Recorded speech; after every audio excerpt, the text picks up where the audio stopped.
Start recording. Start streaming. It's 9:47 p.m. 30th of January 2026. Guess who I even missed watching the past couple days? And it feels like, a bit of my life got scooped out just from not watching Hassan Piker's stream. And yes, I have my own mind, and I wouldn't phrase things necessarily the way he does. But, he's right 7 out of 10 times. He's right enough to care. He is definitely a good example even of what I was just trying to say. So I got, I think it's like a fake email. I want it to be a fake email because it's fucked up to me. From the Portland DSA, not the DSA in general, just but it's a Gmail thing. It would have had an official email account. Someone made up a thing and pretended to be the fucking DSA and then told me to fuck myself with the email. I'm pretty sure, yeah. Just to make you feel even more hopeless, just to make you feel even more alone, rejected. Obviously, what the fuck could their little idea be behind it? It's the similar as the Trump your mom email I got that was just cruel, abusive, and out of nowhere. Where it called me the R word and this thing. Nobody reads your giant wall of text of nonsense, right? You dumbass resource waster of a human thing. Wonder who got drunk and thought it would be really funny to drunk, intoxicated, out of their mind. I don't know, not the most logical and articulate anybody has ever been. Sure, there's all those writers that got more articulate when they got drunk. It sucks that you have to play this Nancy Reagan shit where you can't explain that there's probably something going on, but other people could handle it. It's not like it's everybody that gets drunk is going to be an asshole. But this person was probably drunk.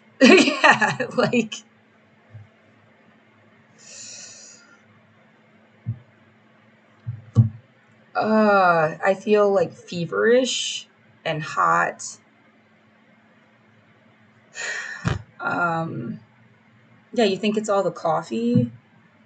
Yeah, and I can't even function without it. I haven't had hot coffee for 3 or 4 years. So it's been nice, but I don't know how much that's having an effect in a way that's I feel funny. And there's no time to detox from the coffee. And at this point right now, I'm supposed to be out of here at noon tomorrow. Somebody swooping in at the last second. It's there's obviously nothing I can say that is making somebody understand that this person needs, maybe she can pay me back later. Maybe we could work something out, but she really needs to stay in this hotel and not be pressured into other situations. Apparently there's not a word that can come out of my mouth that's it does feel like someone would rather just die. Go ahead and die, Laura. Hope you get sick. Nobody cares. Kick you in the face. Steal all your stuff. Why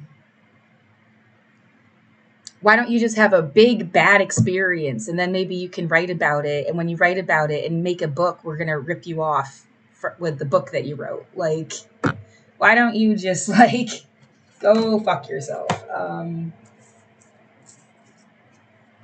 Yeah, and it's like people with genuine intent know that I'm not, that I don't mean them. They genuinely helped me, right? Like, I mean, people that are not genuinely helping me, they would know who they are.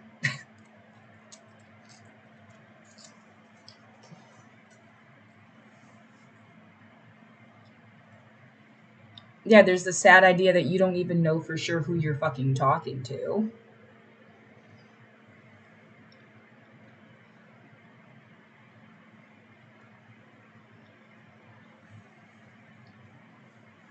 Yeah, all of this was just some big distraction, too, wasn't it? Because, oh my God, if the DSA had been like all the little pieces all together, Bernie Sanders winning the presidential election, his platform was housing, healthcare, education, and food for all. The DSA getting to be the DSA. All of the people that really cared about human rights getting to like be friends. Someone was like, no.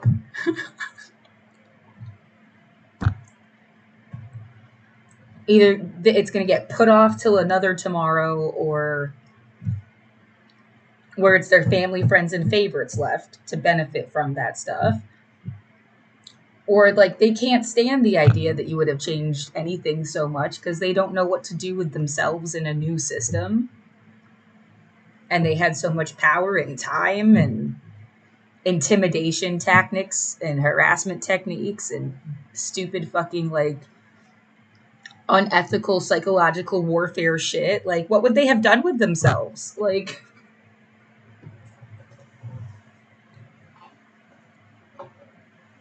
um,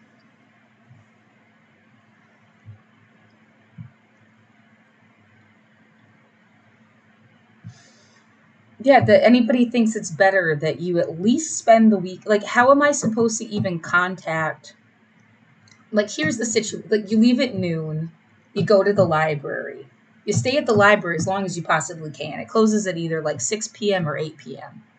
You have a place to go to the bathroom. You have a place to get internet and a place to charge your devices. And then when it gets close to the time, you got to go to this one place that might have a shelter bed open. You might not get a bed.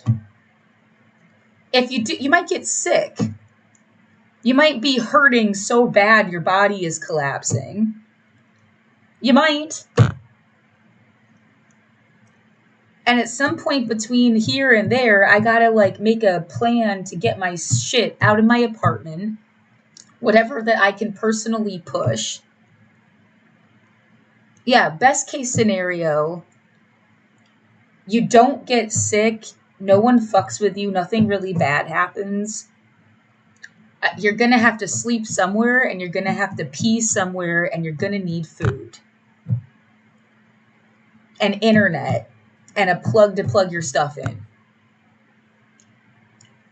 Internet, electricity, food, a bathroom, and somewhere to like sit, lie down, sleep. How the fuck you think you're gonna sleep outside? Yeah, don't forget feeling terrorized for years on end, and those people are just like around somewhere.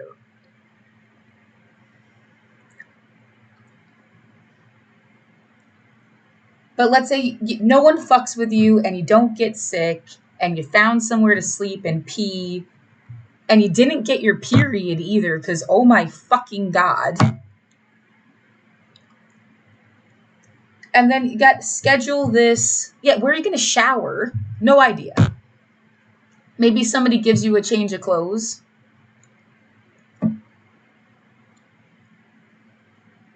Yeah, I didn't need.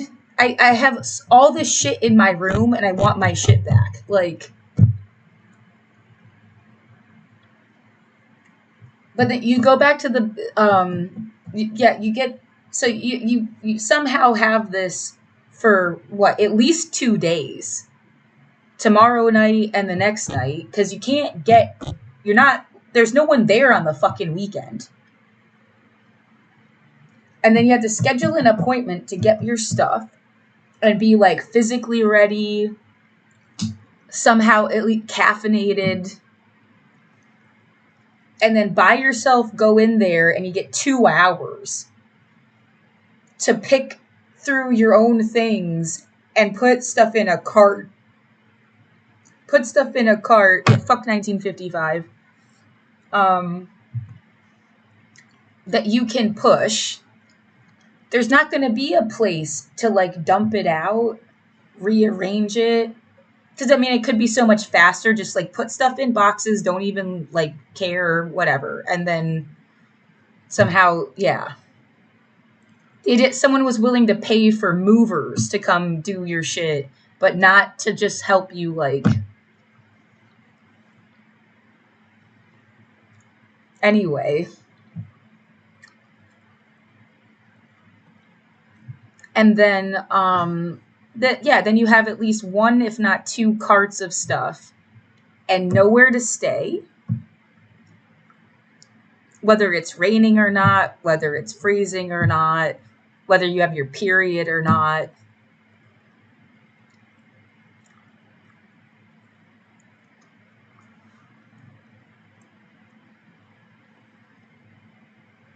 It's like absolutely fucked. I feel like I even like one of the carts is broken and it's going to be so much harder to deal with two. And like I'm just like I might only even get to save one of them. Even though yeah, you could have carried like so much more stuff. But like you have to then take this cart thing and put it like bring it to the library, finding a bathroom, keeping it safe. Some bitch wants me to put it in a storage unit so that they can go steal my stuff. Like, I hate you. Like,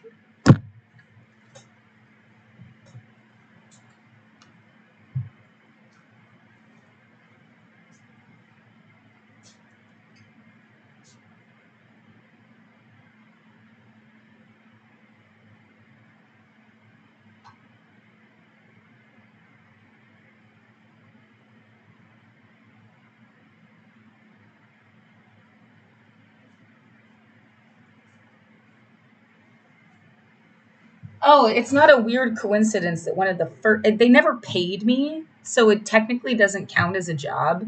But one of the first jobs I got was like 2 weeks or a month at this place that buys storage units.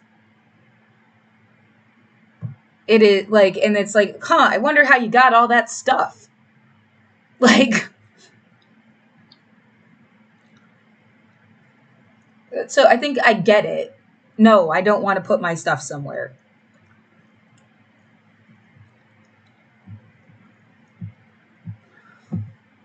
Um, the way I was ripped out of my home without notice. I mean, I just feel like completely like this was wrong. And the right answer is that by Monday, see, they didn't, usually they accept the filing by now, is why I'm like even more upset.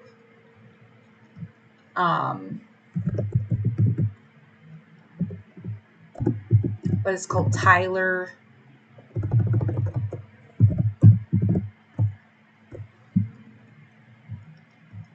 I showed this yesterday. I didn't even finish the train of thought with the DSA letter thing, but Tyler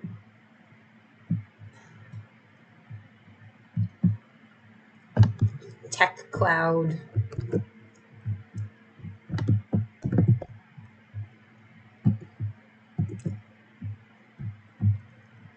Oh my god, hold on. Oh, that's not what I wanted to do. Yeah, it always made me feel better to be able to articulate myself. At least I'm like, there's a documentation of the experience. But yeah, usually it says filing accepted. And for the most recent, it doesn't. It could still say it later, but it's like the idea that they put it off and then like I could have totally gotten my whole room back. Um, if they had accepted it and then ruled on it, like it's so it's either taking more time or yeah, I don't know what to think. I needed a lawyer like last week. It was not enough time to get a lawyer. I don't know how anyone gets one. There's no time to do it. Hey, guess what? You can't take over like a really important message and then play it out as like a joke and then be good people. There's a clue. Like we're going to make fun of human rights people and then like fuck with you in a way that no one should ever be fucked with. Yeah, then you're bad people.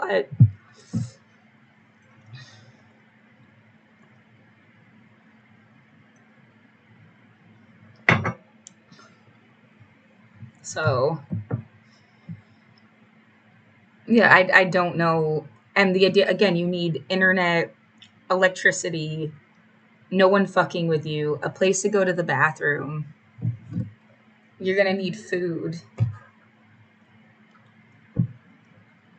I wonder, yeah, the idea they're gonna and put you in the fucking hospital because your body wasn't ready to handle this. And the point was, like, they hoped you would have an aneurysm. They hoped you would have a heart attack.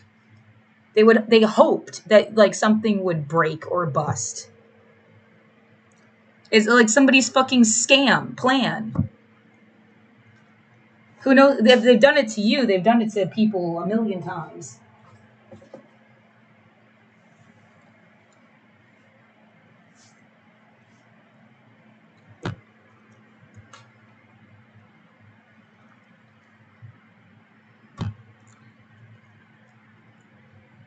Yeah, that literally just like took my whole life away from me.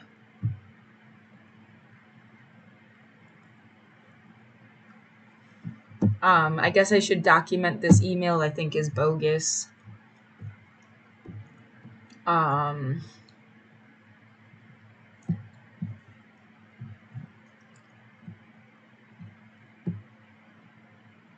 yeah, it's Go Portland DSA. But it's a Gmail. Essentially saying like your emails are intense and distressing.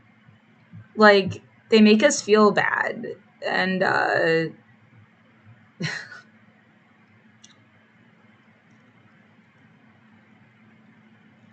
those tasks with reading your communications to respond to your needs. We don't know what to do. We think we've offered you resources, but you didn't take advantage of them. Like what? I haven't been in touch with the DSA at all. How can you even say that? Like,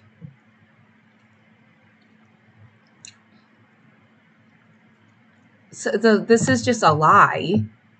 Here's my sent mail. How many different fucking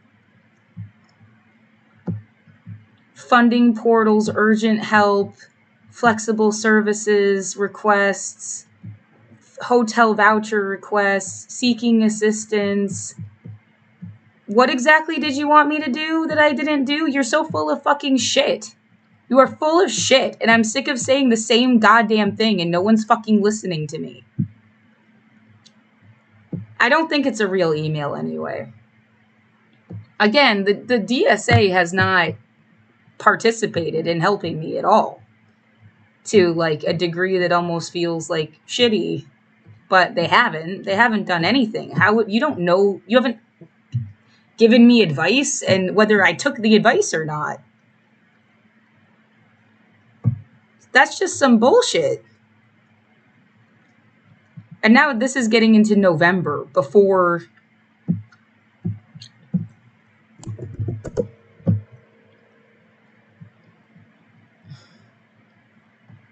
asking for help. This is all specifically says DSA somewhere in the email. So yeah, I think someone just straight up made up It was from 2022. They made up an email address and pretended to be the DSA. May they get fucked for that. I don't know. Like,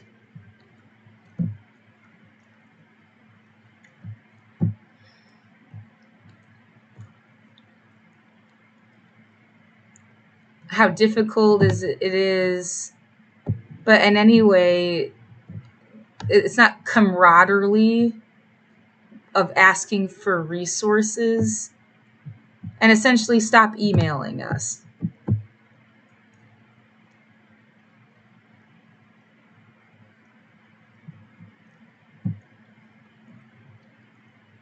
For shame.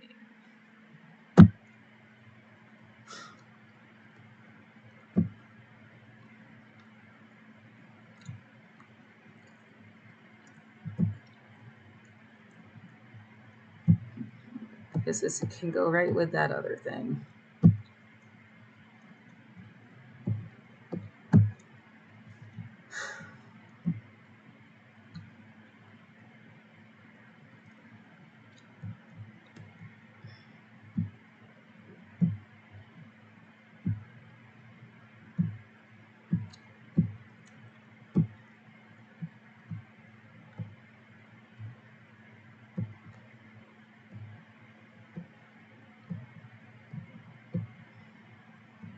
Yeah, it's gonna be one guy at a keyboard, or girl, or ND. It's gonna be one person at a keyboard too. Why anybody talks for an entire group of people has always been ridiculous. If it even were real, which I really don't think it is. Emails from the DSA have what email address? It'd be at like DSA USA. Does it matter if it's the Portland DSA? Yeah, it would be. It would have an official email address.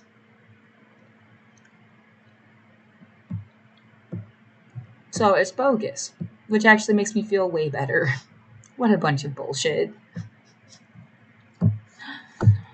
Yeah, and then there you go. You never got to really talk to the actual people. Someone has always been like circling you and trying to make you like into enemies or something with people you should have been not just friends but like family with. That's been obvious for a while. I'm glad it's my like instinct now. So that was shitty.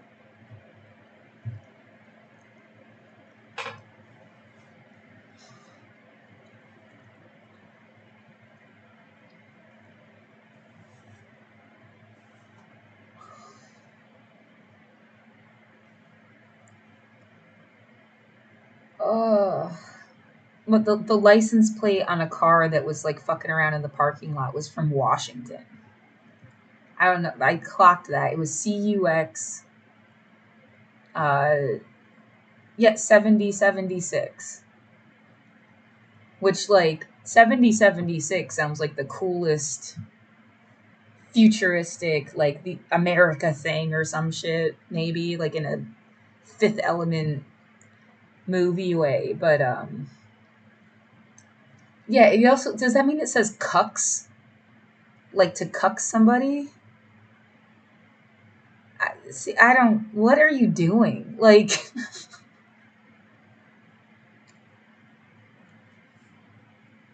so yeah. And the idea that if you clock, like, if it's Washington plates or not, I never would have noticed this kind of stuff. Yeah, it reminds me of a meter maid, and they were mad at somebody that had, and when they were giving him a ticket, they said it's expired on your California plates. And she made like I was just walking by at the time, and she made such a big deal to emphasize that somebody had California plates. Meanwhile, during COVID, there was a deliberate effort, California, Oregon, like the left coast thing. What this means to people that have lived here their whole lives, I have no idea, but it sounded like, yeah, they formed like an alliance, later joined by Hawaii. I'm just gonna leave that on the screen for a second. I have to go to the bathroom.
Oh, I'm supremely nervous. Yeah, it's like how much it's really.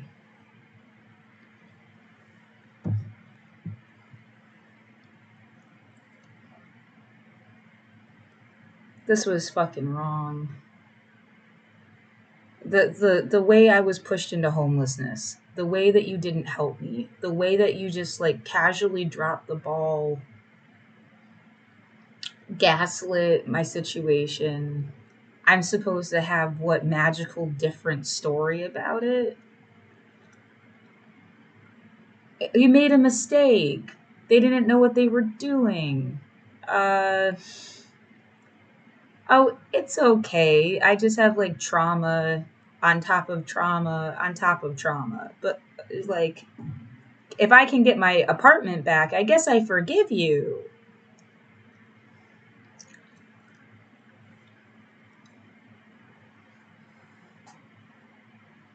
They're like, as soon as we get rid of this girl, somehow our lives will improve. I don't know why.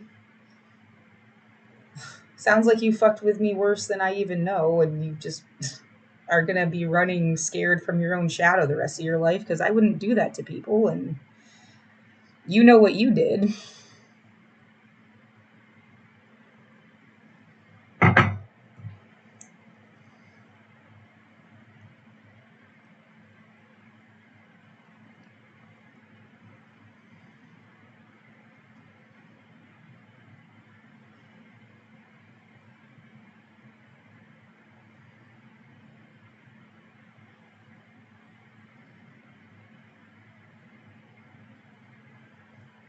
Oh,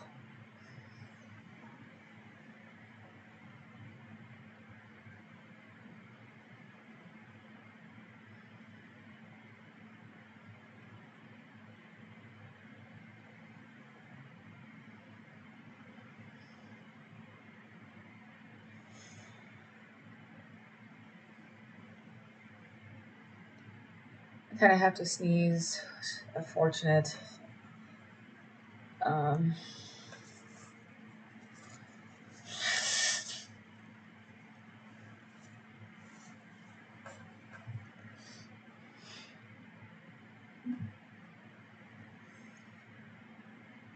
oh my god, the way it's like, just find money, just find money, just find money. I I don't know how else I can find money. I've asked for help.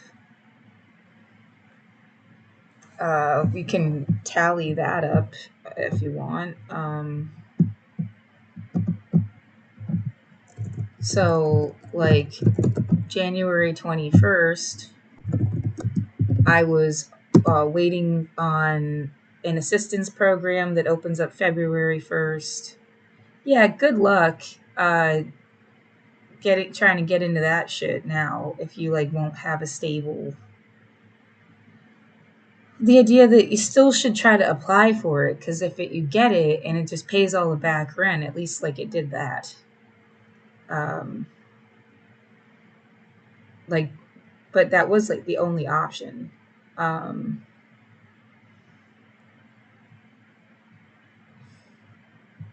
but so January 1st, I was there with, think I had like $40 to my name, and uh, I actually requested a refund. Didn't get it, but I guess it's for the best that I didn't get the refund. Um,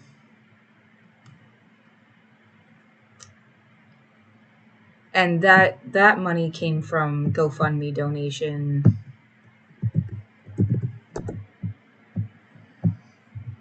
However long before that,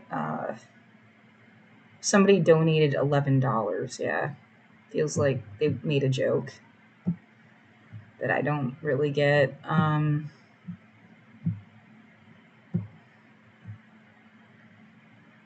July, October, December. Yeah, it was like left from.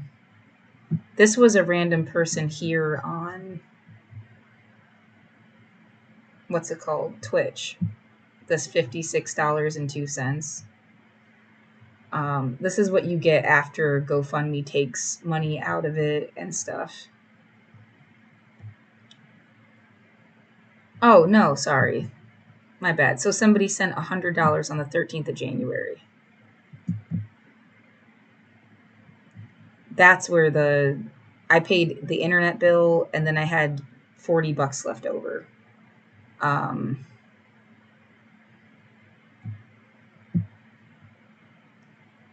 and so come January 21st, I had $40, $45, something like that. And then was evicted without notice. Then I spent January 22nd and the 23rd on somebody's couch. Well, the night of the 21st, the night of the 22nd. The night of the 23rd, it was the hotel.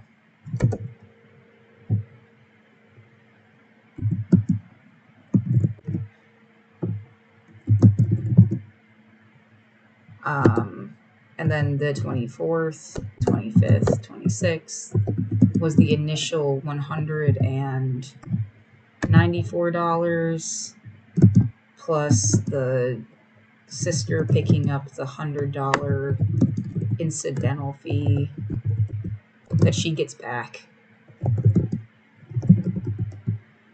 And they gave me $300 on the 23rd. The idea that they expected you to just leave town. Why would I do that? You don't, like, I want you to Google my fucking name and it tells you where the fuck I live. Like,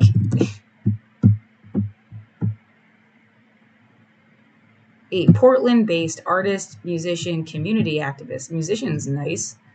I just would have, yeah, it says on here somewhere, or it did,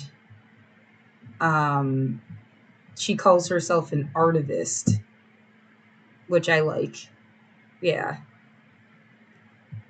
That makes the most sense. That I'm an artivist. But for a creative project on Bandcamp, where I went to college, where I went to school, I'm active in local political and social landscapes. I have public testimony about several things with the city council. And like for my own birthday, I've raised money for, or tried to, for Don't Shoot Portland. And they've helped me out before, but they can't save you. But they did buy the like power cord to my laptop and my shampoo.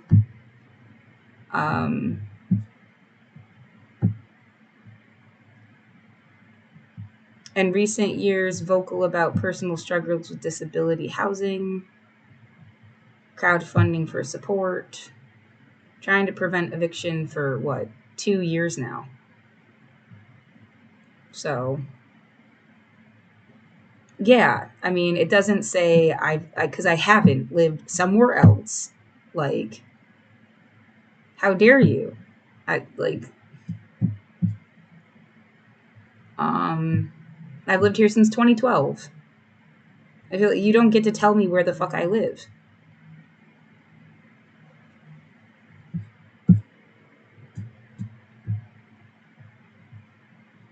Yeah, especially not like my sister or some shit. What the fuck is that? She wasn't even in my life that much. Like, thanks for your help, but also, like, what the fuck? What is this demented, like, bullshit? So, actually, yeah, the 194, I guess, ends there. And then it became the 20...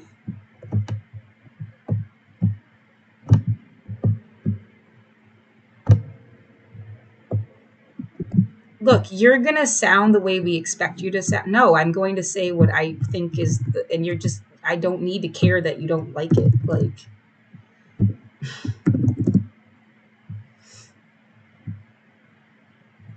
minus 194, and it was like $54. The thing on Vio, I use an app called Vio. It said it was $54 a night, and it was supposed to be like every tax included and stuff.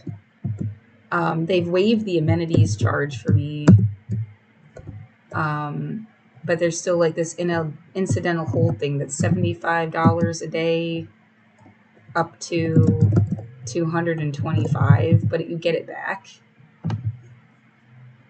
And then they've capped it so it was more manageable. Well, and it's just been like a really difficult little thing to have to remember to include January 28th,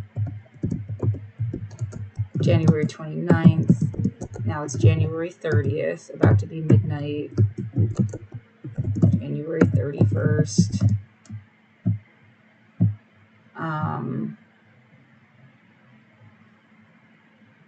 They did it for your mom. They love your mom. You don't even know anything about my life. I barely know my mom, and I'm so sick of this fucking conversation. Well, it's like her birthday just happens when they are going to make me homeless. They're going to make you homeless for your mom's birthday. You're really just fantastic people. Like,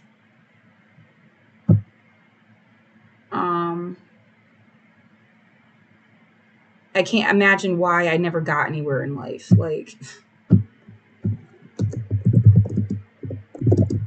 February 1st, February 2nd, February 3rd. But your mom will suck our dick and you won't. So we like your mom. Yeah, I bet.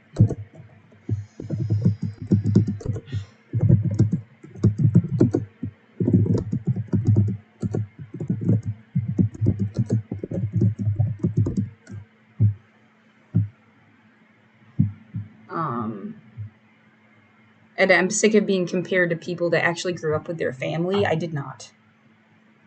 I am a social orphan. I was a foster kid. My grandmother was the legal guardian and died. Like, my mom has never lived with me my entire life. Like, there's like this, like, she was there the first year or something.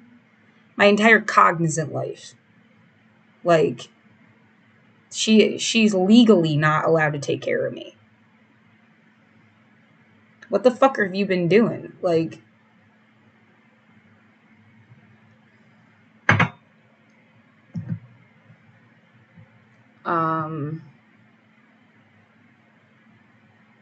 my dad got custody after foster care. Graham, foster care, my dad. My dad is dead.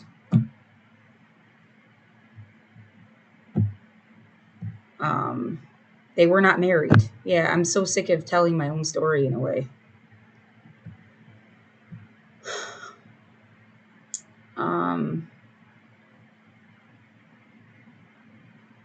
So then what?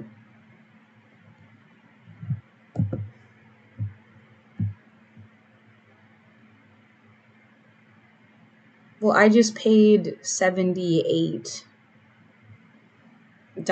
or something. It was like 78 and then 72.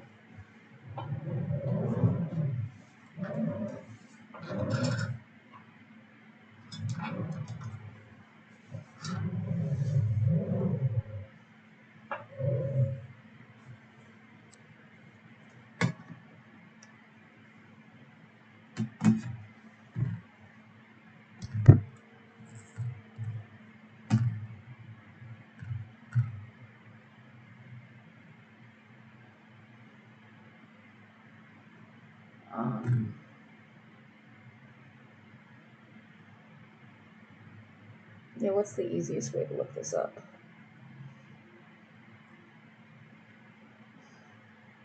I feel bad because I kind of know what I'm doing, at least in the moment right now. Like, I'm documenting stuff. I know what I'm doing. I function very well when I don't know what the fuck I'm doing and I don't know what the fuck to do. And it's like,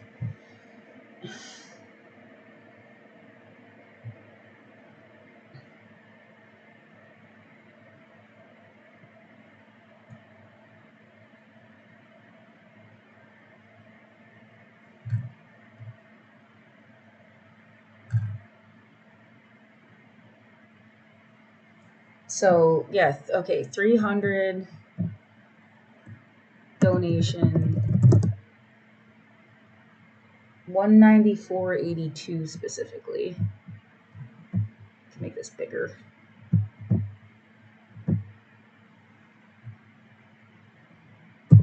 82. It said that it was $54 a night plus tax.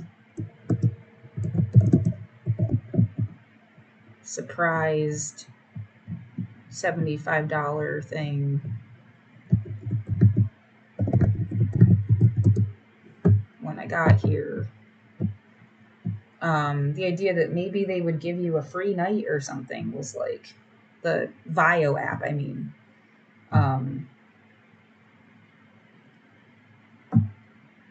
I don't know. Hoping. And then somebody on the 26th, somebody gave me $75.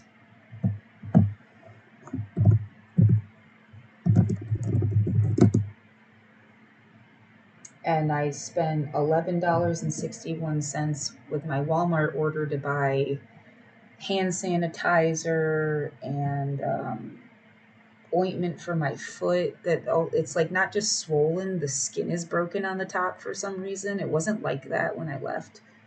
Um,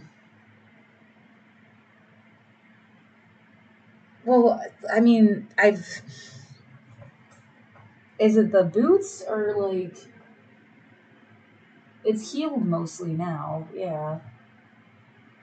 It has healed up pretty nice, at least that part, but the ankle is all fucked up. Um,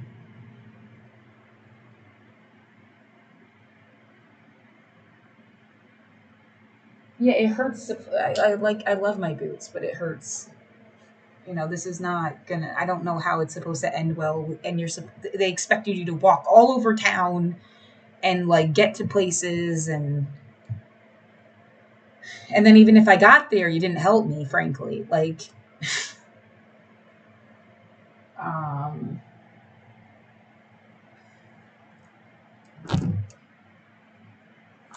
oh, I bought naproxen. What else is? I think that's also ointment and naproxen. There was something else.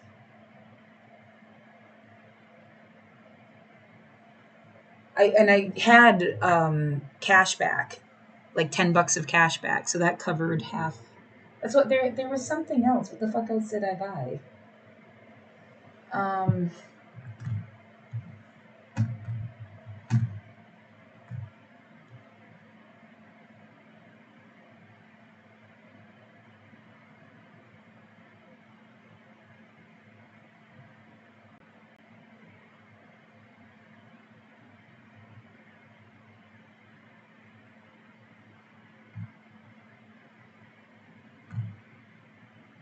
I got ramen, protein bars, potato salad, cheese, water, bread. The last time I got that's all food stamps. Um, Ginger, hand sanitizer, protein bars, ointment, toothbrushes, and a thing of toothpaste. Um, Naproxen.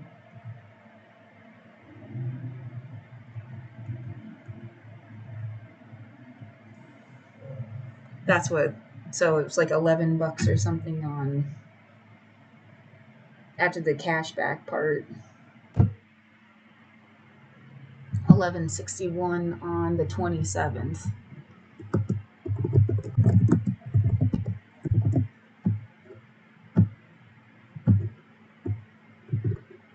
For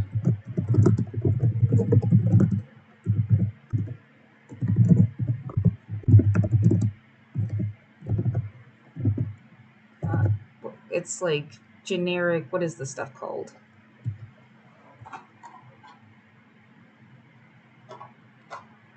Neosporin.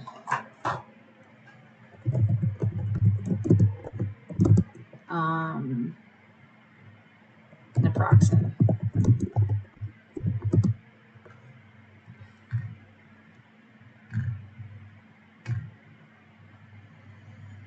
And then another 27 or $75 donation.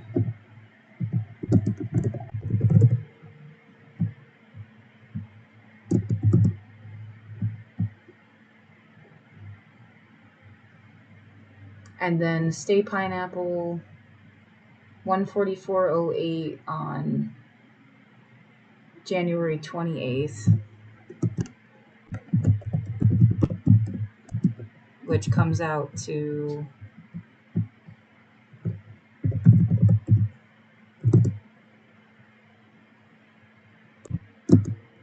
right till that held until the 30th.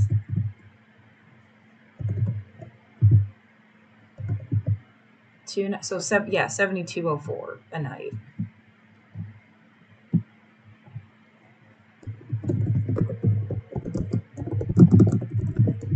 With my sister covering the incidental fees. And then I just spent another 7204 tonight.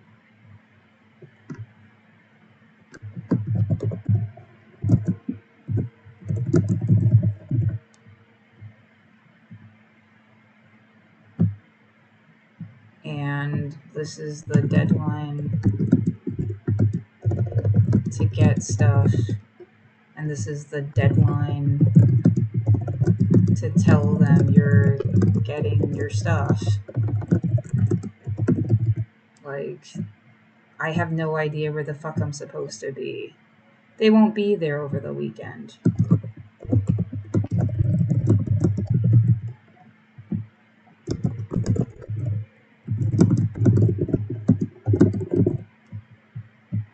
And yeah, I'm really angry. It feels like this was entirely possible to plan if it wasn't planned.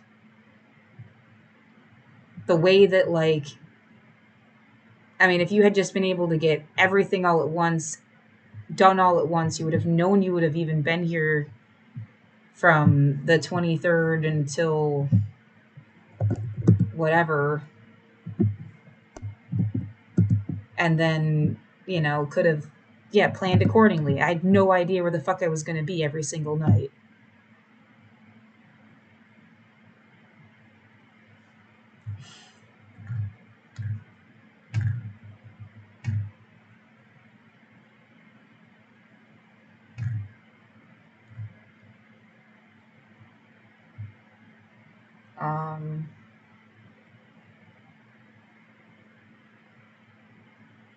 And where's more of these receipts? They paid $150.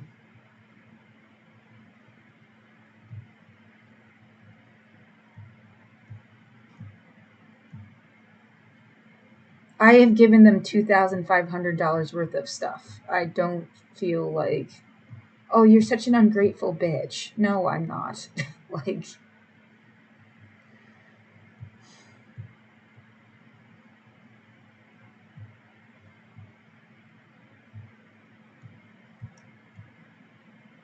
$26, they paid $150.34.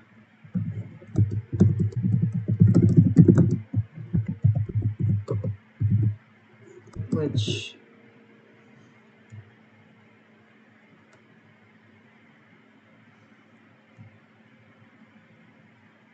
wait, and then $150.34, and then the next one was me, right? On the 28th. Yeah, so it was like 1 night, 2 night. $150.34 divided by 2.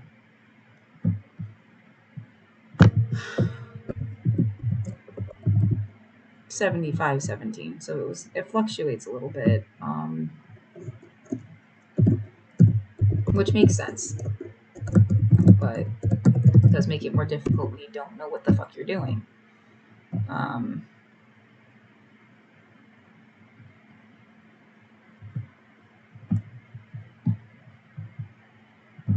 Let's just do it this way, and then hotel. I want some way to make it easy to. It's like the 23rd until the 26th.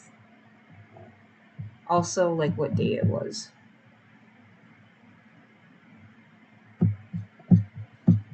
Yeah, I can really like lock in and just. God, it's so much easier.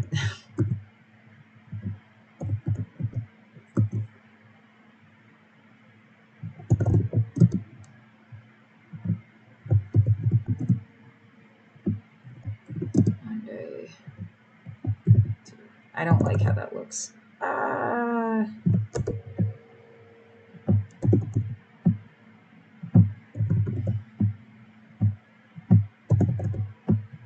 yeah, it's something I can control a little bit. Like, I can make a spreadsheet that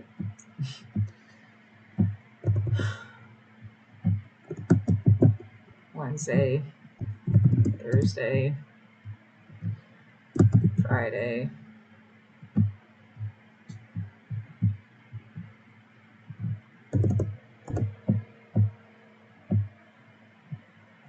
Saturday, Sunday, Monday, Tuesday, Thursday, Friday. Fuck myself.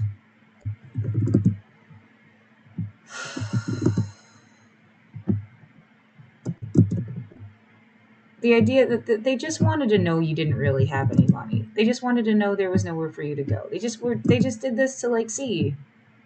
They're not going to really take your room from you and all of your shit and then make you have your period outside in public with nowhere to go for fun. Because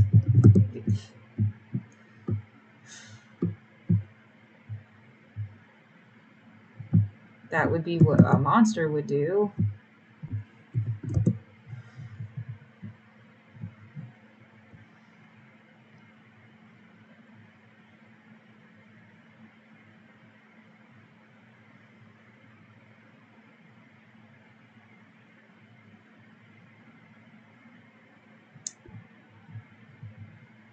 Right, they were just kidding. Can I just have my room back now? Are you done? You're gonna be done?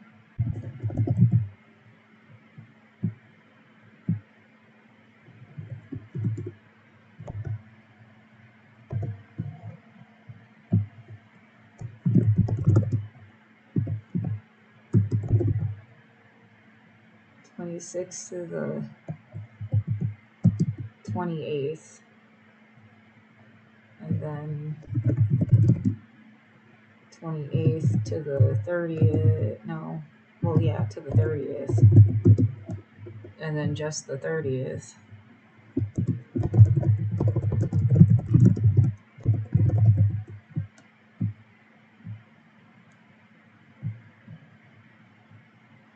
Yeah, the shit where I have to tell them ahead of time. I couldn't just show up there and get my stuff.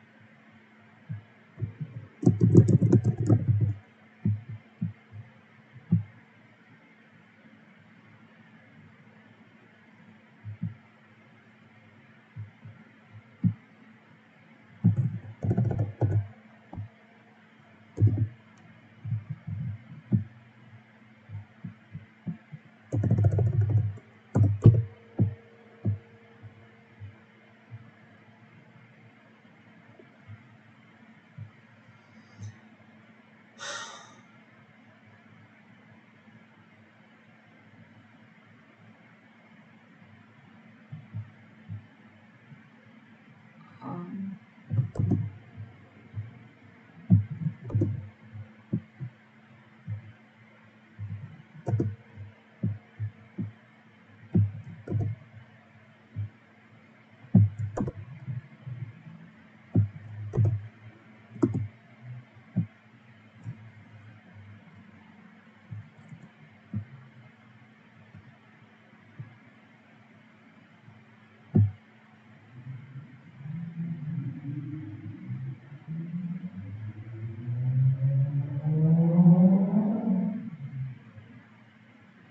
I hate those car sounds.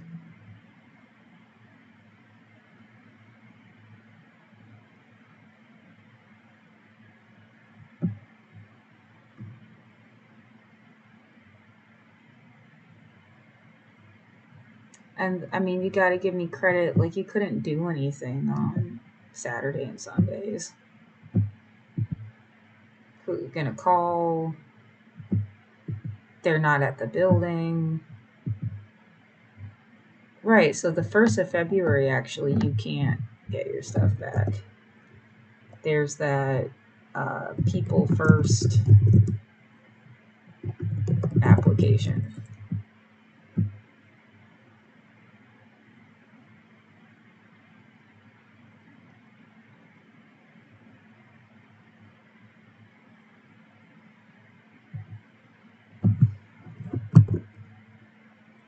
Leave by noon with nowhere to go and possibly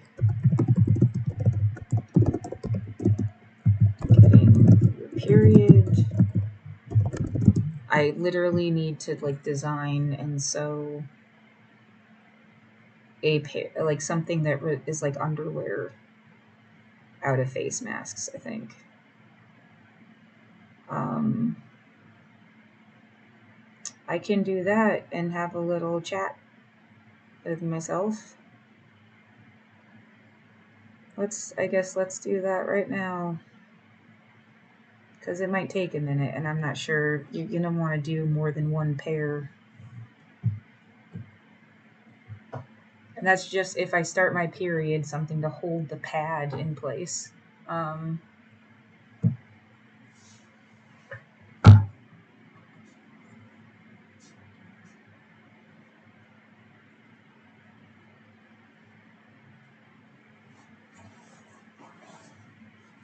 I do have several packs of fucking pads at the goddamn apartment. I got them from the period pantry.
Oh, there's like a stack of like fresh masks.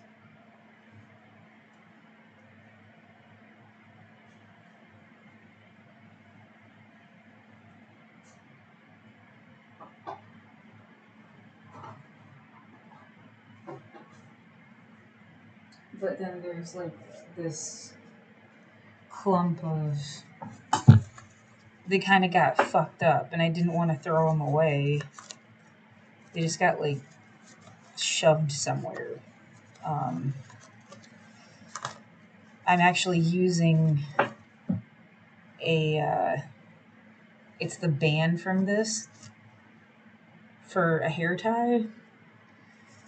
Um, yeah, here we go. This perfect. Now I have two.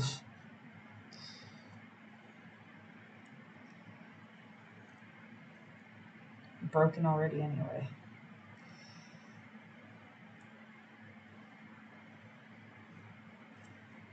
It is like a perfect little hair tie. It's all elastic and shit. There. Um, but yeah, and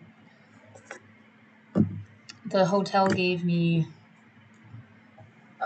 two little sewing kits with like a better needle than I even had. In my stuff there was a sewing needle. It's like a really shitty one. It was total accident. But yeah, I could like literally sew this into my outfit thing.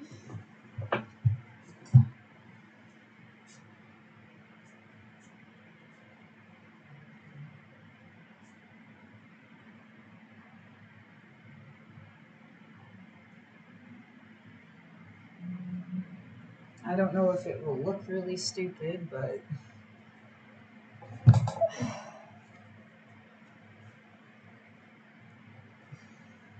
well, these were kind of like coming apart a bit in the first place. And I needed to like mend them.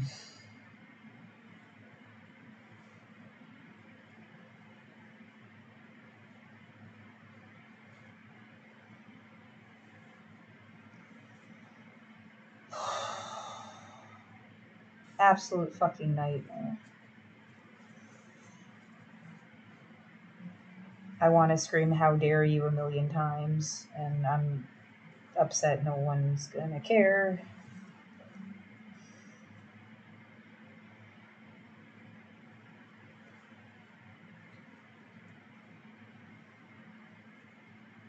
Yeah, I'm not sure. The stitching is gonna look kind of strange. And then it almost looks, I mean, unless you extend it all the way. I'm not sure about that. It's better to just wear the thing somehow.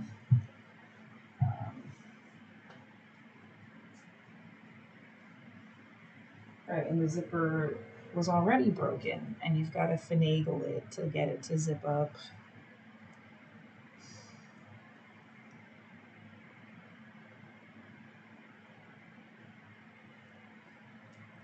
That's a good idea. You should get it up past the point and then somehow sew something in it so it won't go down that far again, because that's where it gets stuck.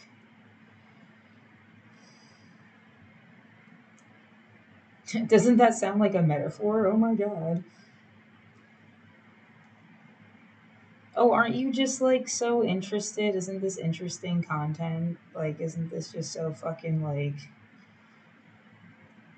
It's meant to make people be like, wow, I'm so glad I went to this job I fucking hated and was scared I would die about COVID from, and at least I have a paycheck and a home, and I had kids, and I guess I regret my life less because, oh my god, I don't want to be this stupid bitch that like is gonna die outside in pain. That's all this was for.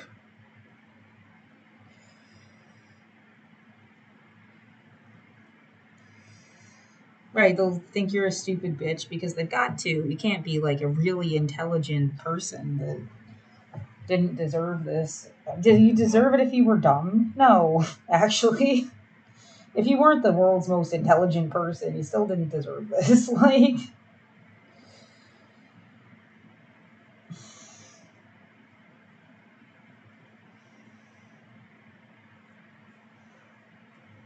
I'm not even sure if this would work, and then not. I don't have a pair of scissors. Um,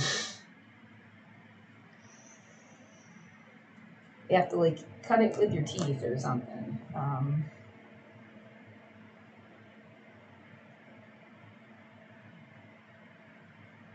If I go crisscrossy, maybe I just want to make like a barrier so it won't.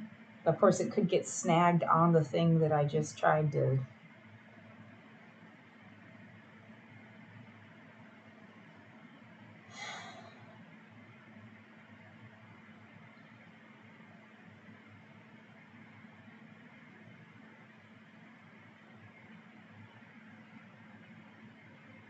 Yeah, if I do this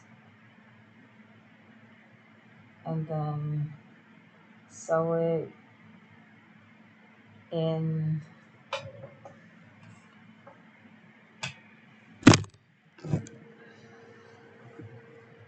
like trying to just create like a barrier. It's really quiet and awkward. Yep.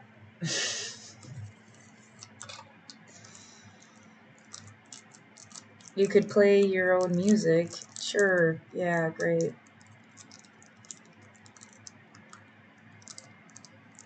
Yeah, I guess.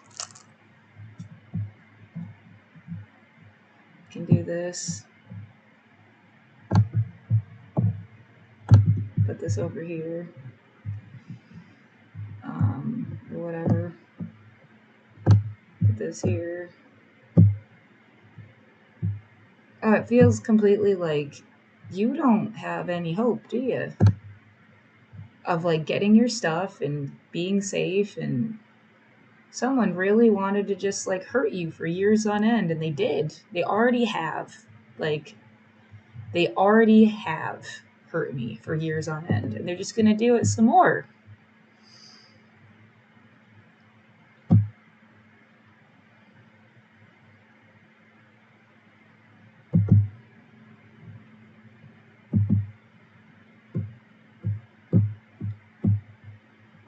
And you can't make them stop for some fucking reason.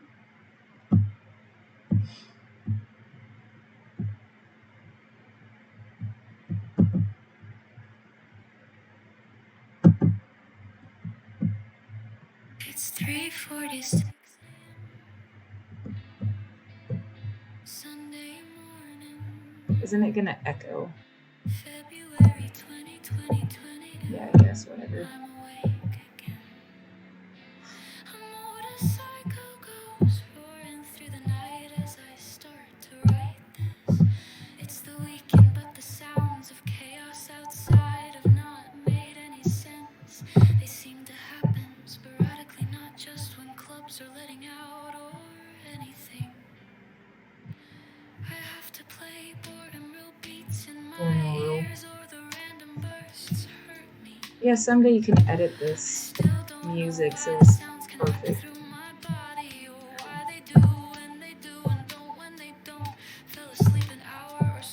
It was my favorite thing I've done the whole time I've been in hell.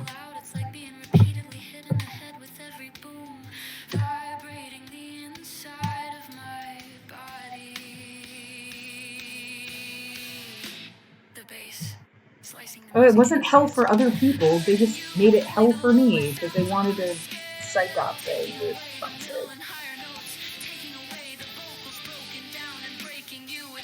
There's a little safety thing.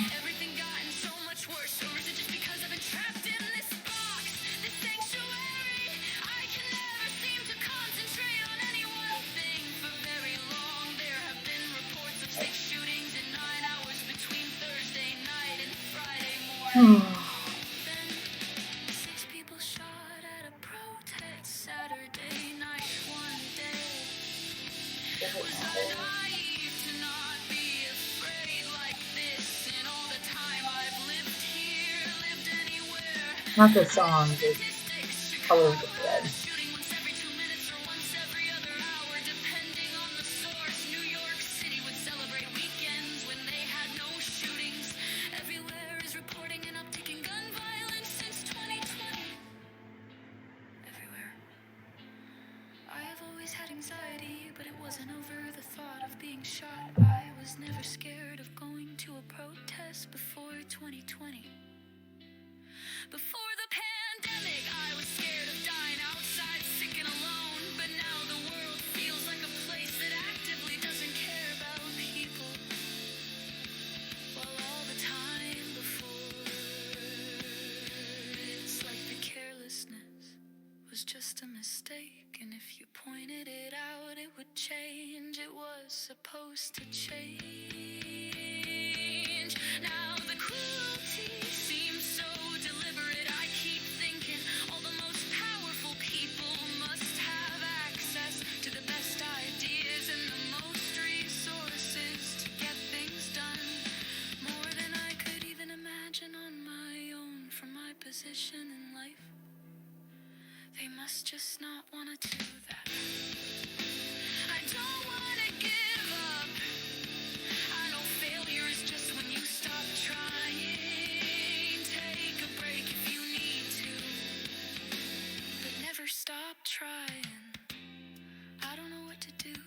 The city keeps kicking around the idea of shoving unhoused people into camps. At least there seems to be plenty of responses denouncing that 3,000 challenge. My own eviction is ever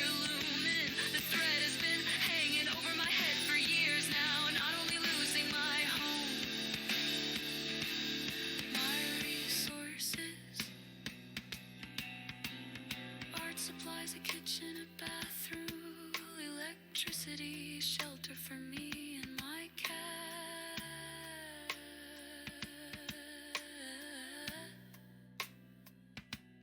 I haven't had everything I need for a long time now. At least I've had that. But my life to COVID or violence or some other cruelty, it could happen in September, it could happen next week. There could be extensions and more help, or there could be nothing but more chaos, and so many people could get lost in the mix of some kind of war and COVID and who knows what else. Would anyone even notice if they didn't know you? How could we have known each other just enough to know if we had suddenly disappeared, to know each other enough to care? When I say I'm afraid, it isn't the image of someone shaking in a corner. It's a faraway stare, mouth slightly open in total disappointment and disbelief. It's watching videos online, petting my cat, doing research, making up sci-fi stories, eating as much as I can, and sleeping with the thought in the back of my mind that this could always be the end. Trying to ignore or drown out the sounds outside that seem to tell me they hate me in one way or another, or convince me the world out there is full of monsters now, and not the complicated kind, but the merciless, senselessly vicious kind who will destroy you and everything good and never care kind. And there's no escape, I hate this. Posted by LLG, Sunday, February 2022.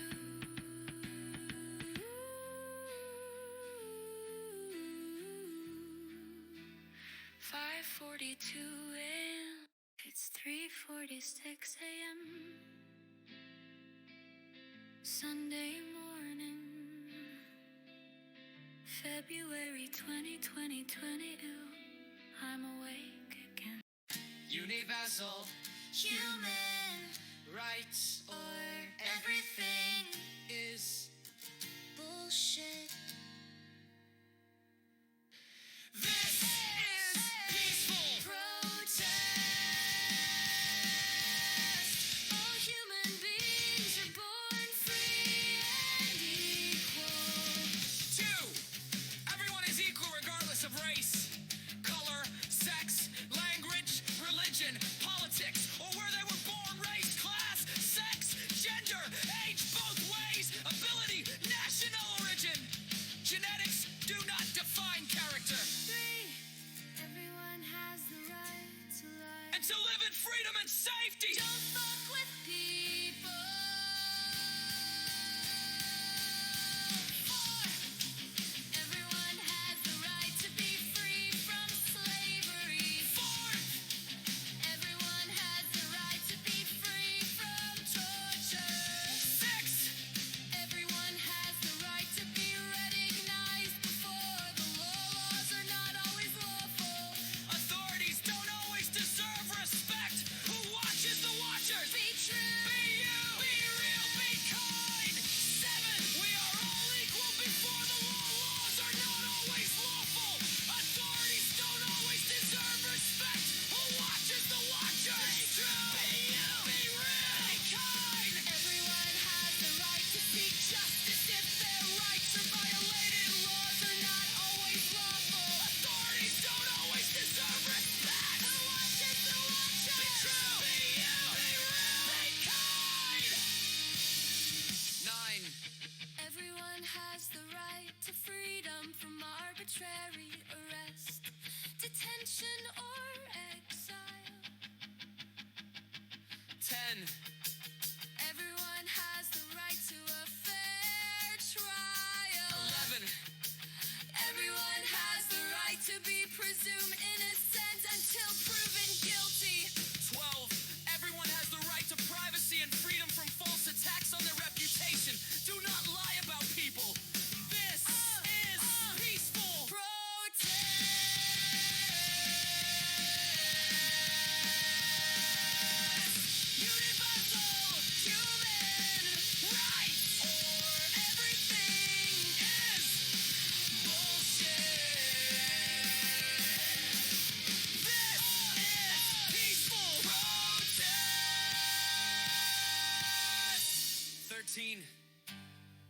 has the right to freedom of movement and to be free to leave and return to their own country. Please notice when people do not have their own country. It's happened a lot. 14. Everyone has the right to seek asylum from persecution. 15. Everyone has the right to a nationality. 16. Everyone has the right to marry or not marry as they choose and to have a family of their own. 17. Everyone has the right to own property. Owners should be careful not to violate the rights of people who don't own anything. Never let the only option for survival be destruction either way.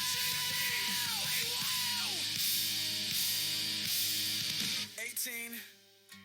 Everyone has the right to freedom of thought, conscience, and religion or non-religion.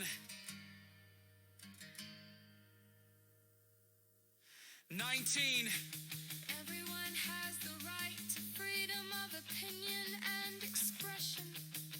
Everyone has the right to freedom of peaceful assembly and association. This is peaceful protest. Universal human rights or everything is bullshit. This is peaceful protest. 21. Everyone has the right to take part in government and to have equal access to public service. 22. Everyone has the right to social security. We should all be living to 120 in society can be confident enough to genuinely care for everyone their whole lives. 23. Everyone has the right to work, to equal pay, to protection against unemployment, and the right to form and join trade unions. 24. Everyone has the right to rest and leisure. This is peaceful protest.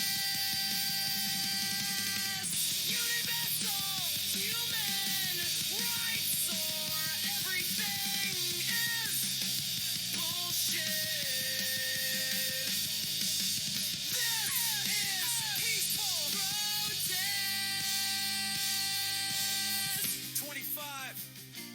Everyone has the right to a decent standard of living, including food, clothing, housing, medical care, and social services. 26. Everyone has the right to education. Learn from everyone. Everyone is both a kind of teacher and student their entire lives. Let knowledge flow freely. Everyone has the right to work, to equal right, to protect, suffocate, and exploit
A song for the sun I may never have. Because what if they twist you and send you to kill? When you return, you won't be a hero.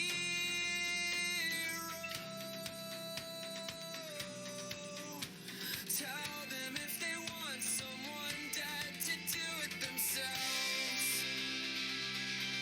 Song for the daughter I may never have. What if they steal you and hide you and use you? Find ways to abuse and dismiss you for their own sick agendas. Tell them to fuck off with your last dying breath. Song for the envy I may never have. What if they make you a joke and act all confused, but they can't define themselves without you? Tell them your identity does not define them. Free the fuckwads from their own ignorance. Song for the trans kid I may never have. Be yourself. You do you. Never let anyone tell you who you are. Never let anyone tell you who you are. You are allowed to change and change and change and change again.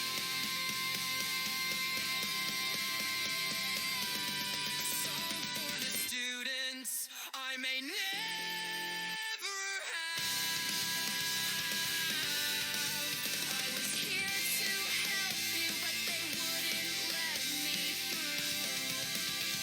I hope you find a way through. Find a way through. Song for the children I may never have. Don't let them do this to you. Find a way through.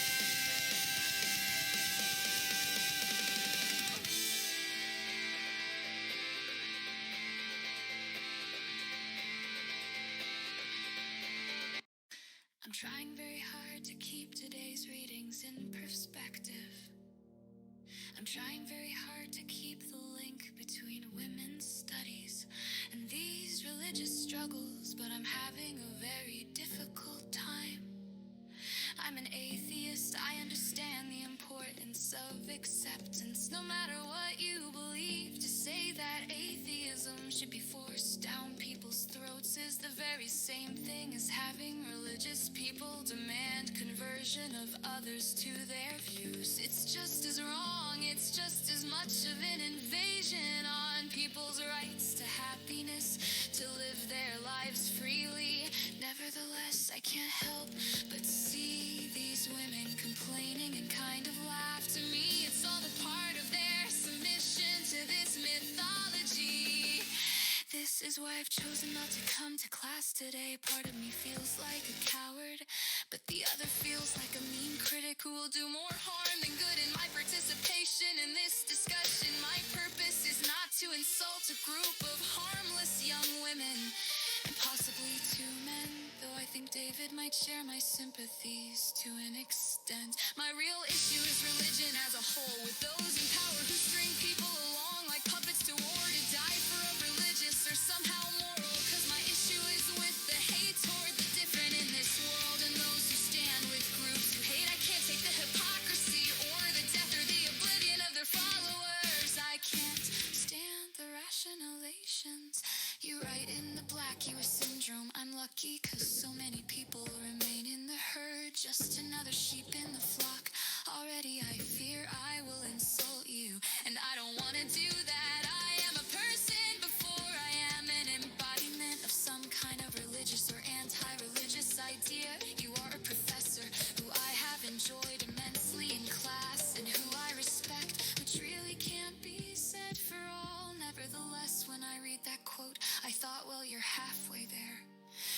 protest the entire establishment altogether. The entire basis of fear on which all religion derives its power. And then perhaps you will lead the flock as a shepherd instead of just a sheep.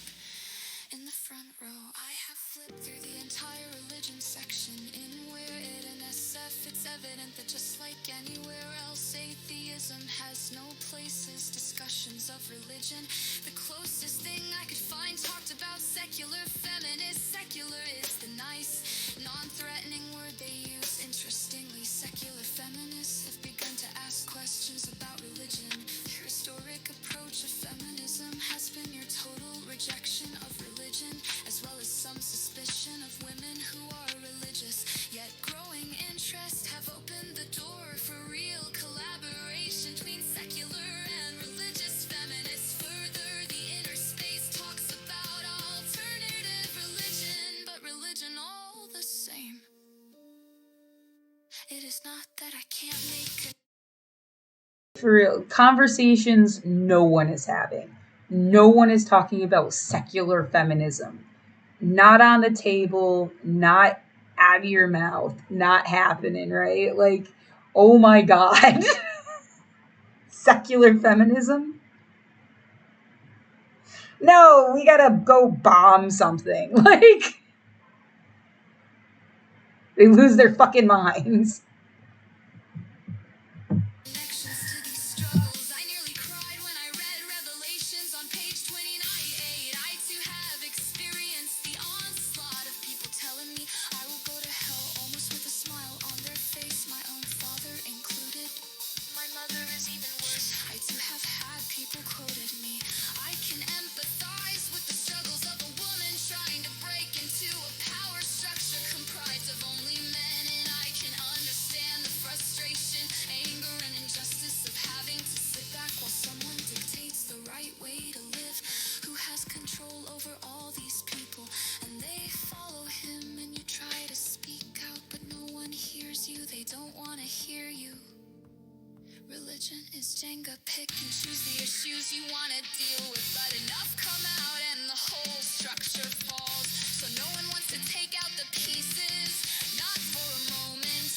As a woman and an atheist, my troubles are not as distant as they seem to the ones in our reading. I share the same biology of women, I share the same pain, same sexual repression, and same issues of beauty and violence, and how that all gets mixed into the ideal girl. I get just as frustrated when I hear men talk about girls, hoes. I am just as angry as all other women. The difference is that I am part of the most untrustworthy group in America.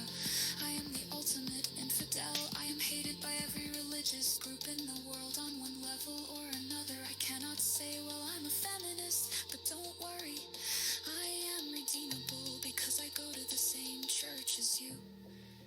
I am not even included in the religion section of the bookstore downtown because it might insult those who purchase other texts there. People are scared of me, pity me, want to convert and change my mind, and yet I'm the one who will not be in class today because I see no greater purpose in insulting your point of view. Universal human rights, or everything is bullshit.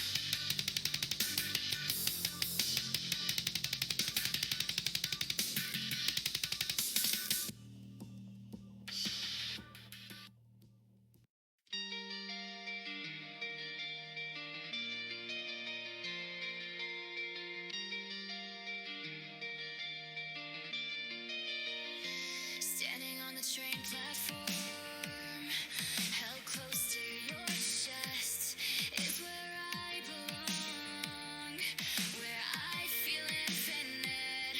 All the things you help me with, the perfect things you say, wishing I could impress you every moment, wishing you would stay with me. Maybe I'm just wishing for things I don't believe in my heart. What movies tell us love looks like. I have been far too hurt for that. You may not know much, but you know that you love me.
Intersectional solidarity, a better future for you, for me.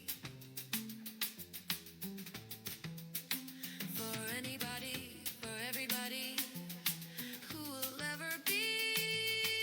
Just pick something and help the world be free. Universal human rights or everything is bullshit. Basic freedoms, freedom of expression, freedom of assembly, freedom of association, freedom of speech, freedom of media, freedom of information, freedom of belief, freedom of movement, right to privacy. Intersectional solidarity, a better future for you, for me. For anybody, for everybody, who will ever be. Just pick something and help the world be free. Universal human rights or everything is bullshit. Women, children, and LGBTQIA+, women's rights, gender-based violence and reproductive rights, sexual orientation and gender identity, LGBTQIA+ rights, early and forced marriage, children's rights, child soldiers, violence against children, youth in the criminal justice system, sex trafficking.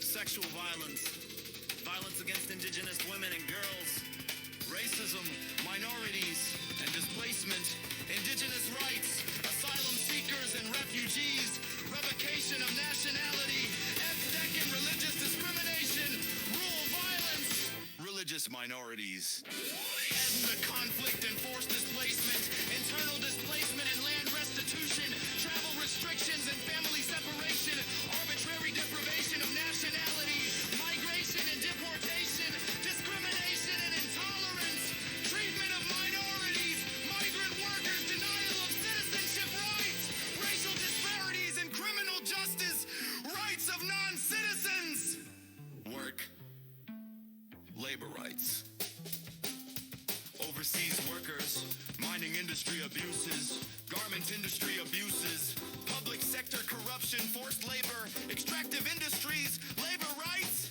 child labor, sex work, palliative care, disability rights, rights to health, medical standards for all drugs, reproductive rights. Intersectional solidarity, a better future for you, for me. For anybody, for everybody, who will ever be.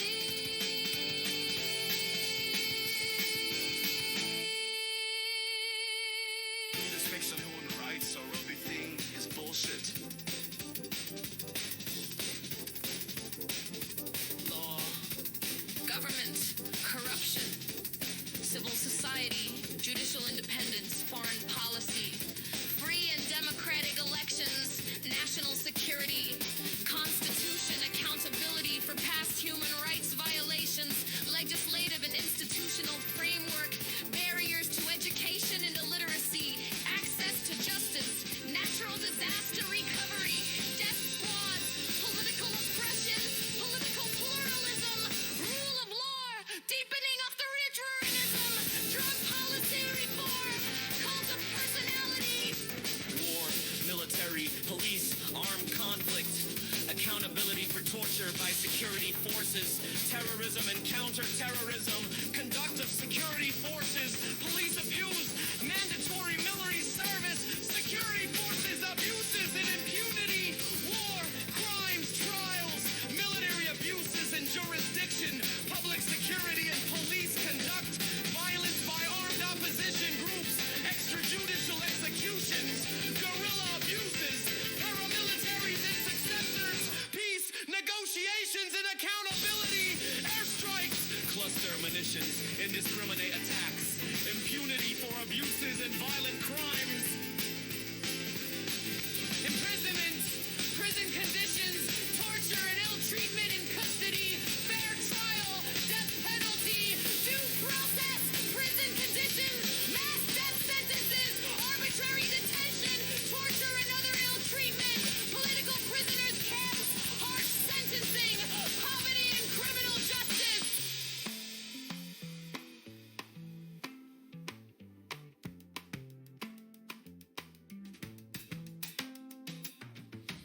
intersectional solidarity, a better future for you, for me.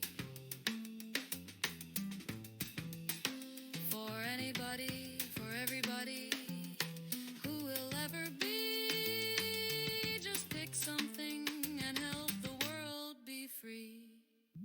Universal human rights or everything is bullshit. Silencing, prosecuting government critics, persecution of lawyers, arrest and harassment of critics, human rights defenders, journalists and trade unionists, attacks on health workers, detention of activists abroad, right to peaceful assembly, political dissent, abductions and enforced disappearances. Intersectional solidarity, a better future for you, for me. For anybody, for everybody who will ever be.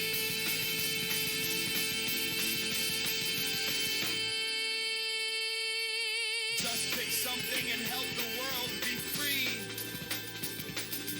Universal human rights or everything is bullshit.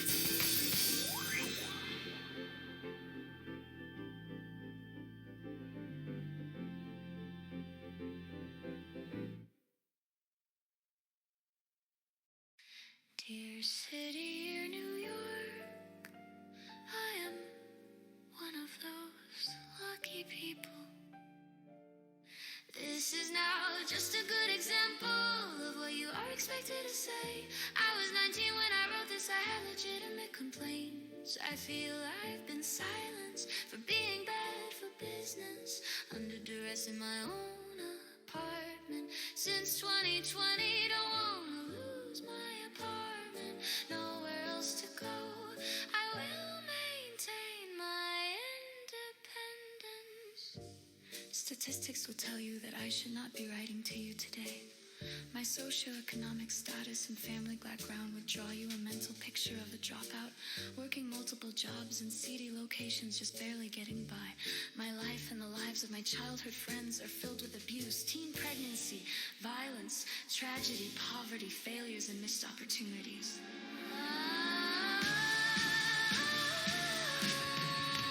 This is now just a good example of what you are expected to say. I was 19 when I wrote this, I had legitimate complaints.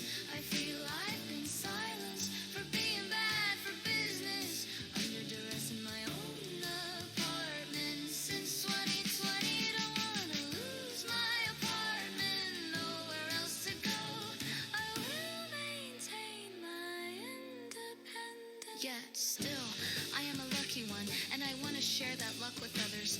What changed my life was Milton Hershey School, a free boarding school located in Hershey, PA. The school was endowed by the famed chocolate maker and his wife, Catherine Kitty Hershey, in 1909. Today, the school provides everything from clothes and health care to education and family life for K-12 grade students from across the United States who demonstrate serious financial and social need. The school may be one of the greatest philanthropic secrets in the history of the world. Life was not always easy at MHS, but the struggles there were about chores, assignments, and school rules. Nothing like the permanent trauma any of the students would have experienced at home after entering the school as a fifth grader in 2000. 8 years later, I am a proud alumna attending Ithaca College in NY with the help of a $75,000 scholarship from MHS, which every student receives upon graduation.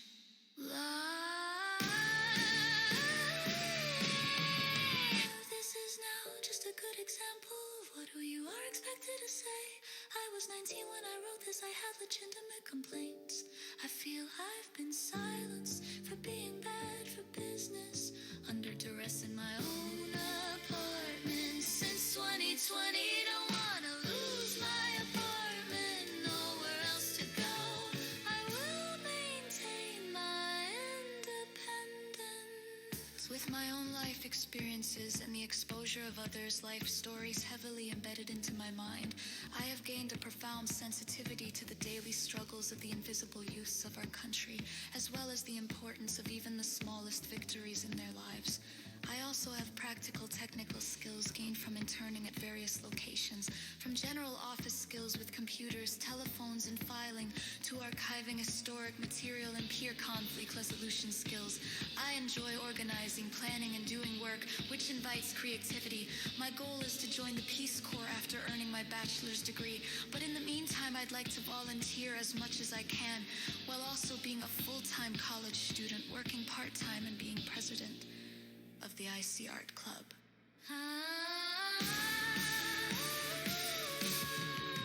This is now just a good example of what you are expected to say. I was 19 when I wrote this, I had legitimate complaints. I feel I've been silenced for being bad for business, under duress in my own apartment. Since 2020, don't wanna lose my apartment, nowhere else to go. I will maintain my independence. Working with City Year New York as a summer intern is the materialization of a dream. A dream of giving back. I want to return the favor to the community, the family, and the legacy of Milton Hershey and his school, having been provided for so much in my life. I know how important it is for someone to reach out and care about you, to help you up so that you may learn to stand on your own. I can see few other ways to fully accomplish that than working with kids who could achieve excellence if only they had a hand to hold them up. That is why I'm applying for this opportunity. With City Year New York View, other volunteer organizations have the duality of both providing for their communities while embracing the diversity within that community. Those who volunteer with City Year testify to not only teaching, but being taught perfect relationships are symbiotic, and I have chosen City Year for just that reason. Please consider me for this internship. Thank you for your time.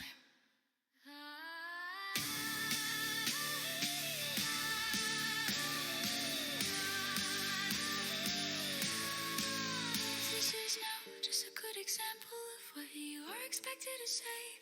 I was 19 when I wrote this, I had legitimate complaints. I feel I've been silenced for being bad for business, under duress in my own apartment. Since 2020, don't wanna lose my apartment, nowhere else to go. I will maintain my independence. Respectfully, Laura L. Kamari. Human rights store, everything is bullshit. This is a peaceful protest. All human beings are born free and equal. Everyone is equal regardless of race, color, sex, language, religion, politics, or where they were born. Race, class, sex, gender, age, both ways, ability, national origin, genetics do not define character. Everyone has the right to life. Don't fuck with people. Everyone has the right to be free from slavery. Everyone has the right to be free from torture. Everyone has the right to be recognized before the law. Laws are not always lawful. Authorities don't always deserve respect. Who watches the watchers? Be true, be you, be real, be kind. We are all equal before the law. Laws are not always lawful. Authorities don't always deserve respect. Who watches the watchers? Be true, be you, be real, be kind. Everyone has the right to seek justice. If their rights are violated, laws are not always lawful. Authorities don't always deserve respect. Who watches the watchers? Be true, be you, be real, be kind. Everyone has the right to freedom from arbitrary arrest, detention, or exile. Everyone has the right to a fair trial. Everyone has the right to be presumed innocent until proven guilty. Everyone has the right to privacy and freedom from false attacks on their reputation. Do not lie about people. This is a peaceful protest. Union rights or everything is bullshit. This is a peaceful protest. Everyone has the right to freedom of movement and to be free to leave and return to their own country. Please notice when people do not have their own country. It's happened a lot.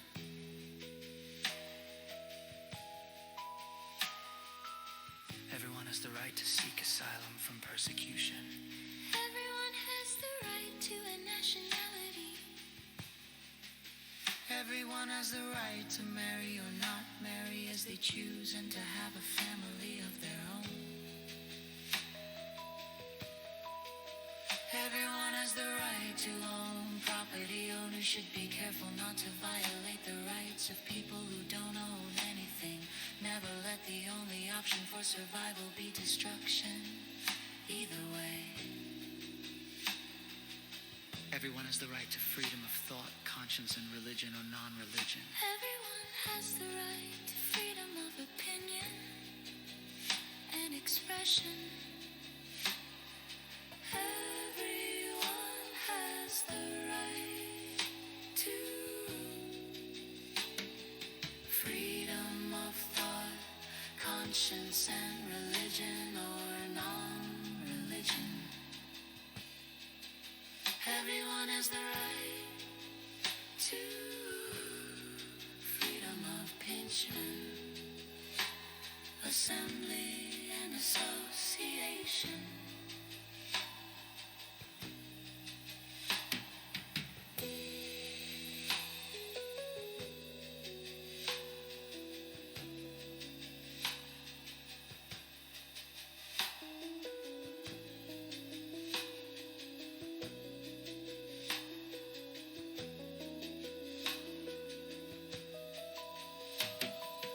This is a peaceful protest.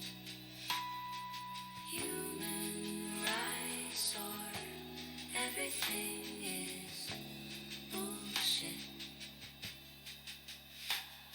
This is a peaceful protest.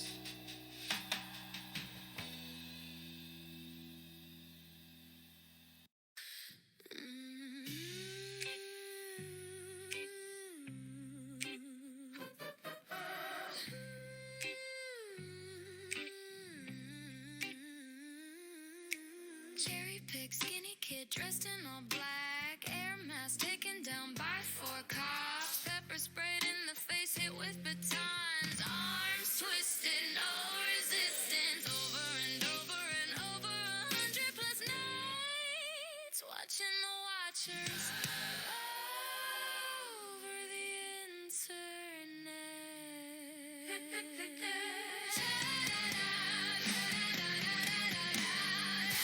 Cherry pick skinny kid dressed in all black, air mask taken down by 4 cops, pepper sprayed in the face, hit with batons, arms twisted, no resistance, over and over and over 100 plus nights, watching the watchers over the internet.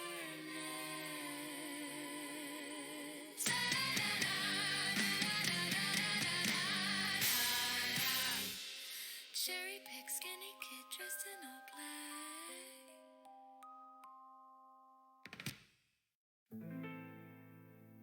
Go back to the house where Graham used to live.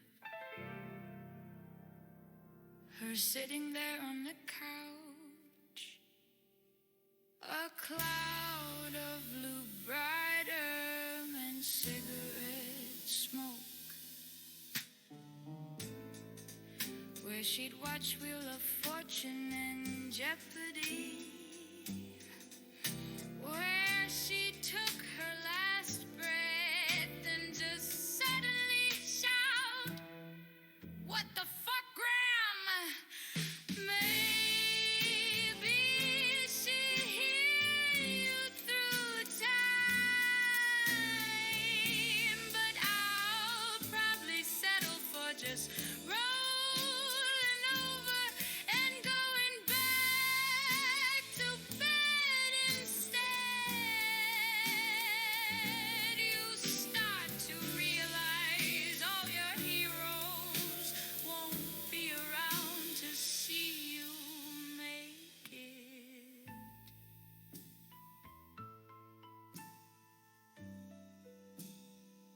If you ever do.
that you try to push out, try to forget, try to not let get in the way of your comings and goings, your everyday contentment.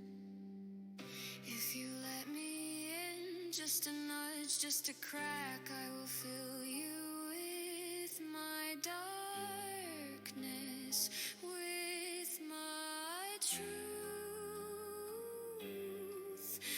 of the speck of this world of death, and you can do nothing but cry alone in the small of a room and watch the happy people pass you by.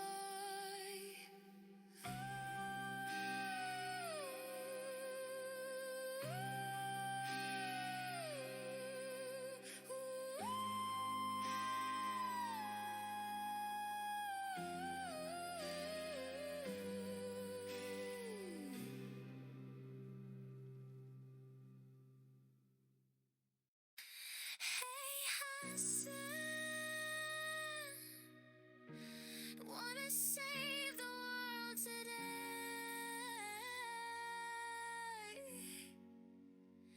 There's nothing else worth doing, really.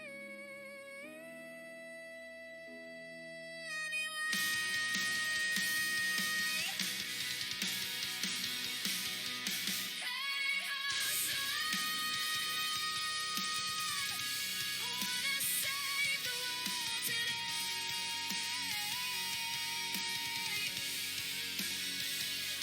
Hey, Hassan, wanna save the world today.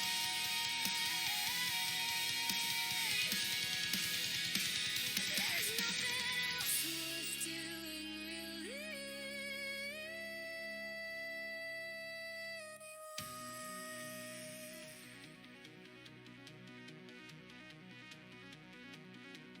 Better off for having been brain broken by you. Hold my hand while we time travel through the news. Figure out what's going on with the world we will inherit when everyone abandons us, left behind in the wreckage of 2 millennia. If the world's ending, well, that's what they always say. Every generation. But thank you anyway. Thank you for existing, for being here, for caring, for giving a fuck.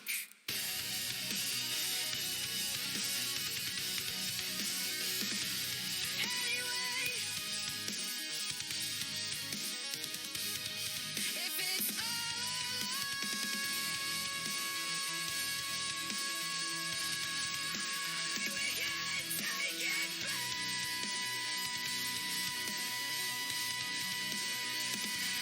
This is our life, you, me, and 30,000 boys, girls, and inmates singing fuck genocide. Never again meant for anyone. Never again. Never again meant for everyone. Never again. Never again. Never again.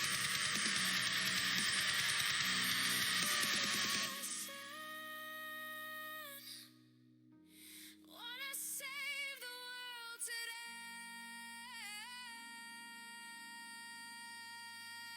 The personal is political. Let's take our future personally. Just being a good fucking person in a fucked up world is good enough. Let's fuck it up in the best possible way. Let's fuck it up.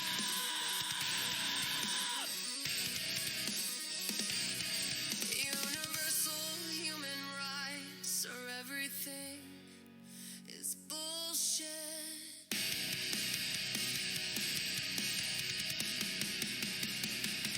Hey, Hassan, Wanna save the world today.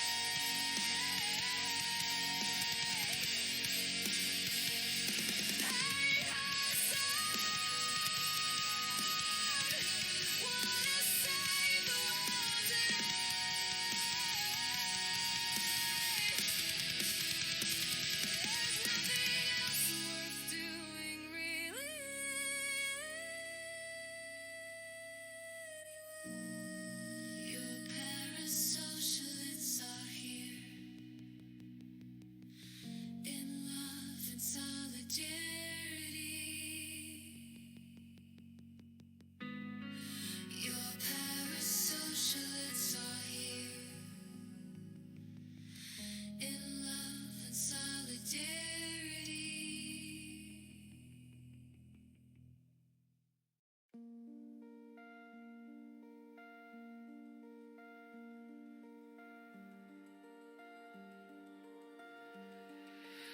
someone with dreams, watching the potential in my life being plucked out like bright stars from black sky. My world slowly dimming as other people who do nothing that I can see keep annoying and distracting me. Takes everything to not let the frustration consume me.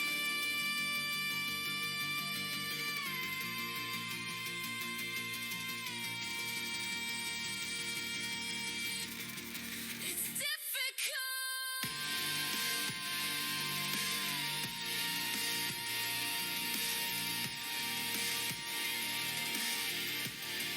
It's difficult.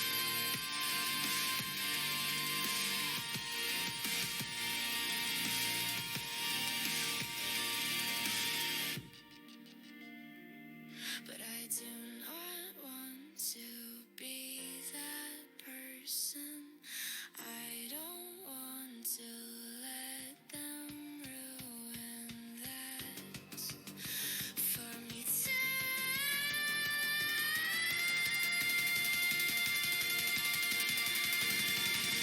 Where did their dreams go?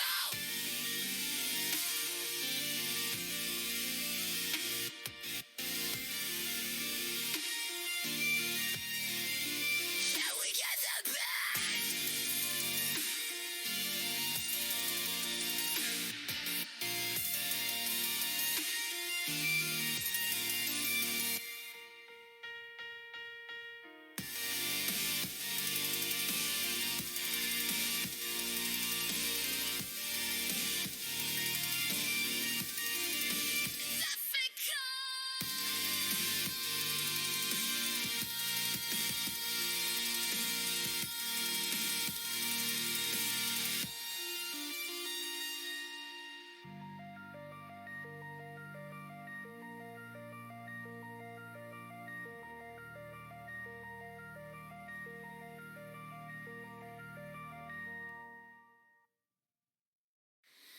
Pandora ate the world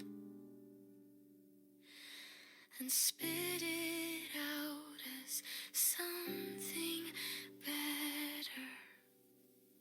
All that's good will stay, and there's more good than you know. Yeah, that means you too.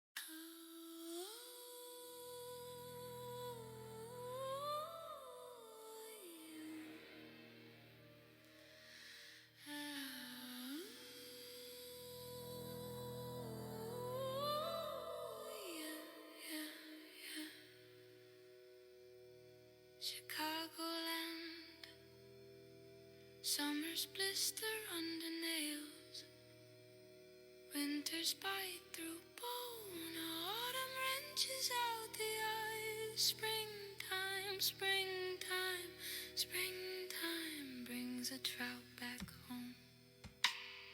Eli Louie has a job on East Huron Street, opening doors for privileged guests in shiny shoes and sparkling dresses. Calls himself by his whole name, says that's what my heroes did. Nat King Cole pours into the lobby full of deaf trout and springtime coats, tilts his dusty black thrift store hat when he holds open doors, winks if you look him in the eye instead of the little holes in the cuff of his moldy jacket. Usually no one looks at him at tourists look up, and the trout scouting for stars and cars and new jackets stare right through you, hypnotized by the walls of glass, kissing God above the sun. Zora, Zora, Eli Louis shouts my name from across some busy street. I am watching skinny girls take pictures of stilettos when they should be eating peaches in the light of spring. Eli Louis, he's always blowing his horn, throwing music into the crowds, waiting, waiting, waiting for some kind trout, a benevolent benefactor who will pave his dreams with gold. Buckingham Fountain is where I write about the sun and the cell phones buzzing in the park as Eli Louis asks for change out of an old saxophone case that can sing the blues for him when he needs a break. Zora, Zora, he was out fishing for a warm lunch when he caught the ear of some mysterious prince who claims our time has come. Eli Louis was offered a record deal by a stranger on the street, and I told him to take it, that we all deserve our dreams. And so it was he who inspired me to submit my scribbles to the Times and Tribune. But when they wrote back with checks, Eli Louis wept in his old empty saxophone case. And when the prince never came back, Eli Louis tried to ruin everything for me. To this day, I don't blame him for putting me down. Just when the soup got thicker and the beds got softer and the springtime bloomed in the park, but I wasn't going to let him take my life just as it was starting. Oh, no matter how down he was, Eli Louis had a nice funeral for a man who tried to kill his wife, or so I heard from a South Side jail cell. The Times and Tribune don't write checks anymore since my incarceration. Chicagoland summers still blister and the winters bite through my bones. Autumn wrenches out my heart, but in springtime, springtime, springtime, I leave the trout alone. Wake up alone, sore teeth, snot tinged with blood. Wonder if anyone who ever said they loved you still does or did, or if you could trust them again. Either way, is this really what someone wanted for me? To be alone, to be broken, to be struggling, to feel like such a nothing. Not that I'm complaining, not that I'm saying I don't wanna live. I do wanna live. Feels as if I can't complain, no longer allowed somehow. Can't say anything, or that's just another reason I'm a pain in the ass. Things went from personal preference to life and death really fucking quick.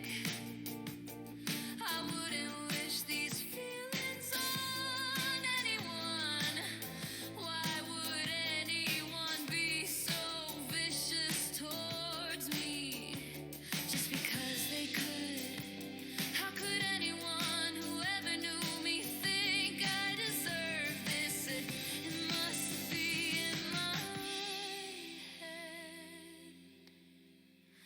Just afraid that's what they think.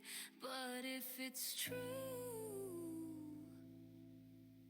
where are they then? Where are my friends? How did I seem to misplace them? And so many starts to get easier to think. Maybe they never cared for me at all, but that's insulting if they did. And I miss them and wish they were still around. I never can answer if you only ask the end. Is it really just time to go it alone? Or am I kidding myself? Look at my broken teeth, my thinning hair, swollen feet, as if to say, look at how unloved I am. I'm falling apart. Why is it like this? I will be gone and no one will notice. There must be some mistake. How could you not love me at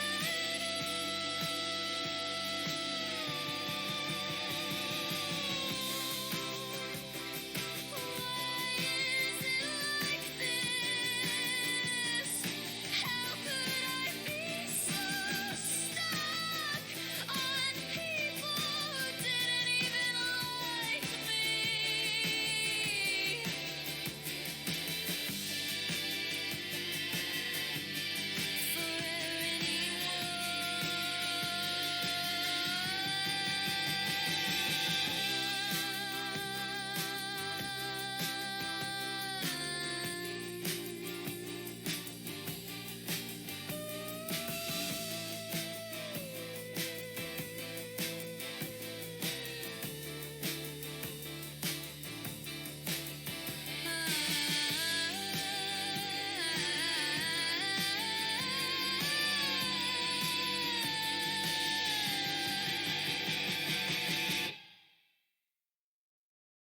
Just as you would hope humanity has evolved in ways beyond the hate of the past, you might also ask just how it has evolved in the response to that hate.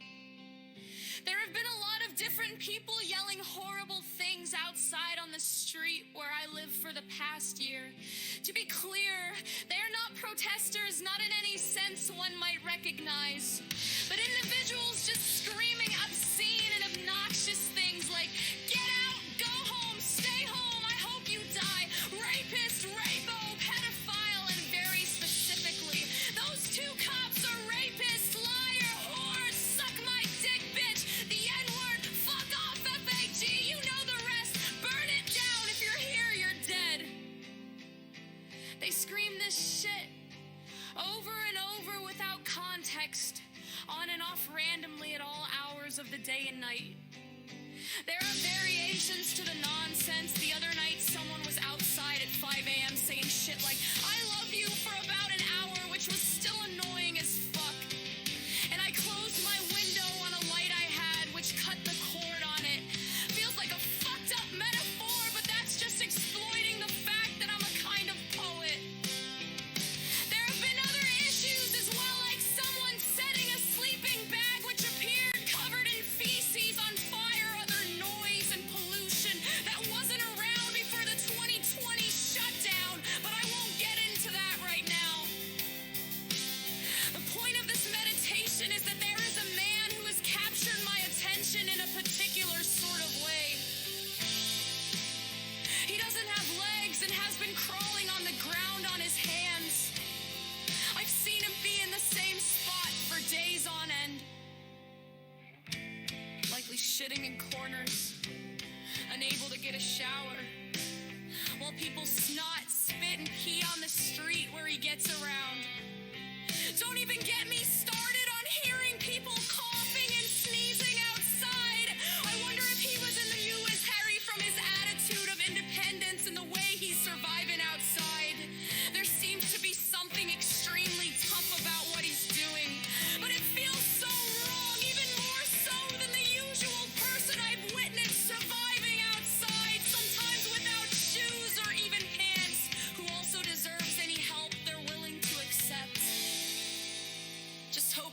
sakes, it's the right kind of help. Not to forget, we're still in the middle of a pandemic. Not that it made life stop, not around here at least. Shelter and city staff who work nearby seem to just pass him. He goes unacknowledged. This would all bring about a feeling of pure and total empathy from me. Except that he's now taken to shouting horrendous things too. Sometimes directly under my window. Suck my dick, bitch. Fuck off, slur. Go to hell, etc. Today I woke up to his gruff voice saying, "Get out." I've heard some people seem to tell him to shut up, but I'm honestly surprised he's even still around at all. Which brings me to this question: what is the best way for the average person to respond to hate when you don't want to become part of that hate yourself? When you want to fix a problem, not make it worse? When you yourself feel powerless and there's no one else to call for help? My first thought is to respond with art. Make a sign that says, "In this house, being gay is cool. Black lives matter. Never meant yours, did it? Fuck fascism, your body, your choice. You can love people who make different choices than you. Love is better than hate. Your life is your own. No person is illegal. There's no such thing as home, so just let people live. Where is home when you have no home? Coexist, bitches. A seat at the table for everyone, or the table gets flipped over. Raise the standard of living, good housing, good food, quality health care, and dating education at any age for all. Be a world citizen. You're only allowed to take words back that are used against you. Everybody is a whore. Whore. I'm not that cool, sorry. Being a rapist or a paradile isn't good, but no one here is, and even then I'm not sure this tactic would help anything. Always ask questions and follow the money.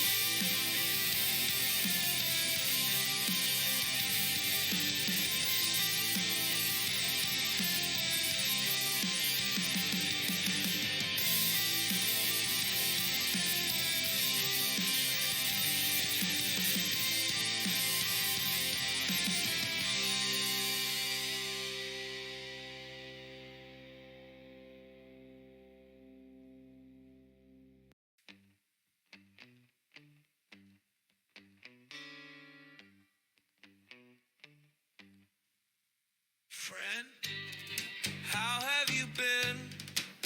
5 years. Wow.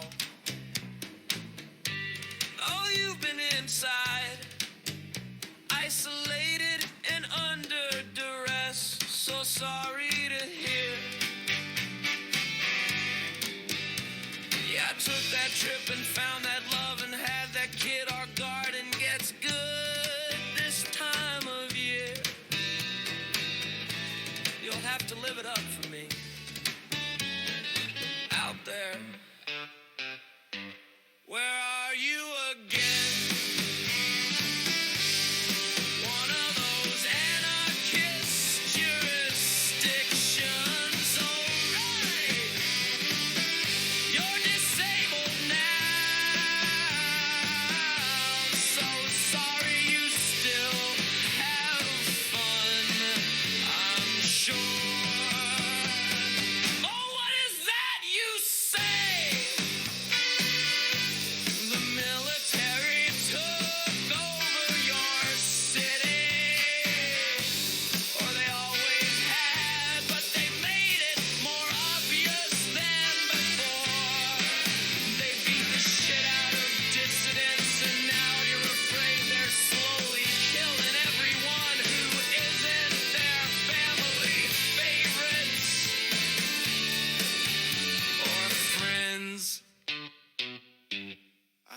have been out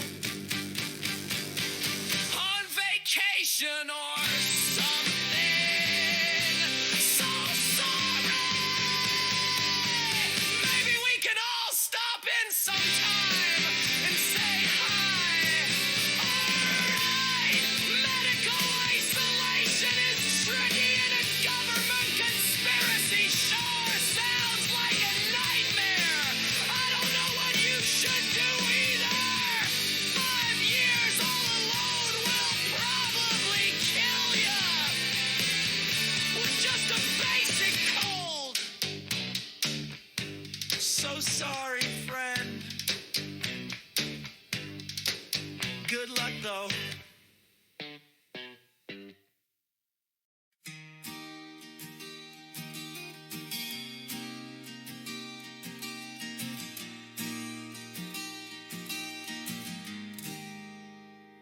They like it when they look like the TV, when everybody smiling at me, when everybody smiling back at me. Seems like nobody's smiling anymore. Seems like nobody's smiling anymore. Seems like nobody's smiling anymore. Late night talk shows are not funny, they're just ads laced with honey made by bees who might hate you. So let's start the party at 10 and share our new song. Fuck it, everybody sing along. And don't mind if you can't smile at the same time, because not all poems have to rhyme. Nor is every cloud a curse.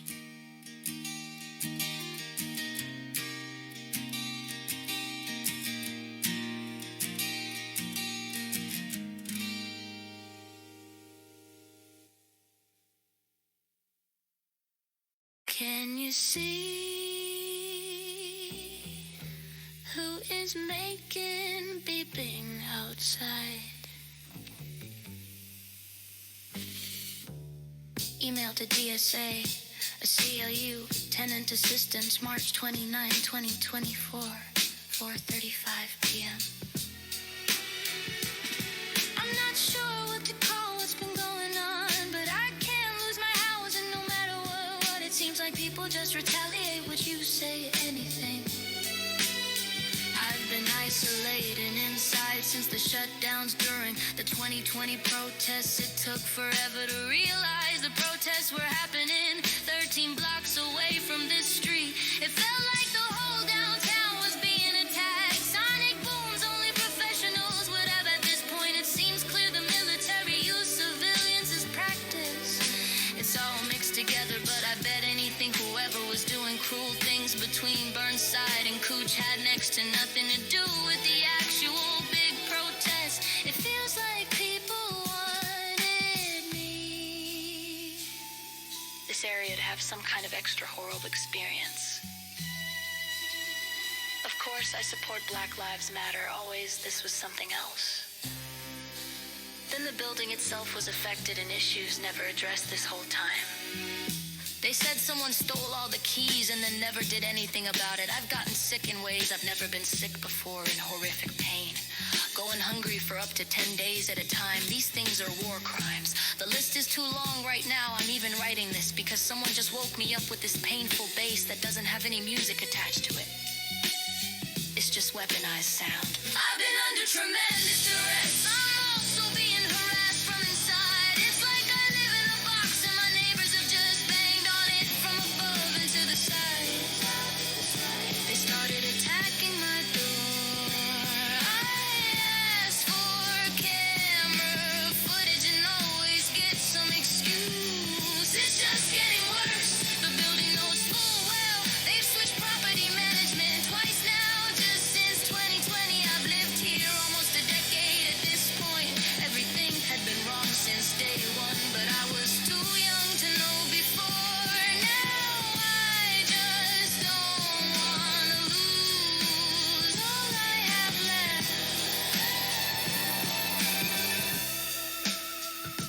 been horrifying. My cat just passed away, and I'm sure we both would have lived longer if this wasn't happening. I had never hung out in the entertainment district before I moved in and didn't know it would be so loud, but I didn't complain. I got jobs at night. When 2020 happened, the atmosphere totally changed, and the sound distortions have been what amounts to psychological warfare. I have had to play something almost constantly for 4 years. I love music, and I need to listen to the news. But this is like forcing you to 24/7. I try to be an echo of what was important, but I don't think anyone gives a flying F about me. They coughed in front of my door in the hallway before there were even vaccines available. January 1st, my neighbor followed me out of my apartment and blocked my path back up the stairs. I'm out of shape from the isolation and was crumbling on the stairs. It seems like someone has hired a personal garbage collector to come around and bang things when they feel like it. Motorcycles and revving and putting exhaust in my space. That has choked me out on numerous occasions. The room had broken windows when I moved in and has always been kind of exposed to the outside in a way. It's like they didn't finish the room. I feel like someone did all of this to me on purpose for some agenda that I just can't understand. The fire alarm has been falsely set off over 30 times and they never have an explanation. There's way more details, but I'm just trying to survive and now very groggy. I can't return to work. I did before isolation and this hasn't let me write like I normally would. I feel psychologically drained and I don't want to lose what I have left. But the situation won't let me get a grip on any kind of future. I haven't known what to do or who to really trust to help me. They're banging from above me again as I write this and slamming shit outside. The person with the isolated bass sound has come around again. If you asked them to roll their window down, there wouldn't be any music. They come around here just pushing that bass into your eardrums and revving over your brainwaves. It's horrible. I know every sound that's normal and what's not. This has just been wrong.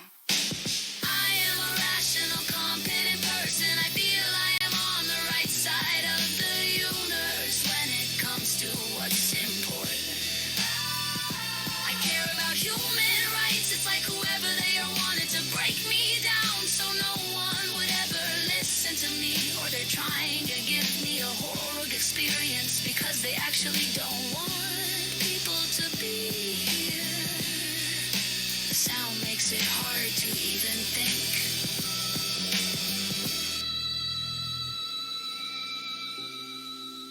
There are too many theories to lay them all out right now. Whatever is going on.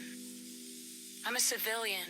I have lived in Portland since 2012, and no one had a right to hurt me or displace me from the only real home I've ever had.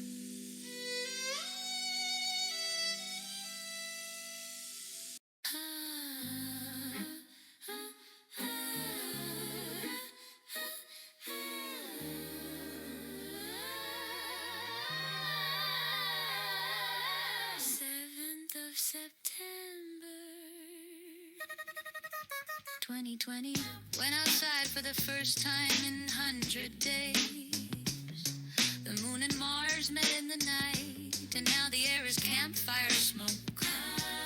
Wind blustering, bewitched, sky tinged pink.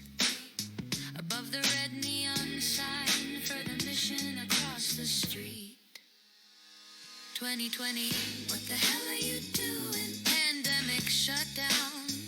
Eerie quiet punctured by roars of sound that have ripped out my ear canals and sent shockwaves through my system. People screaming horrible things. Go home, stay home, and I hope you die. Fear of getting sick. Fear of deliberately being made sick. Fear of tracers protest infiltrate.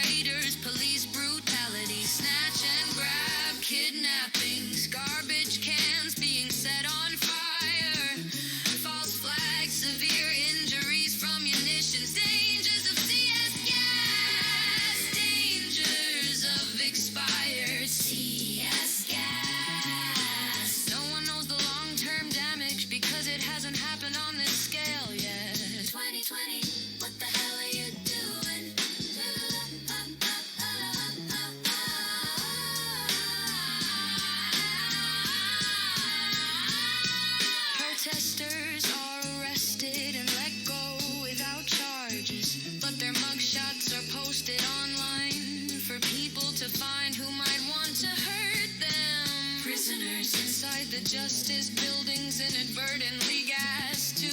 Every night is another war crime or a civil rights violation recorded in plain sight. But it's as if it's all too much for anyone, even the ACLU, to do anything about, at least not very quickly. 2020, what the hell are you doing?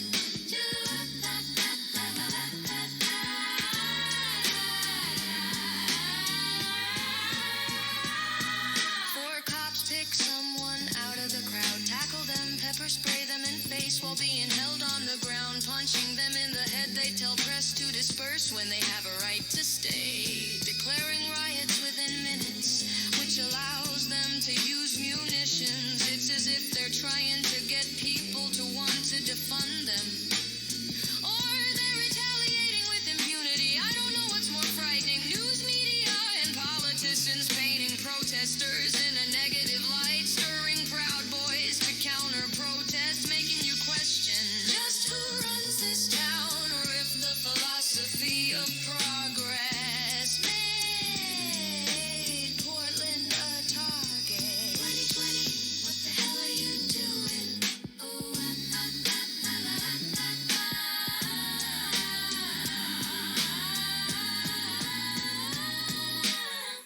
Oh, over 100 days, the people march until midnight, when the crowds thin and cops start bull rushing remaining protesters to try to get away, throwing back canisters thrown at them. Feels like there's no one to really call for help. Desperately whispering the question, who polices the police? But no one answers me because I'm sitting here all alone by myself, reading updates from Twitter and hearing booms go off in the distance since June, or a few times right on my street around 3 a.m. Despite the clubs being shut down, I've given up trying to sleep at night. Feels like there's no one to really call for help, desperately whispering a question, who rises smoke?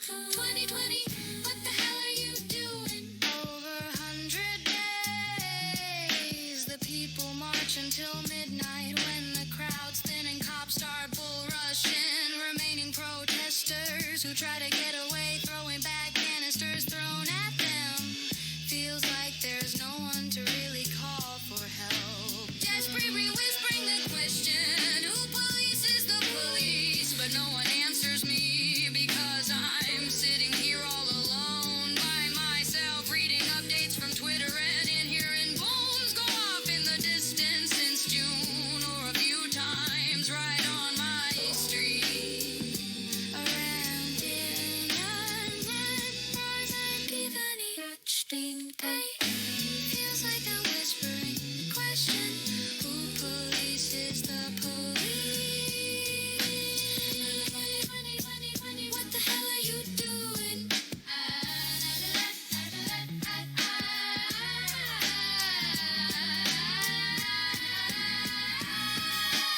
All of downtown psychologically tortured, textbook definition, and then into the neighborhoods. Portland had its deadliest month in 30 years. 150 rounds fired near where I used to live. 2020, what are you doing? Forest fires break out, air quality hazardous. People have been calling this a smoke break from the protest. If it isn't the end of days, it sure looks like it. They say being out in the air is like smoking 15 cigarettes. I don't wanna die, but good God, I want a cigarette. I know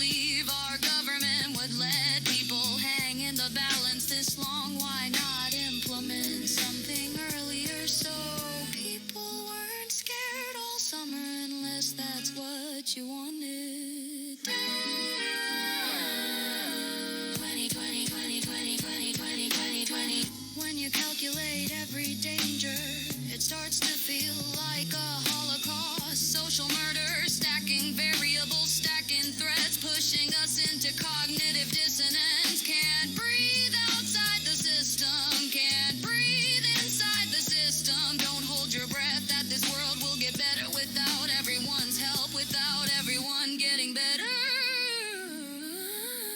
Or that this is ever the end of it. 2020. 2020, 2020, 2020, 2020. What the hell are you doing? The world stops for no one but you wish it would.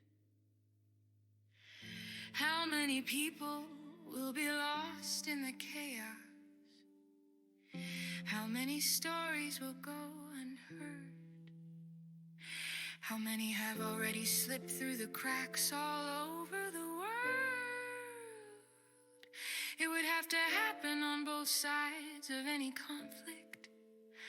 But if every soldier just walked away, said no, we do not terrorize or kill each other anymore, who would be there to punish them for allowing peace?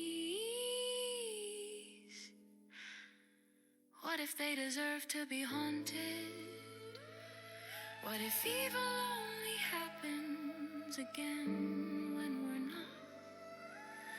A couple nights ago, someone was sitting under my window playing music. It wasn't heavy or blasting bass, it was kind of pretty. I don't look outside anymore, but I did this time. A small 4x4 SUV with an American flag sticker on the back windshield. A person scrolling through a phone in the driver's seat. They made an okay sign and held it up to the window. I closed the curtain and retreated back into my room. I have these kind of panic attacks sometimes, where my mind just tries to understand a situation like a computer suddenly dumping all its files on a subject. I guess it's a way to cope.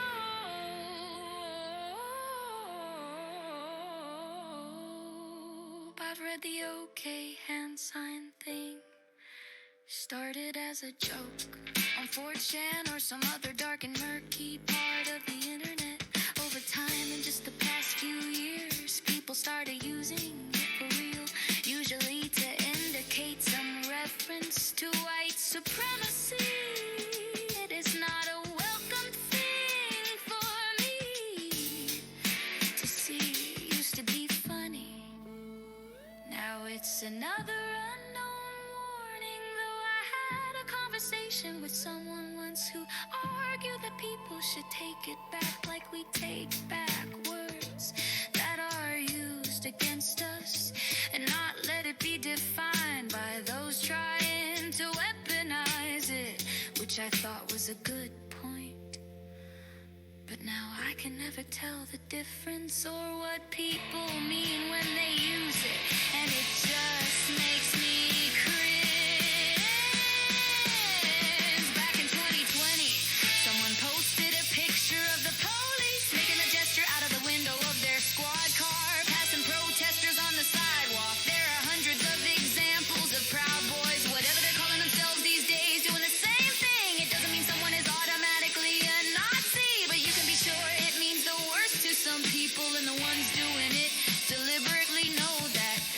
Sometimes I wonder if people are trying to indicate that what they're talking about involves white supremacists or those ideologies, like a flag that says they think these people might be Nazis. Or is that just paranoia, hoping for the best, hoping they're just looking out, not just laughing in our liberal faces? And what if it doesn't just stand for white pride? What if the three fingers are for the 3%? What if they're for World War III?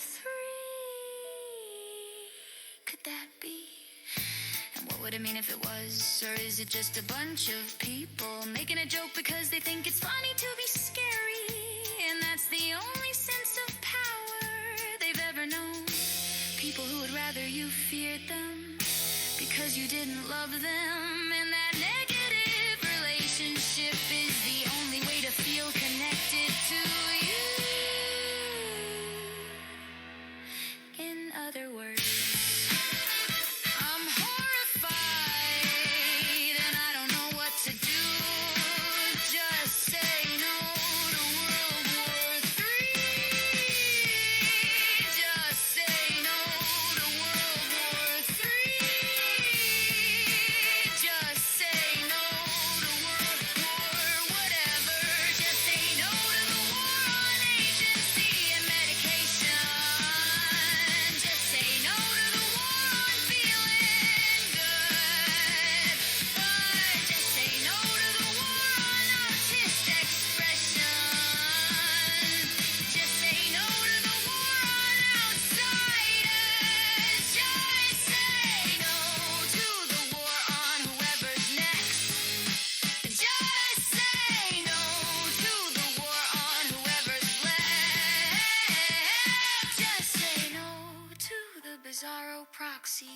ideas we're forced into. Just say no to the war on you. I'm like a library book. The ideas are classic, but you still need to research online. You still need other resources. You still need other books. Isn't that how it should have been anyway? I could always do more research myself. Have to admit I love speaking what feels true and later finding out that someone people actually remember and care about in a historic sort of way. Said it too. Unless the ideas were passed through conversation or the general cultural atmosphere, ingrained in the radio waves, coded into the algorithm. I had no way of knowing that before. Didn't read that book, didn't see that movie. Nobody taught me that quote or that fact. It just felt true. It's fun for me, sometimes heartbreakingly. Truth is painful if it feels like you're the only one who knows or gives a fuck. I guess I always had trouble feeling like I belong. Resonating this way is like talking to them. How often I imagine what I'd be like if they raised me directly, or if we might have been friends or fallen in love. Had we been able to meet this way, I'm part of the great conversation too. A place at the table even when I like to eat alone. A home in the universe, a family across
teaching us through magic tricks. I wanna believe there's someone somewhere who knows the whole truth, and this will all result in a better someday, even if we will never get to know.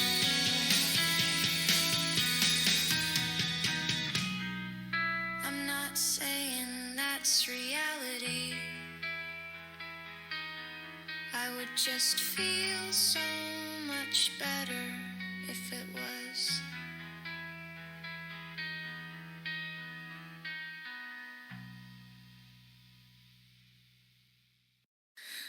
Have you ever heard the old stories of scared soldiers who went to war with nothing more than a stock photo in their wallet? And when they were all alone, they pretend they were in love. I know it's a lot, and you're probably gone and never meant to be more than a dare program, but I hope your soul gets to be free, even if this country isn't.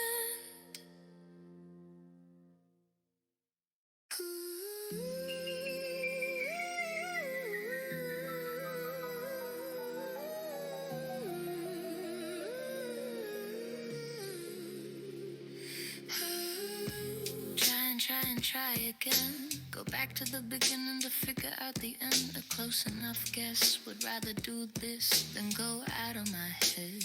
Out of food, out of options. Hope ebbs. There's nowhere I'd rather be. Am I somehow wrong for that?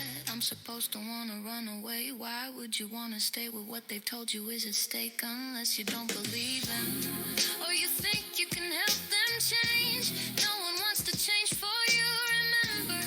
So you must just not think it's true. Not the whole story anyway, never is. And the good parts are worth staying for. Help, it's the only good I've ever known. Will no one ever understand that? It would just be so helpful if I could know what the future holds. 10, 20, 50, 100, 1,000 years from now. Is everyone walking around outside right now? Everyone who has been doing the same thing throughout the pandemic, destined for cancer or some such shit? Or am I an idiot for staying aside, wasting my life, half trapped, half rescued by the box that is my room? A room I have no intention of giving up. But at this point I've been hurt by everything I've ever loved. People blare bass so loud it shakes my furniture. Raw engines that feel like they're ripping through my brain, even with the noise canceling headphones on. I don't mind the music, bursts of songs comes and goes, but there's not enough of that. It's mostly just noise, people laugh and scream. At least they sound like they're having fun. Some people scream horrendous things, and I don't know why no one does anything about it. I wanna open my windows, but it's felt like being poisoned by noxious fumes. I've asked my landlord about it, but I get no reply. I gave up smoking, damn cigarettes smell so bad when you don't smoke anymore. But I can't say I don't wish I could just go back to not caring, to having friends and conversations. Though I wish I remembered more of them, as if I would never die immortal, because I was already friends with death, something like that. At this point I'd probably get dry socket anyway. My fucked up tooth has been bothering me. Don't want it to hurt again. What the fuck is this shit I just read? That the Oregon Health Authority says a bunch of the healthcare professionals aren't vaccinated. What is that supposed to mean? If it looks off to me, how aren't the professional scientists screaming? And if I could just know what the point was, how much of this shit show was delivered, how much I should care about any of it, that would just help so much in deciding what to do. Not just sitting here alone forever, frustrated and feeling tortured, waiting, waiting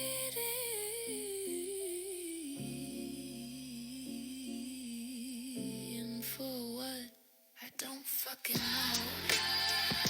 I don't fucking know. I don't fucking know. I don't fucking know. I don't fucking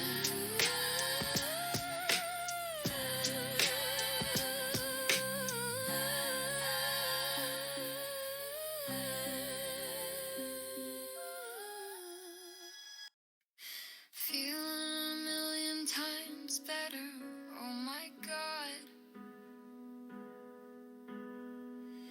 How do I convey the relief?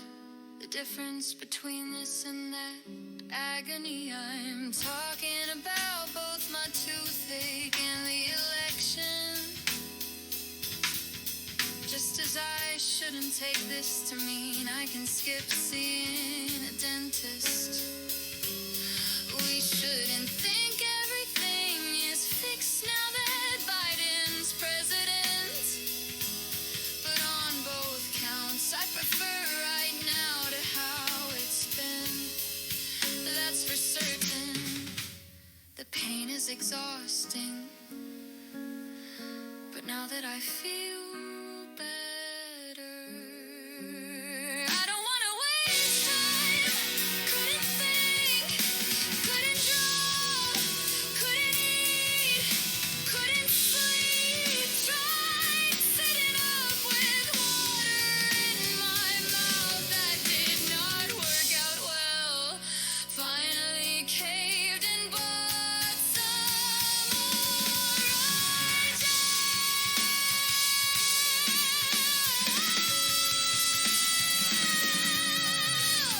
Lucky to have the means.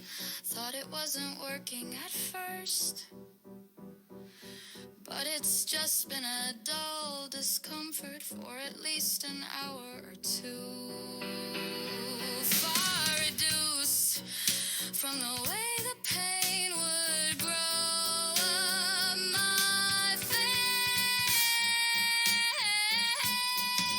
Like when characters get poisoned in superhero movies, the way it shot through my gums, top and bottom teeth, drilled through my ear, up around my sinuses, carving into my head.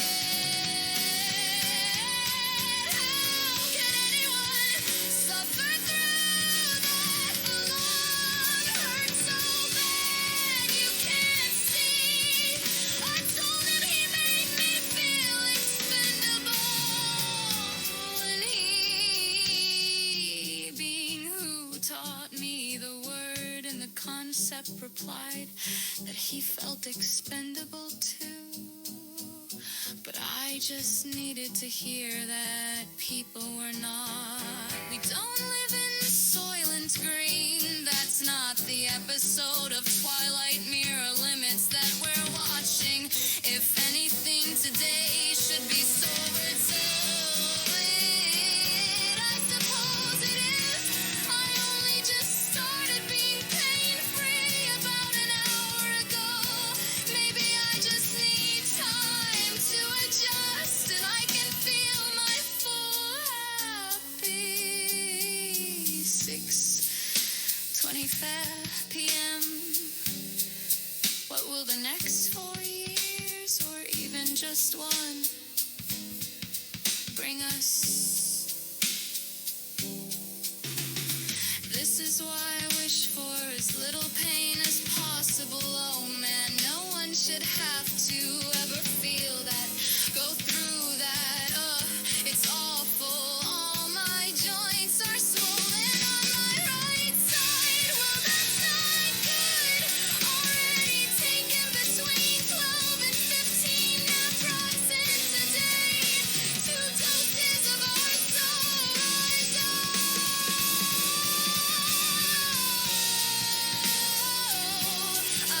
don't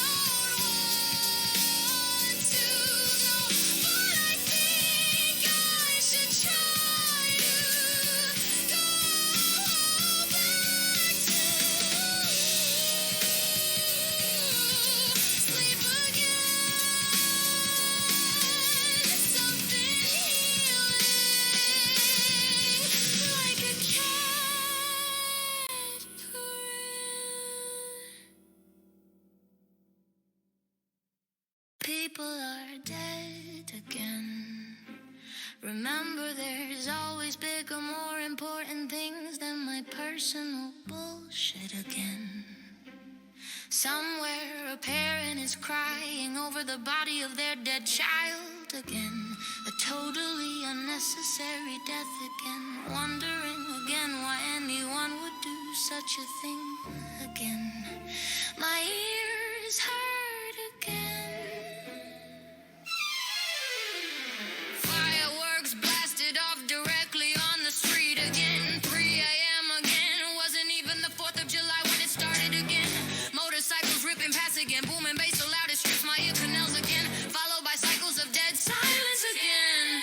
Fear of eviction again. COVID cases on the rise again. Don't know what I'm gonna do again. Still alone again. Don't want anybody in my life because if they showed up I'd never want them to leave again.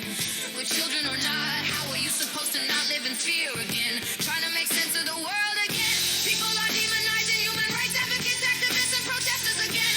Holding back so I don't sound like a cliche, dismissible conspiracy theorist again.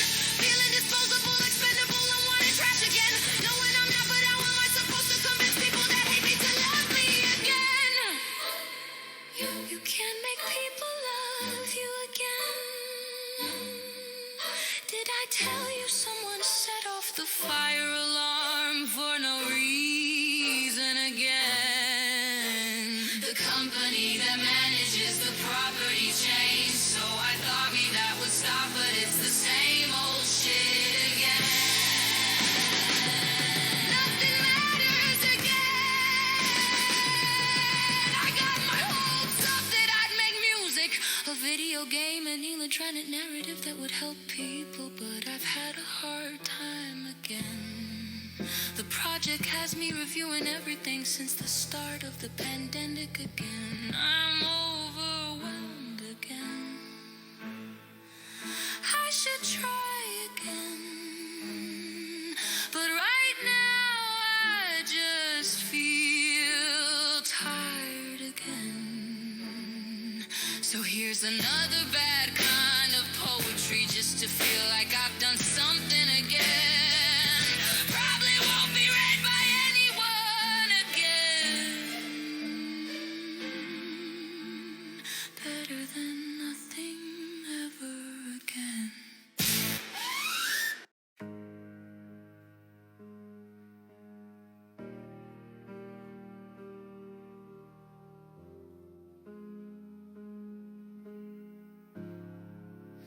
Crashing glass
Maybe I should show I finished.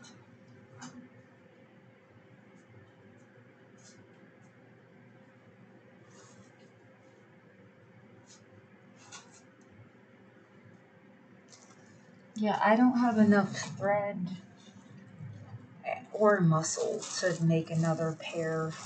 Um, so this, if like worse comes to worse, I guess this, yeah, that's I can do.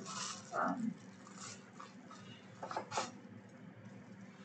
but you've got side strappy bits,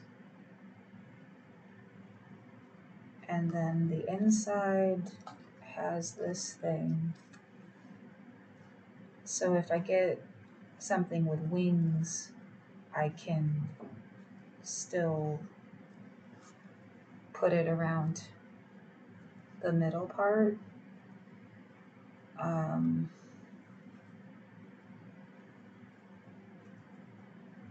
the pads that came with this don't have wings. It's still gonna hold better on like a vertical.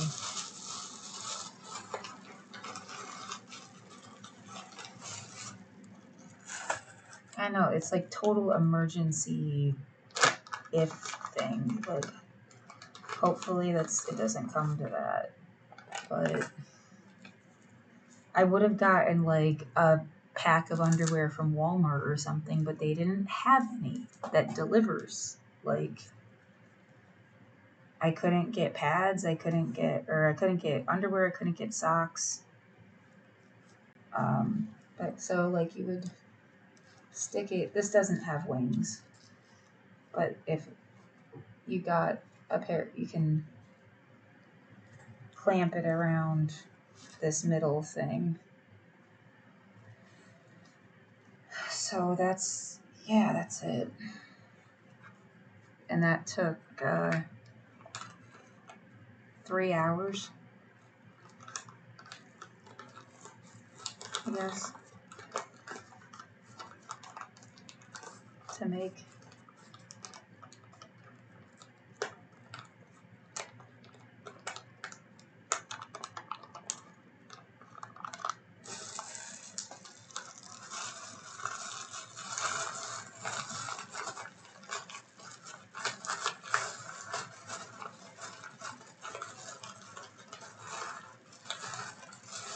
What now? Oh my god, what a fucking nightmare. Are you kidding me? Like, here's the musical that goes along with my fucking. It's not a joke. It's not fiction. It's non-fiction. It's just been musicalized.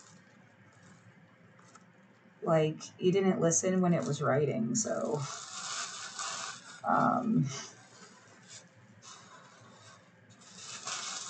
I don't fucking know what it's. I don't know the words for the level of like.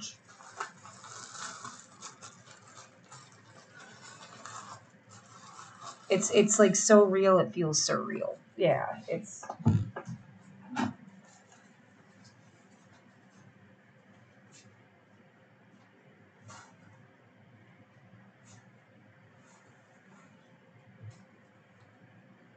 that point when a human being gets so stressed that you can't mentally handle it.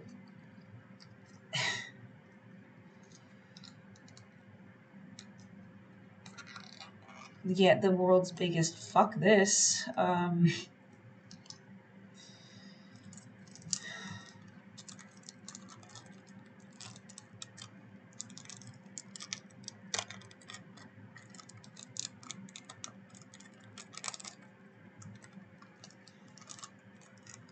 How many details, how many memories, how many like points of fact that like this shit happened to me in the past 5 years. I told people about it. I said I needed help. They couldn't help you.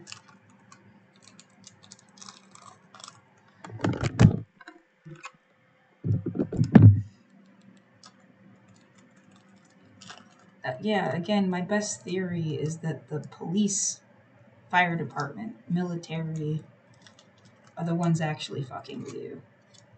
Because there's no one to call for help, and it becomes like a job security scam. Like, you get abused or you call them for help somehow, but they were the ones fucking with you in the first place. And their paychecks have stayed intact. And yeah, when you remember all the fire alarms and all this other shit, and I mean, even when I've been in here, I've heard the fire truck blast by. It's like, who ends up running anything?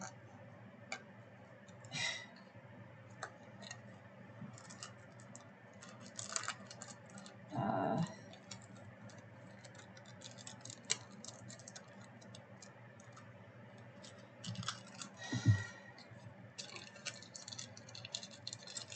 yeah. It is like dead quiet. It's quiet. I think it's more quiet than it was last week.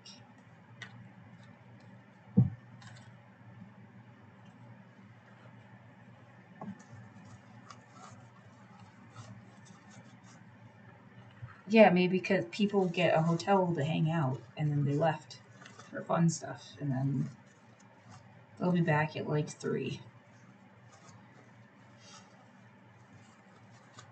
Maybe.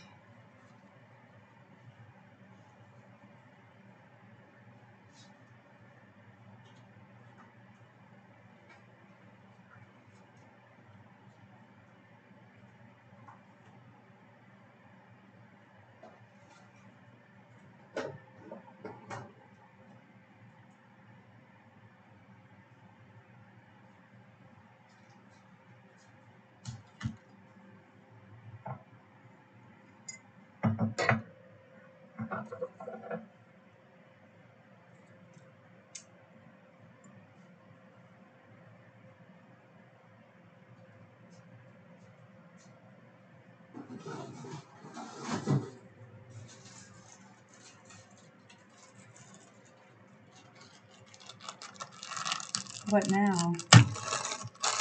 Well, I have until 12, and 1 o'clock is pushing it to find like $70 plus, I guess, somehow. That's the best I could.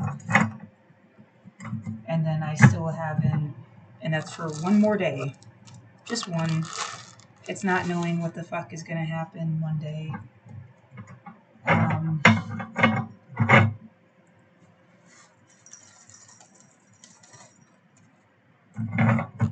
No, you should have gone to a shelter and you should have gotten sick and you should have let us steal all of your things without fighting so hard about it. And yeah, okay.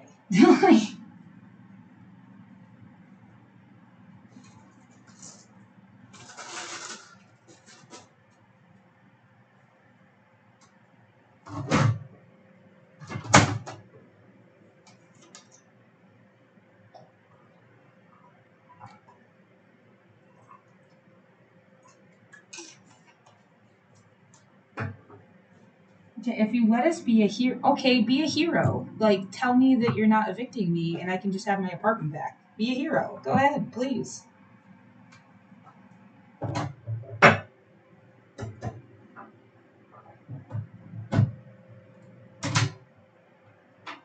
By all means. Oh my god. Be a hero.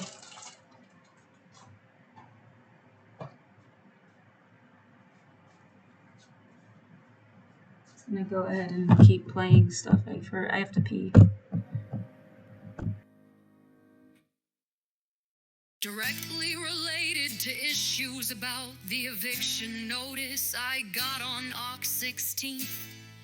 I was lied about in these notices and emails. I never changed the outside lock and have had the same key since 2015. I am not a self-described hoarder. I did not know who was at my door in July, and it looked like 5 men with some kind of buzzsaw breaking into my unit.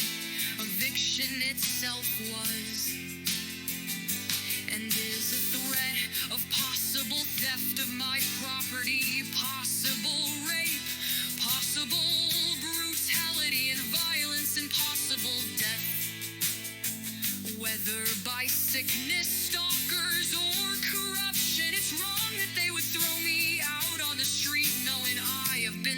inside my unit since COVID shutdowns. People must remember the war, like atmosphere of 2020. And I believe something that was not connected to the purpose of the protests taking place. 13 blocks away was harassing my specific street and never stopped, even when the protests ended. It also doesn't feel like management will genuinely help me out with harassment issue inside or outside the building. If asked in the future, I can't know what to expect, because they won't respond to my emails. I have been given supplies by the building in the past and need help to complete the stipulations of the agreement. I also find that noise complaint bogus based on history of the area and what has been allowed to happen in the building. I'm not sure what is supposed to happen with rent and thought they had gotten an organization to pay and haven't said anything about this building. It's supposed to help keep people housed. Seems like retaliation if they go on to evict me for that now. Management must contact me over email. They haven't emailed me back this entire time, and this feels wrong. I'm now forced to trust them when they pretty much were gonna let me die and have been ignoring me the whole time.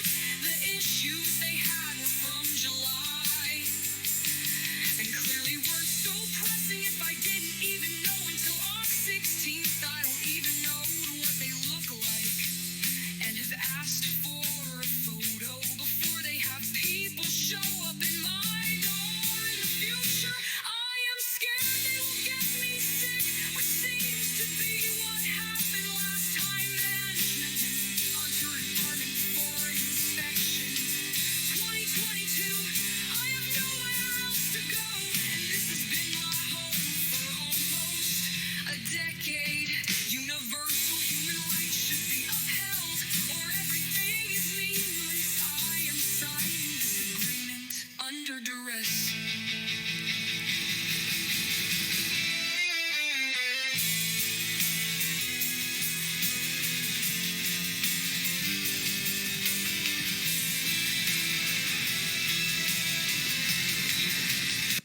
She knew she was someone she knew she was not saying she knew that by taking one extra pill a day would let her slip away.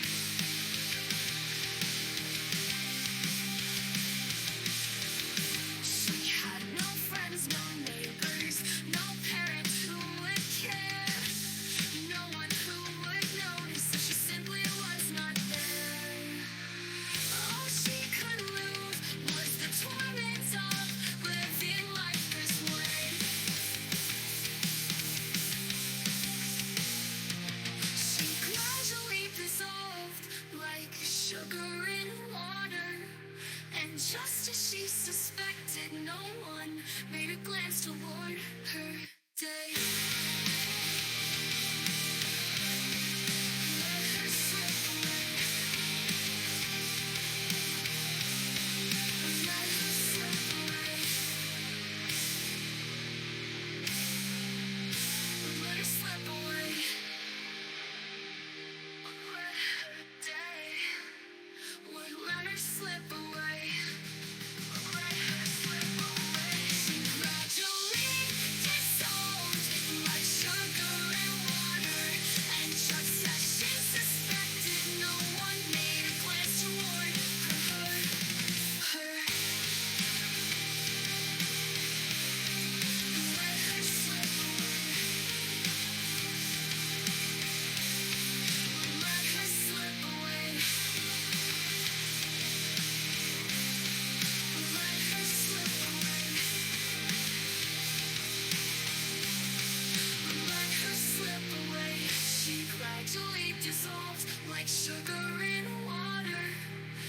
just as she suspected. No one made a glance toward her day.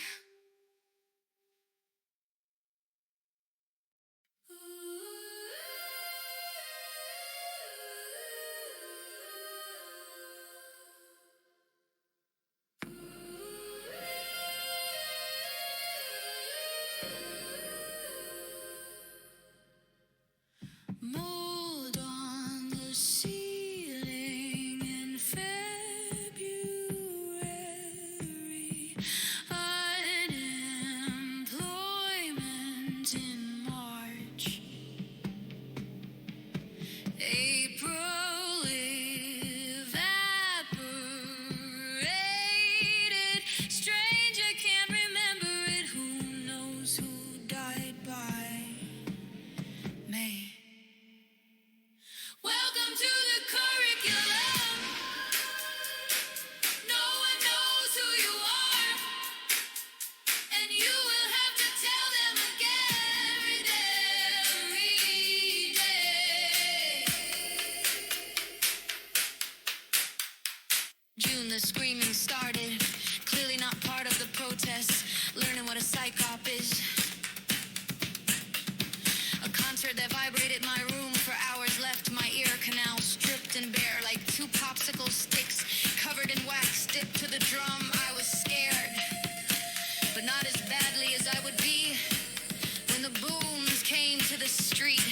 Only the military would have that kind of weaponized machinery, sonic blasts and sound effects. Thanks for the PTSD, but I had some already. I watched through the broken computer screen every single night for something like 170 days in solidarity with a community I never got to meet, in solidarity with people who seem to be missing, in solidarity with people I refuse to forget. 27,000 people left since 2020. Where have all the protesters gone?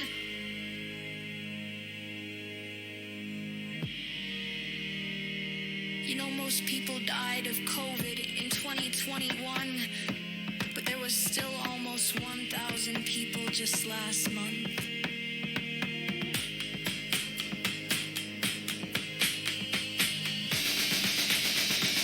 Welcome to the curriculum. No one knows who you are, and you will have to tell them again every day. And the circus spins everything into news stories. So important for remembering history. So corrupt when curated too heavily. Nobody wins wars, but especially not when they don't even know that they're in one. Welcome to the curriculum. No one knows who you are, and you will have to tell them again every day, just for them to deliberately forget.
Dear Pastor W, Mr. V, Mr. W, and readers of the age, it is out of the sincerest respect and deepest appreciation of Milton Hershey School, having provided me with both academic and social education which I could not have received at home, that I am discontinuing my The Age emails. Earlier today, I received the following message from Pastor W in response to one of my The Age emails. Laura, you will stop this inappropriate use of your email privilege right now. You are free to believe whatever you want about God, prayer, and all spiritual things.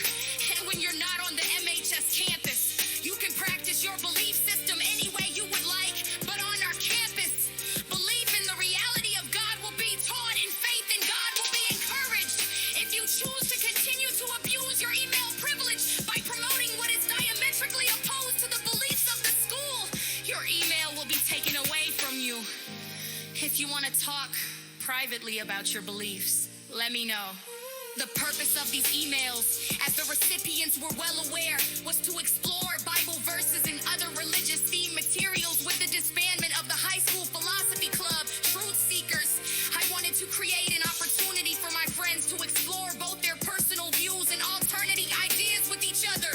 The students involved come from various faiths and each has a different religious history.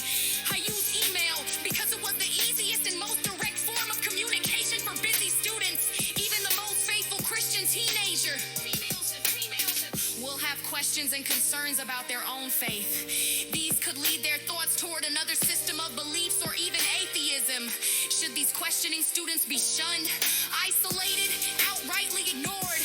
Should these students be denied the opportunity for unbiased discussion, debate on the subject with their peers? Many times I have found that my comments, should another person find them faulty, have done nothing but strengthen their resolve in their own faith. I highly doubt that the goal of MHS is to lead students to faith through uneducated blindness and fear. The views of the school and my own may be polar opposites, but I am confident that the intentions of both are of the purest quality. Despite the undeniable reality that MHS solely supports Christian beliefs, I still hope to create a peaceful awareness of alternative views, even those that I do not share. Simply, we are each passionate about what we feel is right, and we take the responsibility of communicating that truth personally. The greatest asset a school can bestow upon its students is the opportunity to develop a true sense of self. All the memorized math equations in the world cannot compare with the confidence and success that comes with knowing who you are, what you stand for, and why the consequences of silencing these students will be far more devastating than exposing them to what is a diametrically opposed belief. With respect, integrity, and a positive spirit. Laura El Gamari, Student Home, Clearview. He lets me go, gapes face, shrinks from view. As I'm sucked into my mother's grave, the casket bursts open and I am pulled through. I am standing at the foot of her bed, wooden floorboards beneath my feet. The wallpaper is peeling and splotched in a vaguely familiar way. Lavender! Lavender!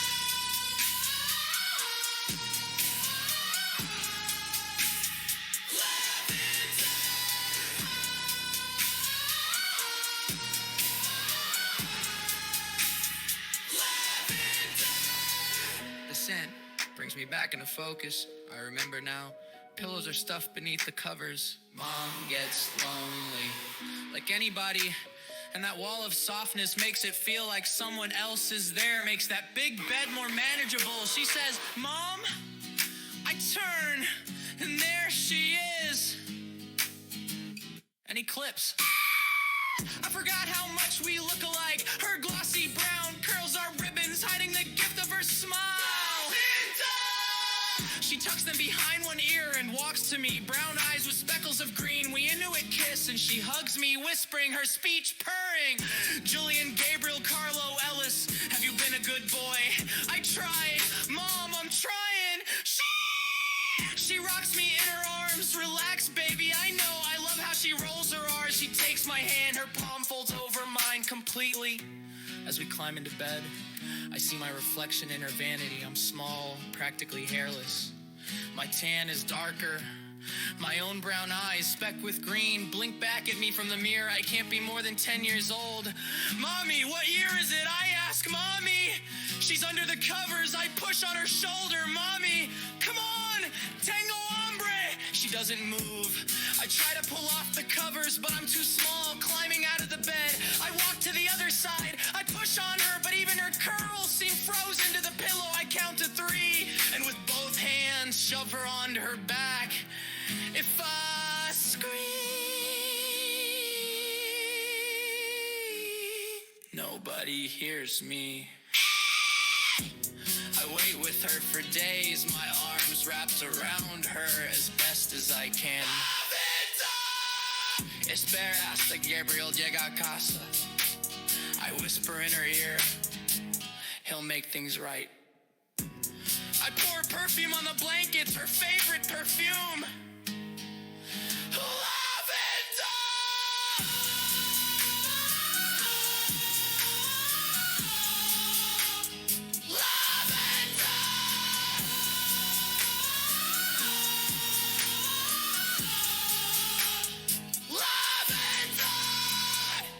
Watch her skin fade to white, then blue. Her eyes go milky. I could close them, but that's for dead people. She's just sick again, and Gabe knows what to do. I'm getting hungry, and we've run out of Ritz. There are crumbs in the bed, but I don't think she'll mind once she wakes up. She'll be glad I stayed with her and hug me. Someone's knocking. I'm not supposed to open it for strangers, but someone's knocking. It might be Gabe. We've changed the locks twice since. Someone's knocking. The last time he was home, I kissed her icy cheek and someone's knocking. Answer the door. Door code. Have been asking since Thursday. Email to management. A CLU tenant assistance. February 13th, 2024, 12:35 p.m. I've been asking for the door code since Thursday, Feb 8th, and have not gotten any response from management. I needed to get food, medicine, and necessary supplies. I believe by now it is well documented that I have not and cannot leave my apartment and have survived thanks to deliveries. It would be cruel and dangerous to try and force me, especially after having spent the last almost 4 years in isolation. Recently, my neighbor followed me out of my apartment and blocked my path on the stairwell last time I left to get my mail, which is... Oh man, the level of which they don't care. If they cared, holy shit, you said it like so long ago. You said everything. Every year.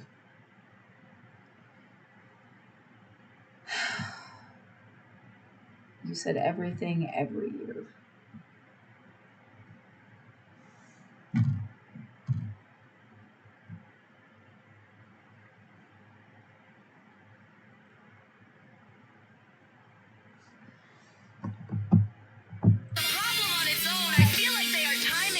Try to do anything and deliberately trying to provoke me. I avoid them by not leaving at all as I have no desire for confrontation. This is in combination with not leaving due to medical concerns.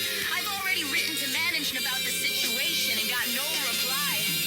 Last Wednesday I was able to get groceries as usual, left in front of my apartment door, but on Thursday the delivery person said the code no longer works. I cannot waste money on items that will get left outside or taken, as has already happened multiple times. I have been under duress. I'm not able to be my full self on a regular basis. It's difficult to say everything all at once. I have written multiple times about various issues that really are a big deal when you're living in a small studio and isolated inside. False fire alarms, a high volume of unknown hazards being pumped into my space.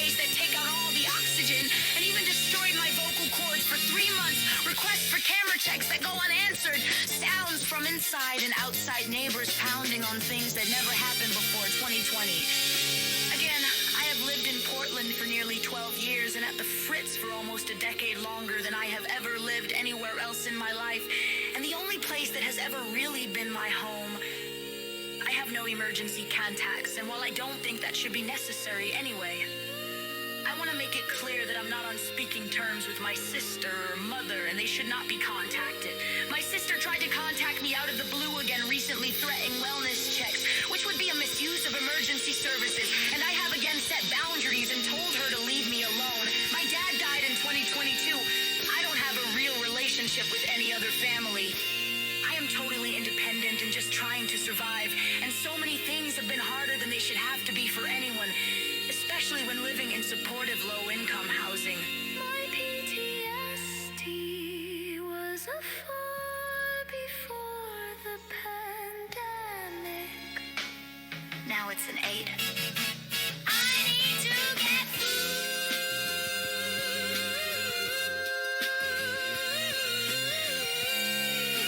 Please provide a door code that works. Thank you for keeping me housed. Laura Linda Gamari.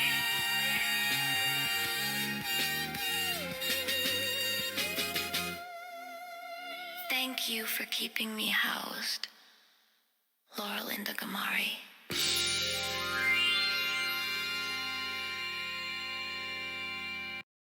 Hey Hassan, wanna save the world today. There's nothing else worth doing really anyway. Hey Hassan, wanna save the world today. Hey Hassan, wanna save the world today.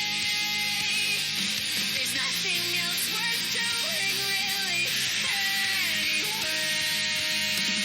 Better off for having been broken by you.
one goes out to all my bros. You're so cool and vulgar, filthy and risque. So tough, cold-blooded. Do you feel powerful? Do you feel pain? Throwing middle fingers with a smile on your face. Everything's a sex joke when you just wanna get laid. Still you make me laugh, so what's that say? Damn it, why do I love you? The cigarette in your mouth while you're taking a piss. The way you lounge back with your arm behind your head. The crooked joker smile, black heart twisted with gold. Get a thrill from selling your soul. God, you love being an asshole. No feelings, no fucks. You calm me down. I look up to you, I can't help it. But you're a middle finger, and I'm a peace sign. Not that I don't enjoy. I deserve flip off from time to time. You think they'd be perfect for each other, but you don't feel the rush, the zap, the hair stand up on the back of your neck when I'm just being myself. Too nice, too honest, always saying sorry. Chain smoking cigarettes and talking. Vulnerable, like a walking exposed nerve.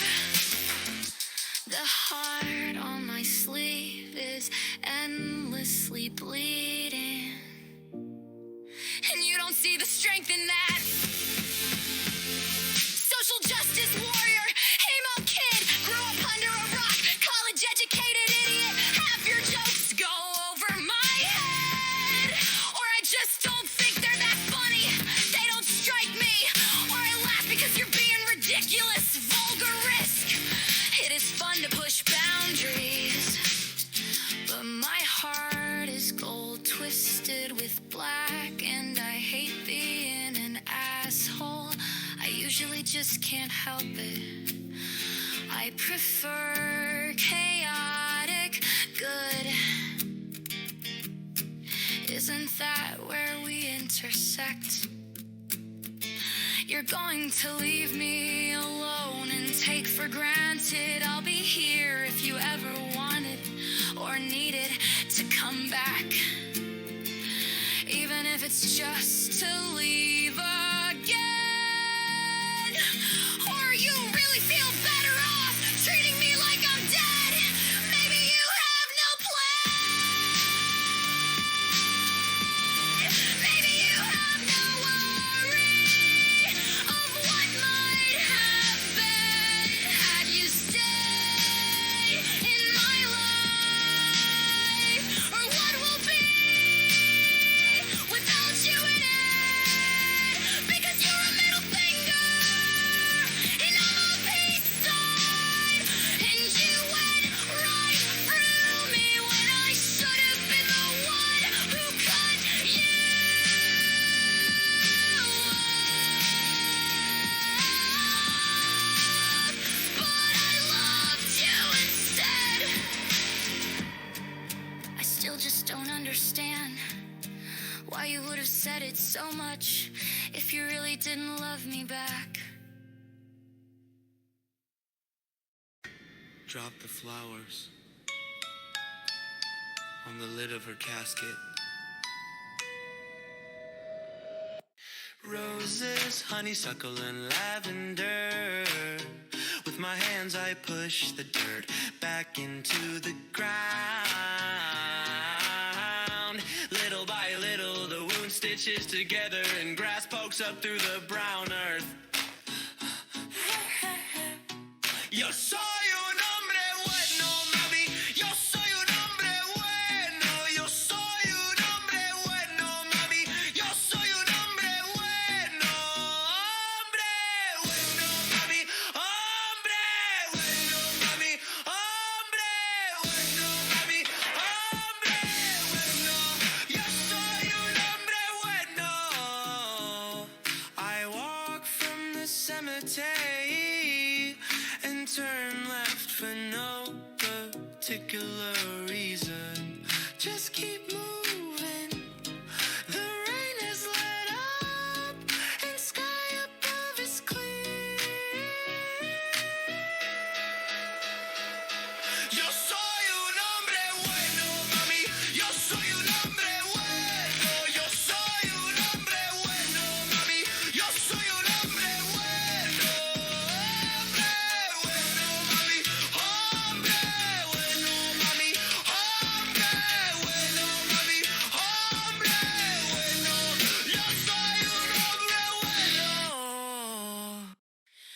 You call me a coward when you're too scared to even tell the truth. I am braver than you'll ever be.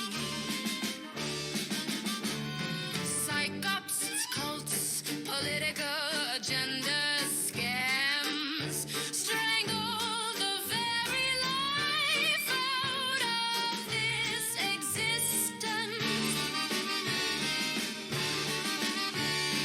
Paid too well by the global theocratic military industrial complex. Minions for murder. The only thing you know how to make are jokes. No one was born just to be fucked with by you.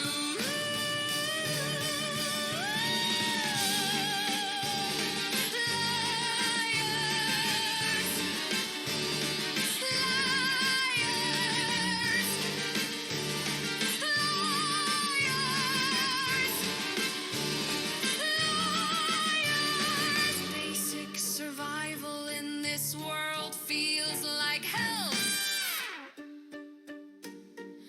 Using vulnerable people and watching them suffer. Not teaching the children and taking advantage when they get older. Finding excuses for your own gain. The same false power of any playground bully. Mean-minded, careless cruelty. The reason why we don't have universal human rights. You can stop being an asshole whenever you like. No God worthy of worship would have let you destroy the lives of dissidents.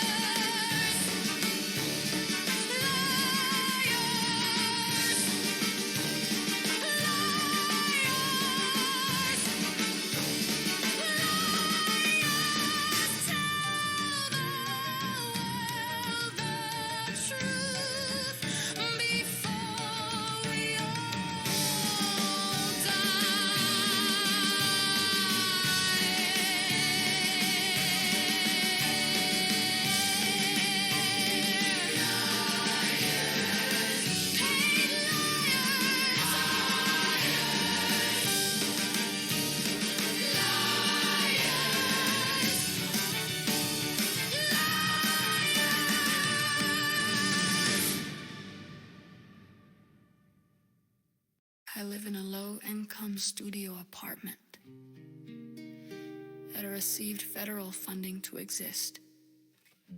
Its purpose was to help keep people housed. The board of managers, construction company, maintenance crew, security people, people who work in the office are all millionaires compared to me. I use Twitch, Instagram, Facebook, Threads, Reddit, YouTube, TikTok on a daily basis via smartphone and laptop with Xfinity internet every single day. Millionaires. PGE Electric. I am lucky to still have a credit to my account that's slowly chipping away thanks to the HRSN program. Still millionaires. I can only get my food via Walmart delivery because they accept food stamps and give you cashback options that let me buy toilet paper, Lysol, and naproxen. Terrorized while in medical isolation since COVID 2020 shutdowns. Assholes keep running sirens and sending garbage collectors, motorcycles, trucks. Unknown people to directly fuck with me, trying to push me out of my home. Using me for some unknown purpose I do not consent to. False flags, proxy wars, psych ops. The energy and gasoline the fuckers must have spent just circling the block would have paid my rent for years. I grew up at Milton Hershey School for fuck's sake. No, they're not allowed to just give alumni money, but would love to know every member of the board of managers for the last 100 years. And how much they ever got paid to do what? 2012 graduate of Ithaca College degree in writing, minor in women and gender studies, scholarships earned, scrubbing toilets, visionary award, getting a 3.8 GPA from the ages of 10 to 18 at MHS. Public schools should have provided the same things. Education should be free at any age, or else we are doomed to never update for the sake of some expendable system that wants to turn you over when they're done with you. The Twilight Zone and Cosmos keep me sane. Some things money can't buy, but sure helps production value. The government has been hemorrhaging money, probably because it is fake, but will need to be more real by the time the next generation takes over $4 million sending troops to Portland. Just this year, $130 billion to Ukraine that we never talk about. Those big companies I rely on for daily survival donated $300 million for that fucking ballroom rather than support housing, healthcare, education, food, or internet for all. Cool places have been turned into military training traps. Fuck cop cities, fuck the Coliseum, fuck the global security state choking me with white-gloved bigotry. Millionaires. Selfish, theocratic death cult fuckers are not better than anyone, and just getting points for your team is as backwards as it gets. Nobody wins wars. We just all die stupidly. Some third party looks on and shakes their heads, feeling better than us all. No one legit is gonna drive around your house trying to coach you into saying certain things. I am not anybody's enemy or puppet. Nobody fucking owns me. If I could send the truth back up through the white-gloved hands that won't stop hurting me like Rogue, I would. Church gloves, golf gloves, princess gloves, dust testing gloves, purity gloves. Millionaires keeping their hands clean.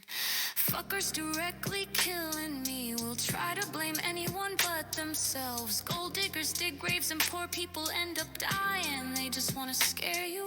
Will love and respect never come out of fear? People just wait hoping one day it will be over and they will get to live real good lives somehow. Hopefully they haven't lost physical and mental function by then.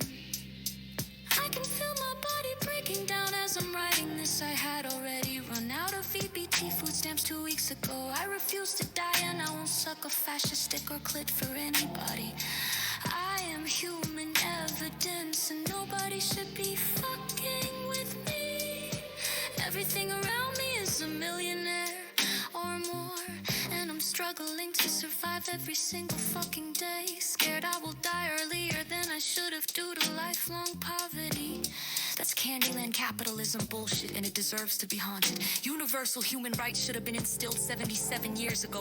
Anyone could just take the 30 ideas and apply them, no matter what government, flag, philosophy, or current social order. It does not have to hinge on any alliance with unknown and unelected people. There is no way the truly powerful didn't know better by now. They have just been gatekeeping resources as if someday the world will be only their family, friends, and favorites. The only people against the concept of universal human rights want to enslave and torture people and can't handle their roles as villains when they've destroyed everyone for centuries, imagining themselves as good guys of history. Millionaires. The planet has more money than God. Just do the right thing before we all die.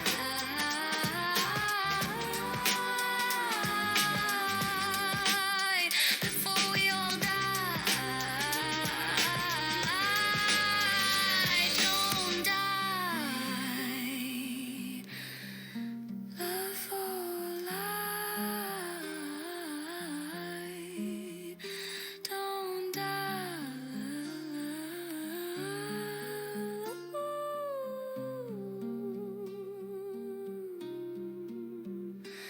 Don't die. Love or lie. Promises, hearts, light bulbs, Christmas decorations, China dolls, fancy plates, windows, shattered, mirrors, computers, coffee makers, of course on early Monday mornings, dawns and days, silence, spines of books, oh how crisply they break, Cars break down on the sides of dark, lonely back roads. People break up in public, shouting and slamming car doors. Heels break on the way to the wedding. Engagements break. Long fake fingernails break. Ankles break. Families break. Nothing can make you feel so guilty and be so much not your fault. Smashed pumpkins, favorite CDs, flower pots, beer bottles, glass, seashells kept in drawers from memories. Waves on the seashore, stitches sewn in faraway places on clothes sold by the millions. How many little fingers broke from sewing little broken stitches? Souls not souls. Souls do not break. They split into pieces like amoebas. They split and split, a constant dividing. But no, souls do not break.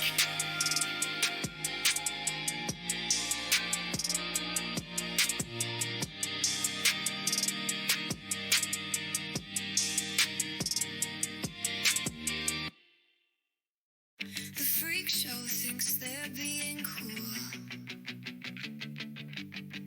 giving me an opportunity, holding me under duress, while I never know if I have a home, and somehow come up with things they weren't smart enough to think up themselves.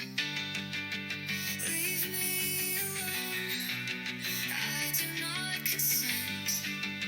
Leave me alone, I do not consent. Leave me alone. You will not evict me. You will not abuse me. You will not terrify me. You will not stop me from living. You will not ruin my life more than you already have. I do not consent. Leave me alone.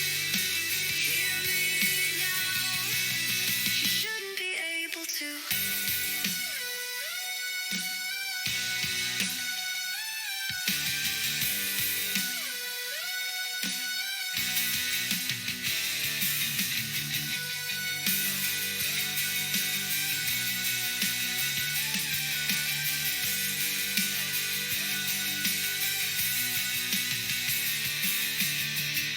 Leave me alone.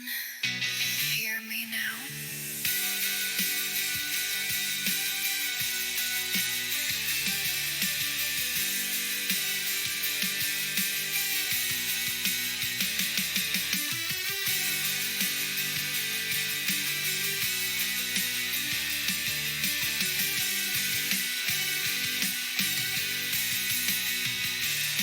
You will not evict me. You will not abuse me.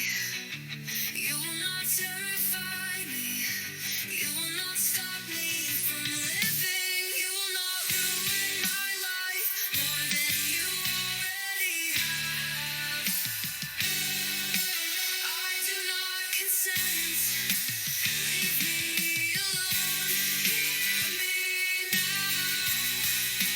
Hear me now. Hear me now. You shouldn't be able to.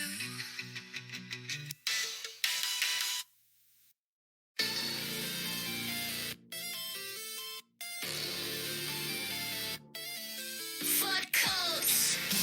Cults don't let you ask questions. Be yourself Or love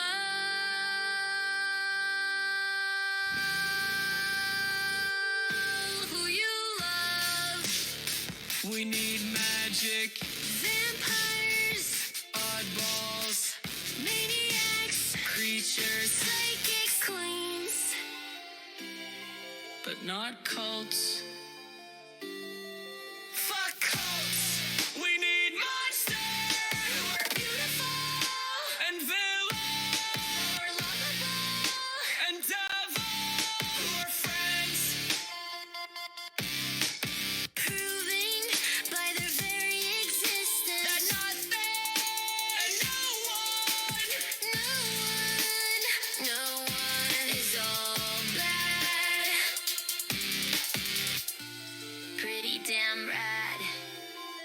In fact, Just say no to cults.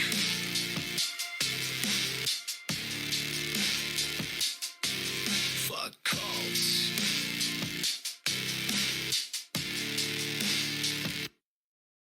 He lets me go. Gabe's face shrinks from view as I am sucked into my mother's grave. The casket bursts open and I am pulled through. I am standing at the foot of her bed. Wooden floorboards beneath my feet. The wallpaper is peeling and splotched in a vaguely familiar way. Lavender, lavender, lavender.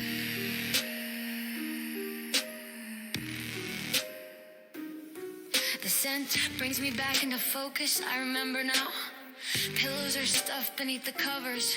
Mom gets lonely, like anybody. And that wall of softness makes it feel like someone else is there.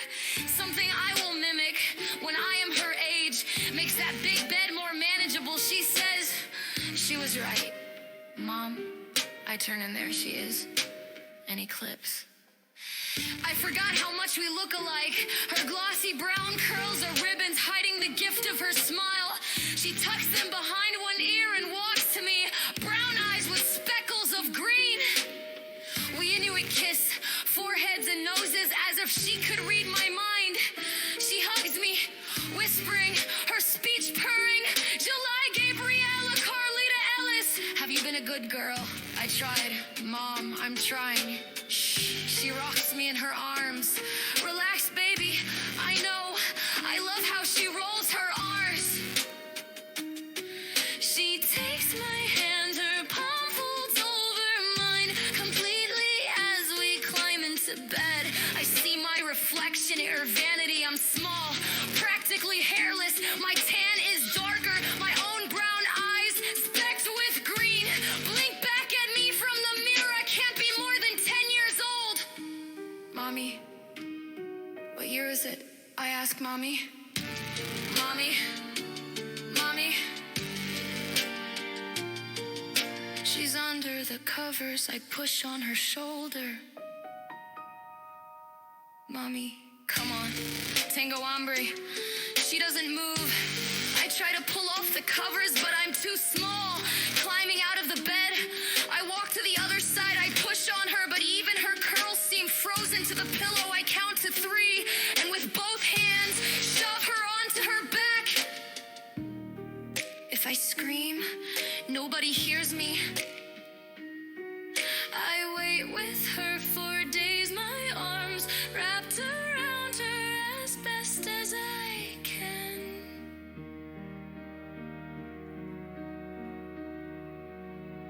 Espera hasta que Gabriel llegue a casa.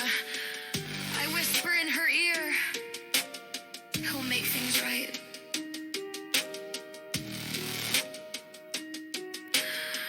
I pour her perfume on the blankets, her favorite perfume.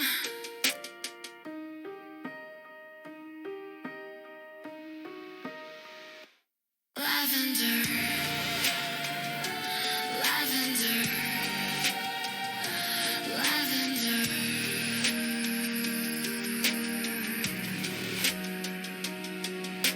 I watch her skin fade to white, then blue. Her eyes go milky. I could close them, but that's for dead people. She's just sick again, and Gabe knows what to do. I'm getting hungry, and we've run out of Ritz. There are crumbs in the bed, but I don't think she'll mind once she wakes up. She'll be glad I stayed with her and hug me.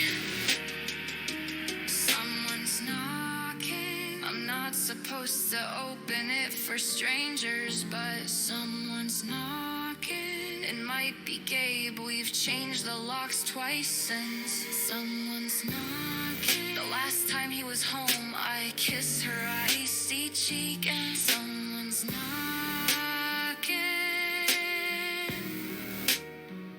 Answer the door. Universal Human, rights or everything is. bullshit.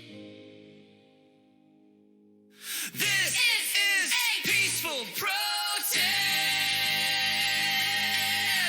All human beings are born free and equal. Everyone is equal regardless of race, color, sex, language, religion, politics, or where they were born. Race, class, sex, gender, age, both ways, ability, national origin, genetics do not define character. Everyone has the right to life. And to live in freedom and safety. Don't fuck with people. Everyone has the right to be free from slavery. Everyone has the right to be free from torture.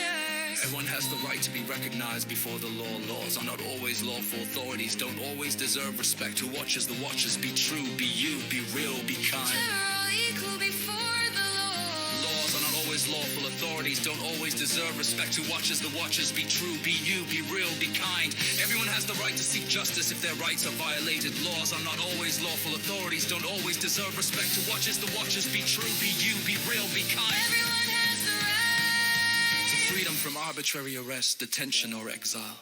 Everyone has the right to a fair trial. Everyone has the right to be presumed innocent until proven guilty. Everyone has the right to privacy and freedom from false attacks on their reputation. Do not lie about people. This is peaceful protest. Universal. Human. Everything is bullshit. This is peaceful protest. Everyone has the right to freedom of movement, to be free to leave and return to their own country. Please notice when people do not have their own country. It's happened a lot. Everyone has the right. To seek asylum from persecution, everyone has the right to a nationality. Everyone has the right to marry or not marry as they choose, and to have a family of their own. It's everyone has the right to own property. Owners should be careful not to violate the rights of people who don't own anything. Never let the only option for survival be destruction either way. Everyone has the right. Freedom of thought, conscience, and religion or non-religion. Everyone has the right to freedom of opinion and expression. Everyone has the right to freedom of peaceful assembly and association. Peaceful protest. Universal Human. rights or Everything is bullshit. This is peaceful protest. Everyone has the right to take part in government and to have equal access to public service. Peaceful Everyone has the right to social security. We should all be living to once we as society can be competent enough to genuinely care for everyone their whole life. everyone has the right to work, to equal pay, to protection against unemployment, and the right to form and join trade unions. Everyone has the right to rest and leisure. Peaceful protest. Universal Human. rights Everything is bullshit. This is peaceful protest. Everyone has the right to a decent standard of living, including food, clothing, housing, medical care, and social services. Everyone has the right to education. Learn from everyone. Is both the kind of teacher and student their entire lives. Let knowledge flow freely. Everyone has the right to participate in and enjoy culture, art, and science. Everyone has the right to a social and international order where the rights in this declaration can be fully realized. We have a duty to other people, and we should protect their rights and freedoms. Never let someone convince you to kill another or violate their own rights for this purpose. Nobody can take away these rights and freedoms from us.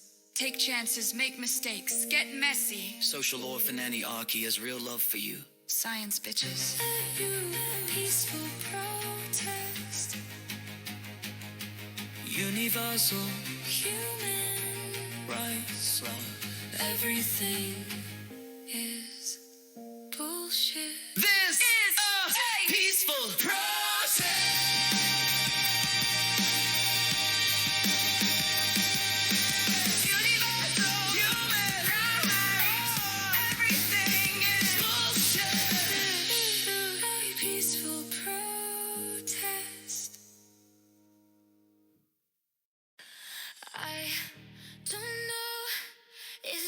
exactly where I went wrong. But I know I went wrong somewhere. I was receiving more love than I was giving. I thought I was giving love, but it wasn't speaking the language. I wasn't doing enough. I wasn't doing enough for him. He felt guilty and grew to resent me. My submissiveness brought out his dominance. My anxiety brought out the worst in me. All he got to see was a crybaby. I was confident in who I was, and then I changed. And everything I used to think was called into question. And I lost myself. Oh, I didn't seek him out for comfort. I didn't go to him. I didn't try hard enough. I didn't do grand gestures. I didn't cook, clean, change my body, buy new underwear, make crafts. That didn't appeal to him. I wasn't the other girl. Whatever she did,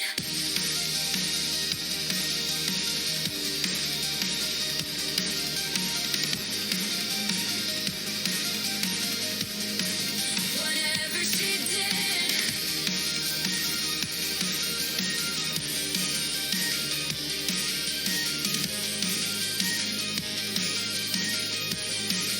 whatever she did.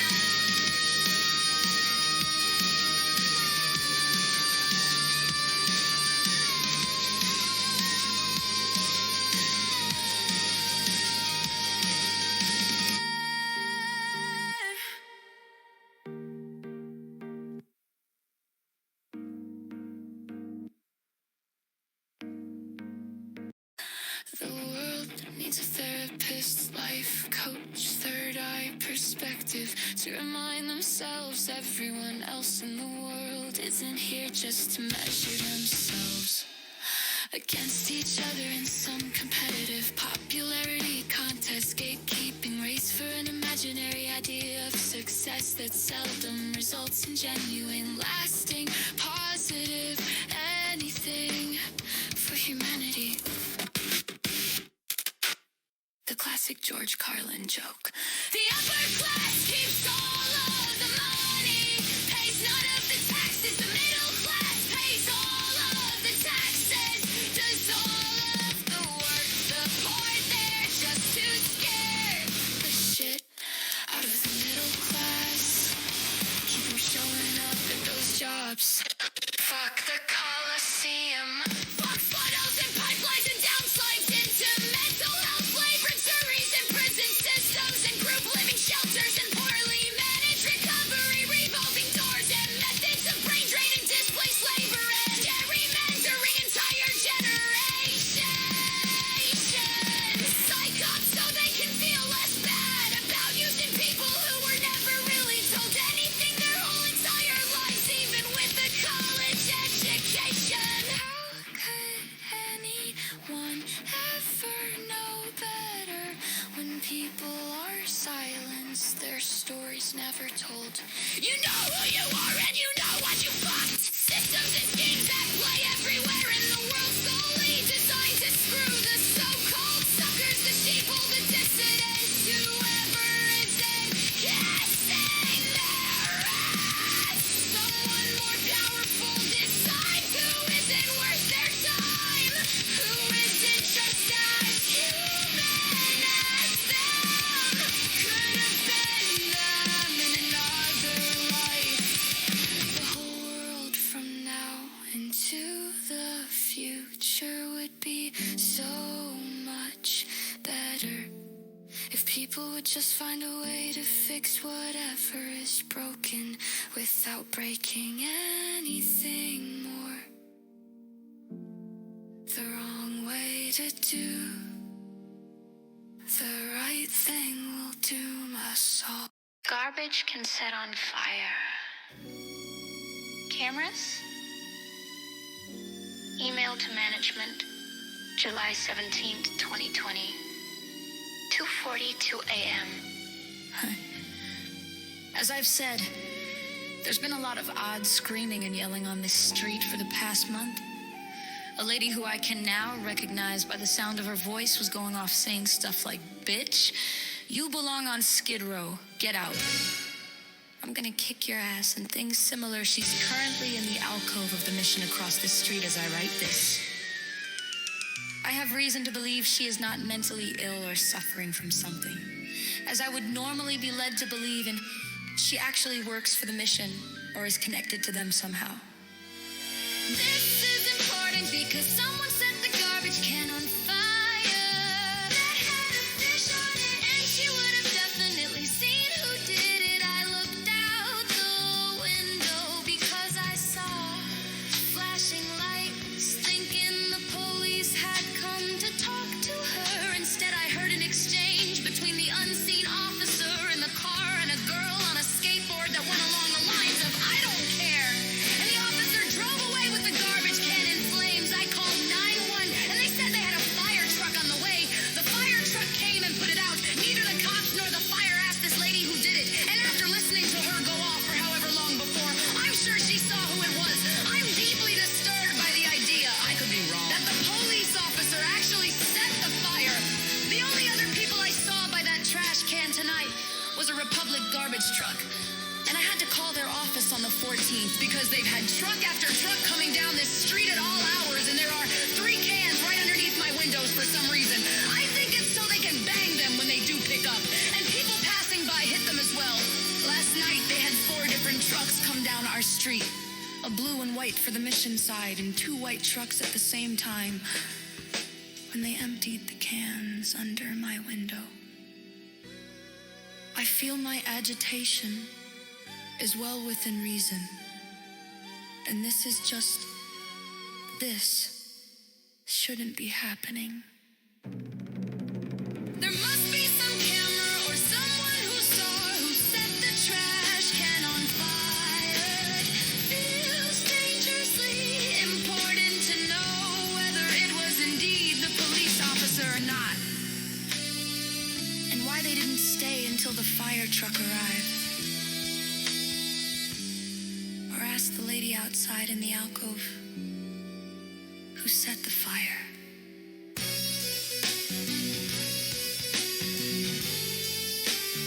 Can we do something about the cans under my window? Thank you for caring.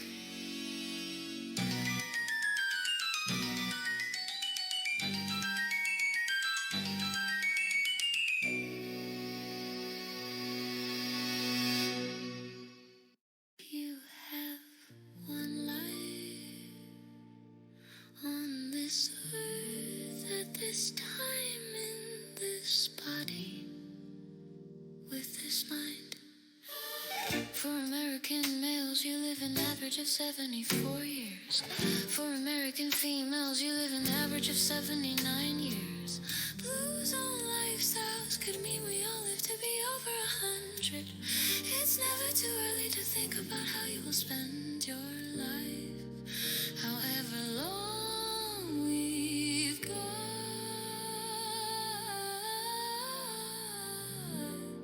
You do not have to wait to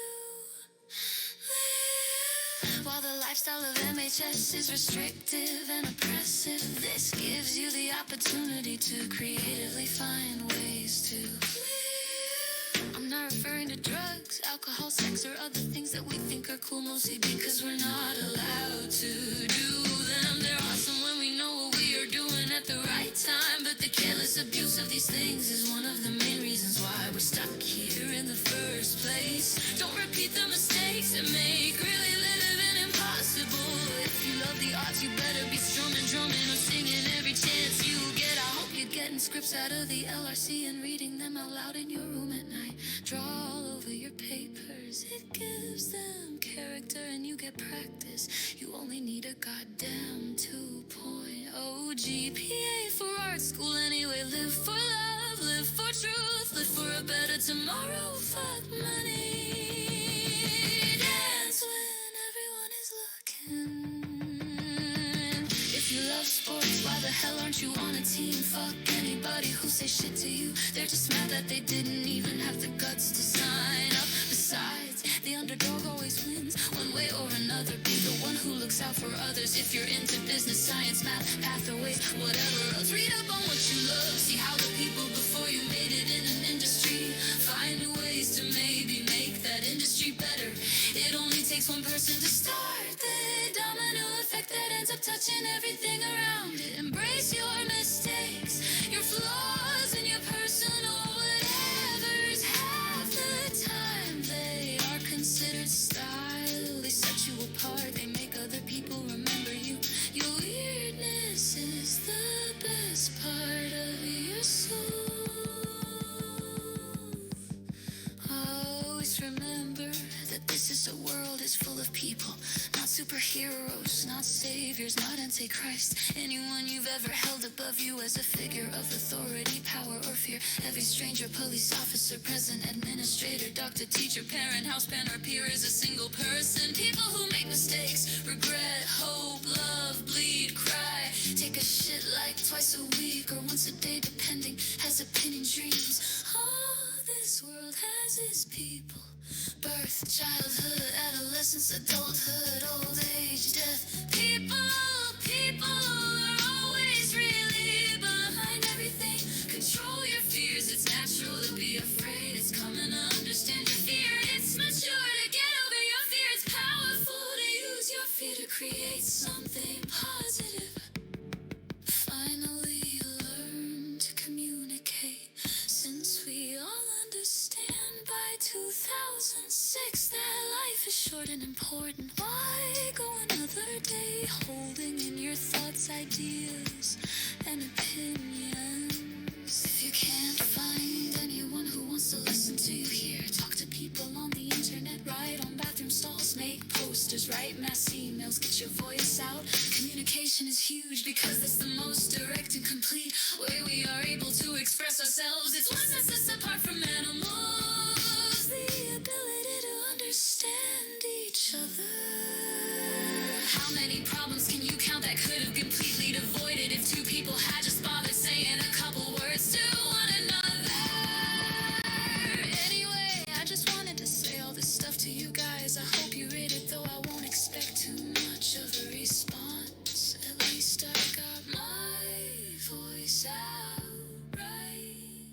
Remember, don't die.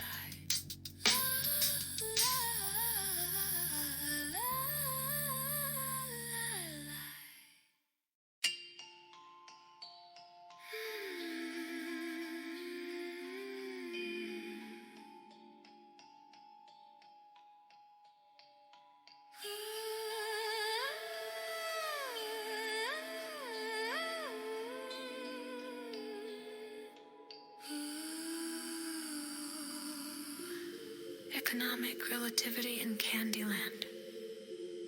We live in a global theocracy that locks everyone into different levels of poverty to make us compete as tools of predatory capitalism. Designed to always have someone worse off to keep others in line and motivate people to keep working no matter the circumstances. No matter the ongoing genocide. Just look away. Don't give a fuck. Forget. Burn out. It's not our fault. But we must resist. A permanent state of dependence. People are displaced and die in the movement toward a better day. Whether being forced to move or always hustling, exhausted and dispossessed. Biochemically controlled depression, happiness, success. Why couldn't you just let me find happiness? As long as it didn't hurt anybody else.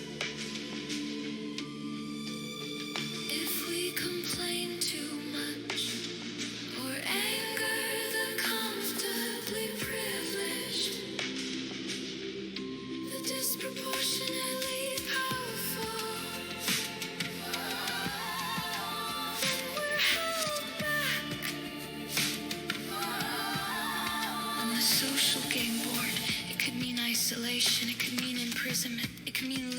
job. It could mean losing your kids to social services. It could mean homelessness. It could mean death. We should be living aligned with universal human rights.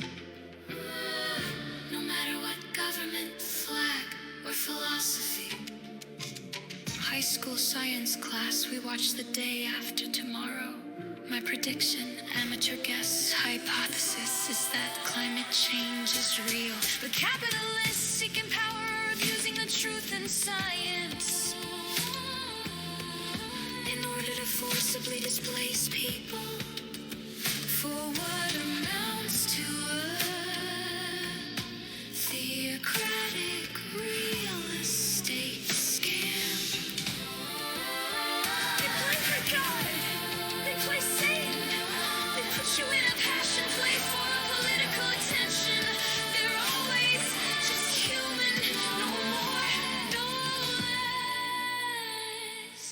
Santa only wants you to believe in him, so he can break into your house, into your life, and make bigoted lists of naughty and nice. By pushing people through hoops, they can imagine themselves as parents training the future generations. We have to free ourselves to fully exist, or one day it will only be their family, friends, and favorites. Gatekeeping advanced technology and resources that would have easily allowed everyone on Earth to live long, genuinely good lives.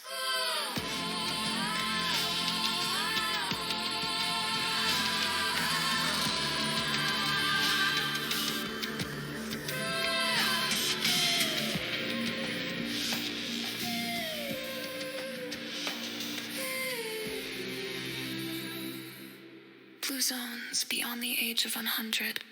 Life is not only for those who can afford it. It's ableist, cruel, and genocidal, unnecessary suffering when organic life is full of enough heartache without deliberate cruelty.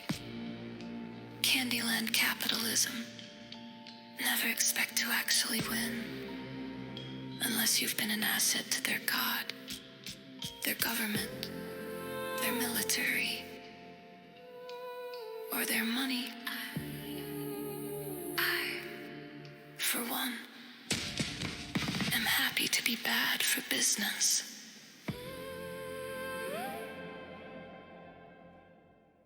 I am not so much an open book these days as a pile of broken filing cabinets, torn apart paper strewn all over an empty, abandoned warehouse floor,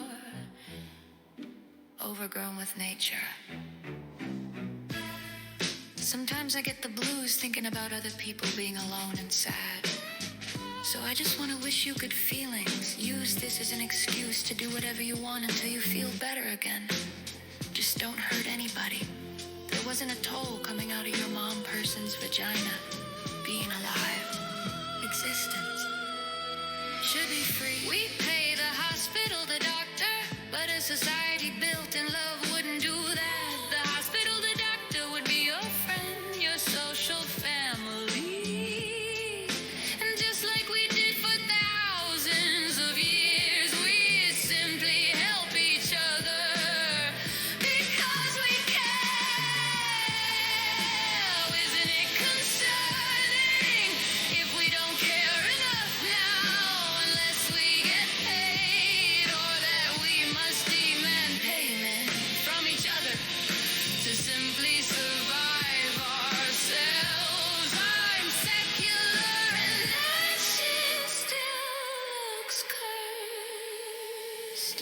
Some people only ever showed up long enough to be a memory, but wanna act like they were in your life every day. Some people were there every day for 15 minutes at a time. 10 years ago and 10 years ago, hadn't someone been the one to say they looked ahead 10 years and didn't see me there?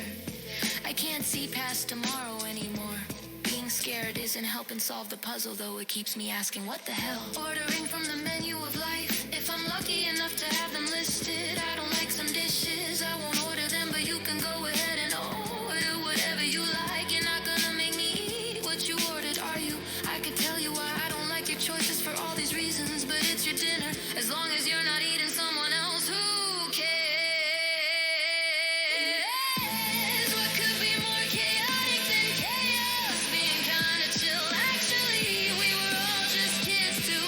We were all just kids. Nobody told the truth to. Not our time spot, but it'll go until we do. Who told you to do the bullshit you do? I'm brave, I'm just pissed off, and I don't wanna pop off, so you gotta just leave me alone. There once was an asshole, the biggest asshole in all the world at the time. There's always a bigger asshole. The biggest asshole in all the world at the time. There's always a bigger asshole. And the asshole decided their way was the only best way.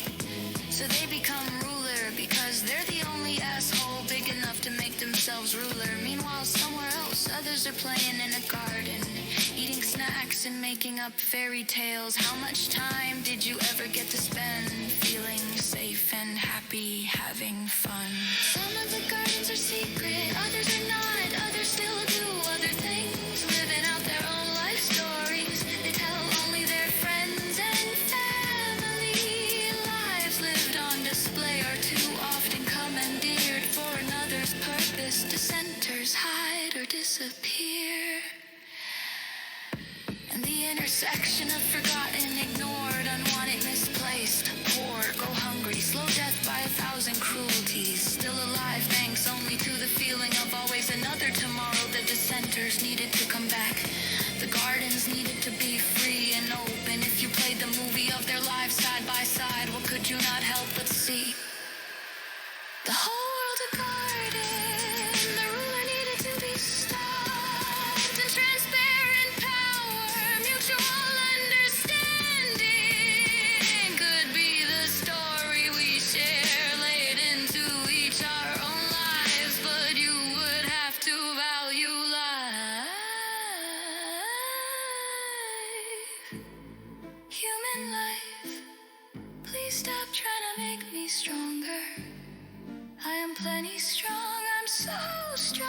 My feelings break my own spine. Please stop trying to make me stronger.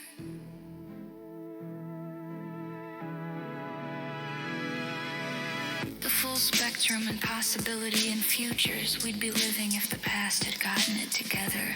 You have to have that level of belief, even as an atheist, to dream of it at all or make it real.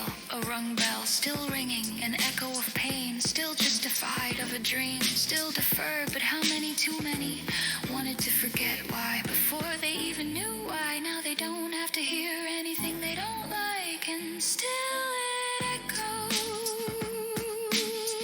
Please stop trying to make me stronger. I'm just trying to be my own best friend.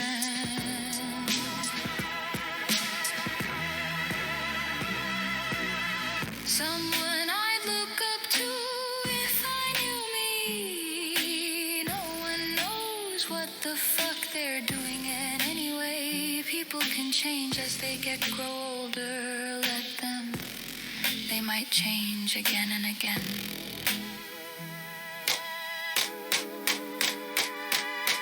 Crisscrossing evolutions for generations. A small imagination has no room for all the possibilities of the universe. Real people are diverse variations scattered along intersecting spectrums that blend up through history, shifting into ever-fluxy potential futures. Deal with it. Be free to positively change too, my friend. Be smarter than the psych-up. Life can be like everything you ever cared about. Decided it didn't give a fuck about you, and you still loved it anyway. Don't forget, real love means telling the truth.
phantoms, but I cannot tell you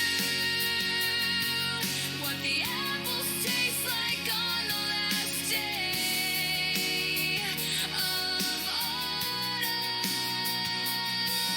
The apples below in the valley I have never known,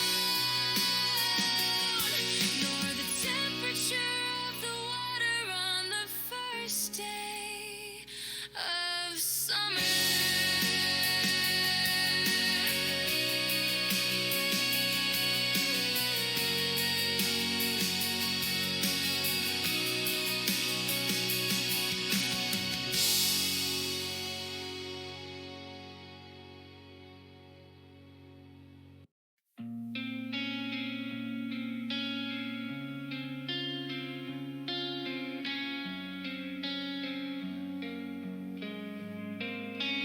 Beds are so cold at that spot by your feet when you wake up too early in the dark before the sunrise. A little girl imagined that beneath her blanket she was safe from the skeleton monsters who creaked and peeked inside her bedroom door.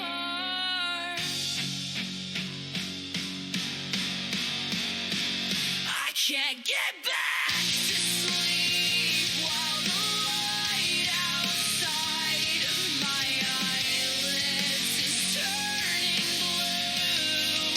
The ceiling fan blades on pause. I never noticed how stale my breath might be because my nose is crisp like grass on the first day of winter. Best friends can sleep on the carpet floor. Don't mind so much if there is a lack of pillows or space. Alarm clocks become birds on Saturday mornings. Zebra stripes of yellow move across the wall. Shut my eyes, close the blinds. Bury my buzzing head like an ostrich underground.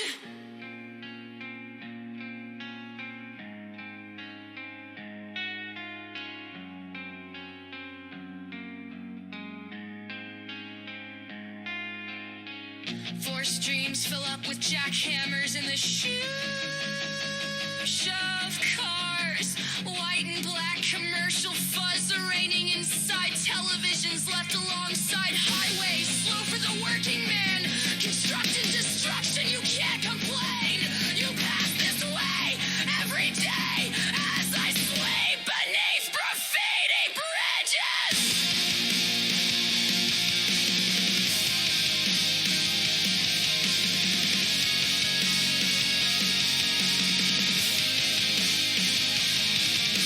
Women learn to enjoy the smells and stickiness that come with being held late in the night. Never really sleeping, pretending. Who needs the abyss of limitless space when you can be kept so close instead? Fight in the light until my eyes open to blackness once again. Red circles read 11:11. I wish I knew everything.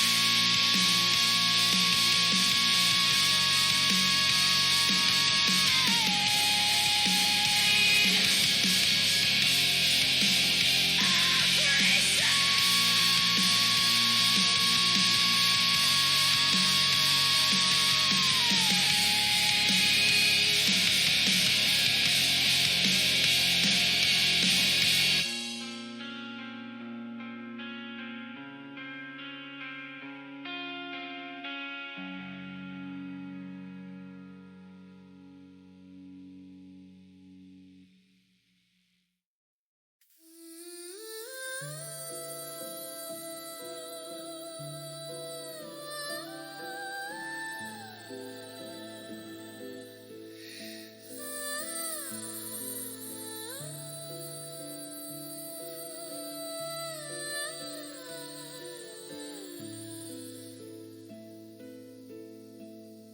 The air is cool, sky is blue and starry, a nightlight overhead. My footprints are all that is left behind me, and my dream comes to an end. But dreamers never stop dreaming, because dreams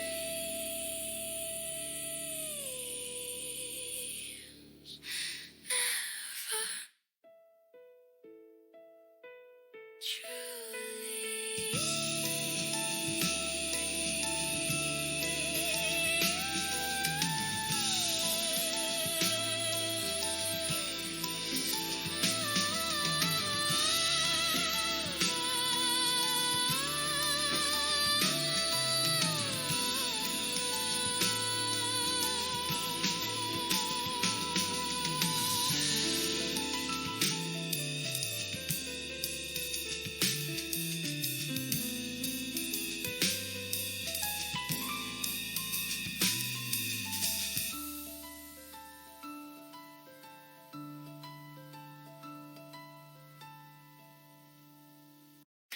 Part of me still doesn't believe you're dead.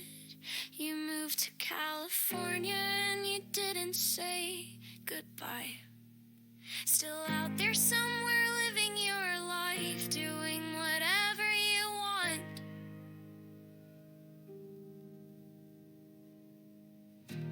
You had some kind of plan, some idea of a tomorrow that could have been. Life was going to be long enough, shit that will never happen now. Not in this timeline. Of course I listen to Quasi now, when I can't talk to you about it anymore.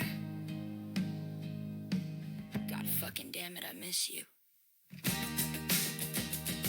We still might have met up.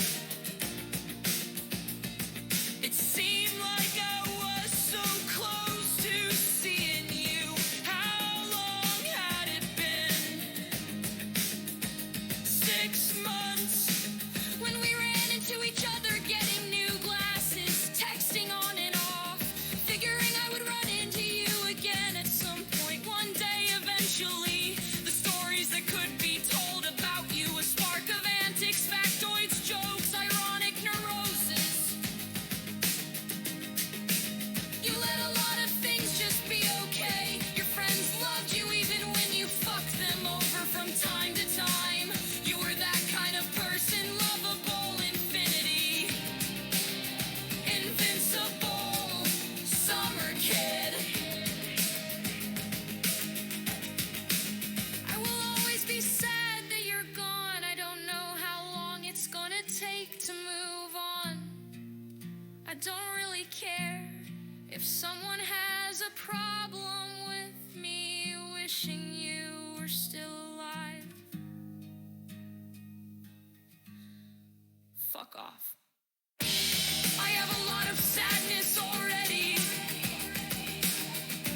Hold the bad memories like stones on my back, holding me back from being happy.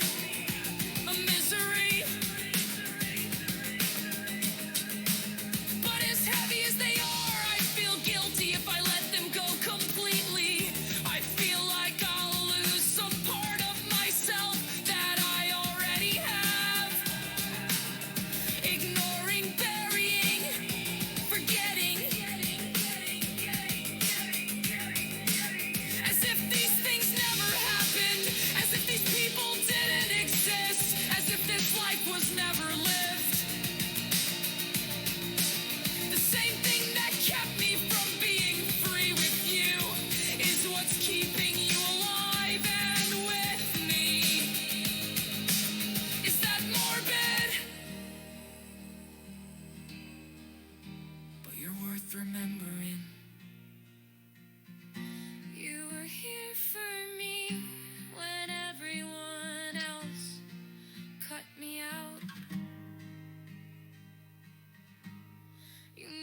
said goodbye,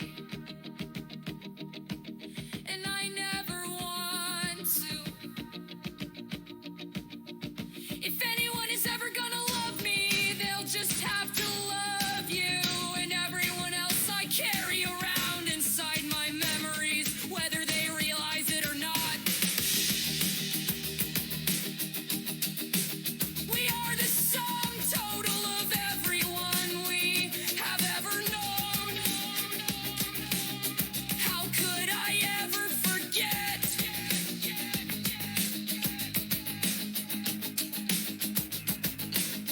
Giving new meaning to the living dead, I guess. It kinda makes sense. You helped make me, so now I have to keep that part of you alive. I wanna keep that part of you alive, or else part of me dies too.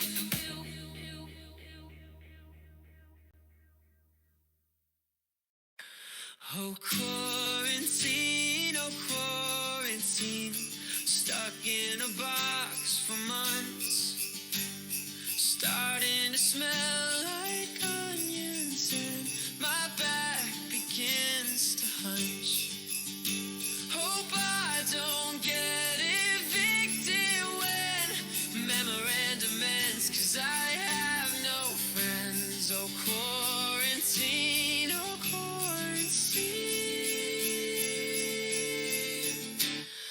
don't wanna die from COVID.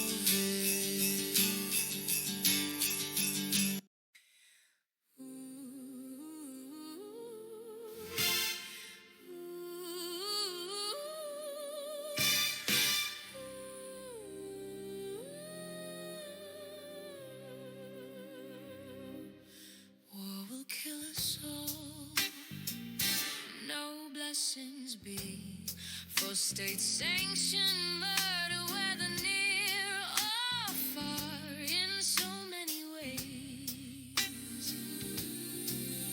The dead will rise again to redeem the timelines taken from them, to avenge the blood debts. War will kill us all.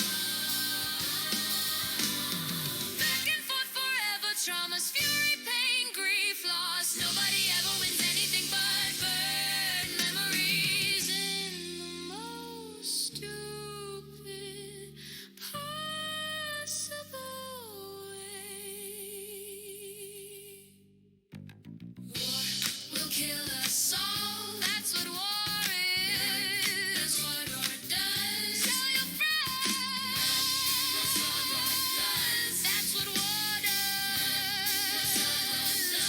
Tell your friends before we all die. We are done. Before we all die. War will kill us all.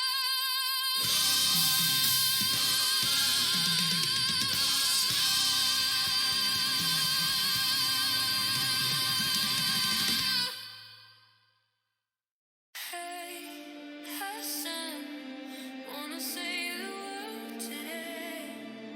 There's nothing else worth doing, really, anyway. Hey, Hassan, wanna save the world today. Hassan, wanna save the world today. There's nothing else worth doing, really, anyway.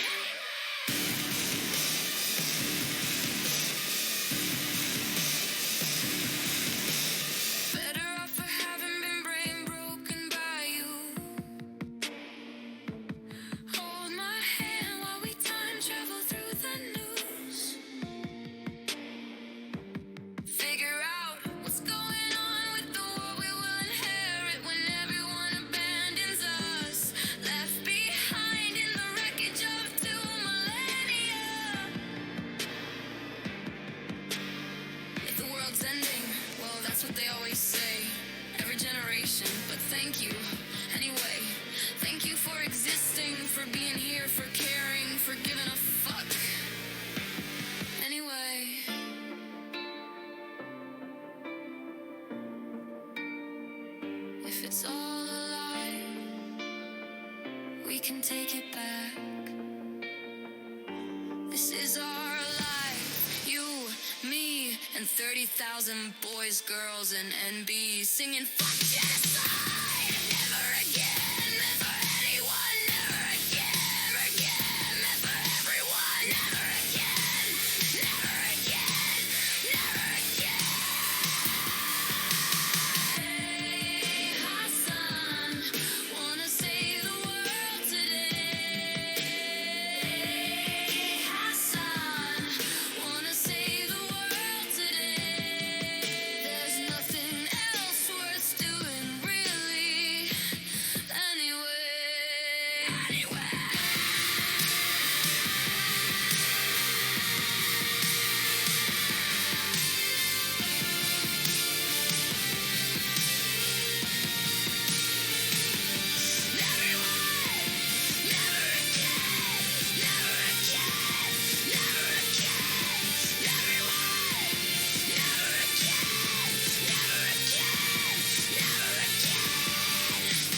Hey, Hassan, wanna save the world today. The personal is political. Let's take our future personally. Just being a good fucking person in a fucked up world is good enough. Let's fuck it up in the best possible way. Let's fuck it up. Universal human rights, where everything is bullshit. Hey, Hassan, wanna save the world today. Hassan, wanna save the world today. There's nothing else worth doing, really. Anyway.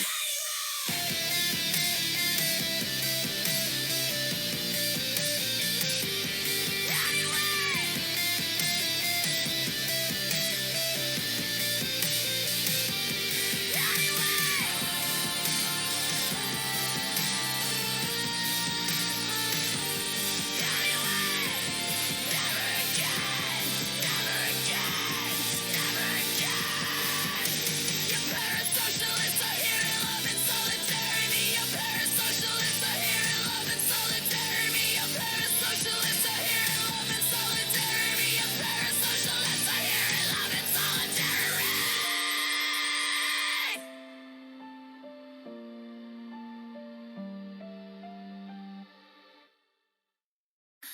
You once said there was no way you could ever forget me. I wonder how hard you've tried. If you have, for the most part, succeeded, if it was easy, if at any point you lied, and why? If I were you, I'd probably hate me too. Or ignore me just to pretend you do. If only not to feel anything else about me. If only to stop any potentially painful memory. Bittersweet or otherwise.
angry and lost and stupid.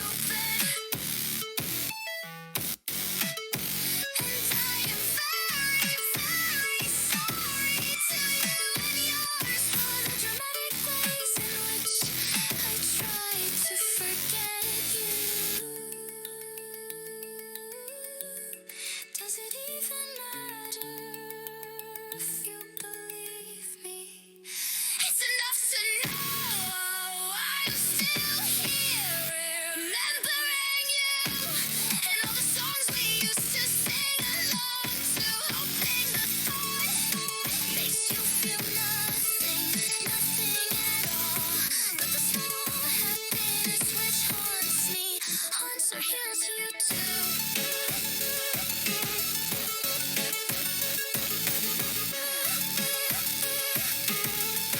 And all your intentions were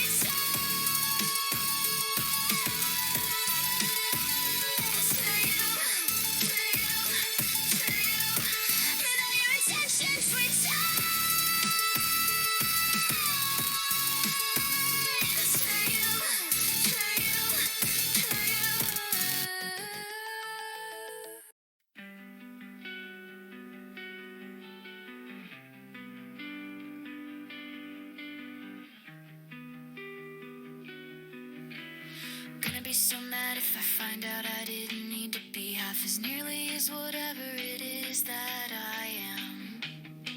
Skin peeling from inside my mouth.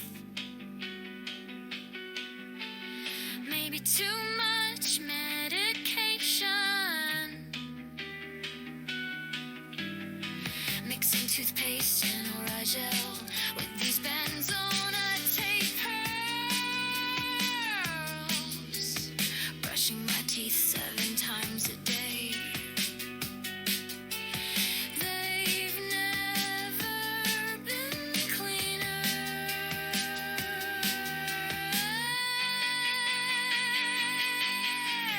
Oh my God, does it hurt when the note page should be the happiest I've been all year otherwise? Buying one so there's at least 4 years of that and Kamala Harris would still be cool if she passed nationwide legalization and then released and gave money to everyone incarcerated for cannabis and nonviolent drug offenses. At least that's a start. Hey, multiple states just passed a lot of new laws. Who knows what kind of future is possible if love can get ahead of greed, if enlightenment can catch up before ignorance twists the view. Got help with my electric bill, grateful these programs exist. Wonder what makes them tick. Hopefully we'll get help with rent too. Still don't know yet. Amazing, really, that's even an option. And if it isn't for everyone, why not? Could that be something good to come out of this mess? Is it so weird that I'm hell-bent on helping the planet? Or weird that absolutely everyone else isn't? Just that I don't do shit. Let me know when you get something done, bitch.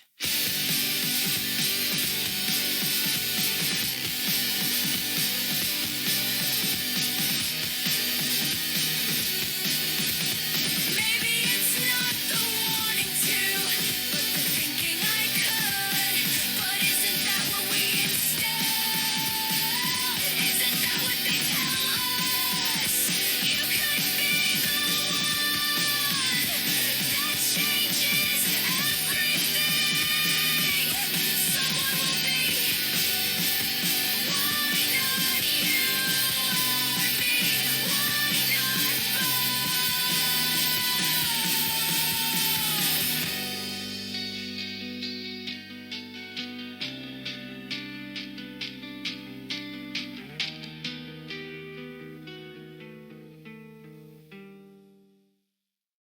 Nov 4, 2020, 24, 2:27 p.m. I intend on a agreeing, but I have a statement I would like to make. I need to state that I have lived in Portland since 2012, in this apartment since 2015. Since 2020, I have had medical and harassment issues for the past 4 years that were repeatedly communicated but have been largely ignored by management. Both I and the 3 companies so far they've had run the building, Income Property Management, IPM, Pinehurst, who was supposed to hire me as a desk monitor in 2019, but let me go before the day before they took over that workplace from Cascade Management and Polina Inc., which is run by a woman that used to work for Cascade Management. I also had a previous employer, Alpine, who wanted me to sign an NDA when I was terminated from a day porter position in 2016. That would have taken away the ability to sue their leases, which included fire and police, TriMet, and IPM, the initial property manager of my building. I see this all as a conflict of interest that may be part of the harassment I have faced for the last 4 years. People outside literally yelling, "Get out and go home," outside repeatedly in 2020, along with personal issues with my abusive family.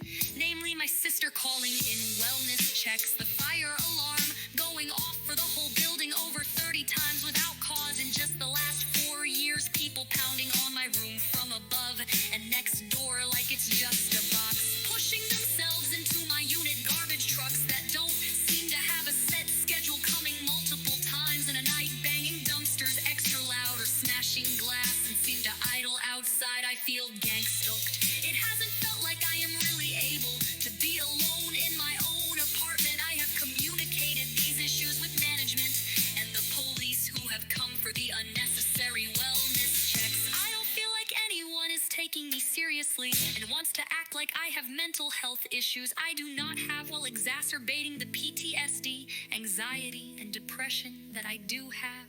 I have had to pay $1,400 out of pocket for trash removal services, money I don't have now because I felt unsafe to walk through the building. Because my neighbor followed me out of my unit in January. I haven't felt like I could even leave the apartment because of this. I haven't been able to finish my paperwork for disability or vote. My body has deteriorated from a medical event in 2022 that I see as connected to having management in my apartment and stress. And I can't physically work like I did before 2020. These are exceptional circumstances, and I need patience and understanding. I am scared and feel ignored. I don't know how I am supposed to survive without assistance, and the building itself was supposed to help keep people housed and safe from homelessness. I don't go back to bed, shoving on Pete's boots and coat. I walk out into the snow. Crump, crump, crump, crump, crump. Cold January air runs its fingers through my hair and around my neck. I pull out a cigarette and light one, holding the flame from the wind. Breathe out and up at the sky. Stars look like bowling pins. It's here. I've never been bowling.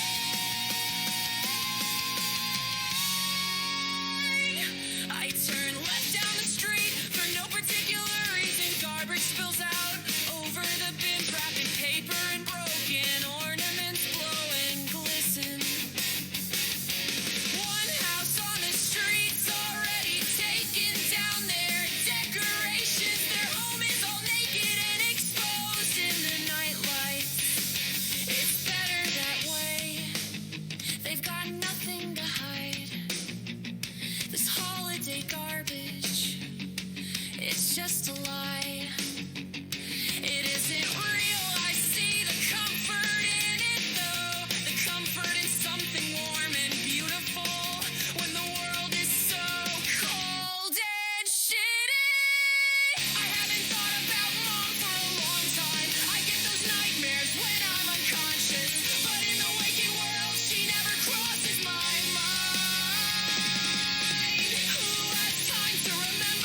I'm a terrible brother, a terrible son. He's been searching, you know what? No time to give up the fantasy. I don't know where he went, just that he never came back. I wish he had gone to prison. At least then there would be a record of him. Grow up, Julian, no one's coming to the rescue. All the way down to the filter, I flick the cigarette into the snow. Don't be a victim. All the way down to the filter, I flick the cigarette into the snow.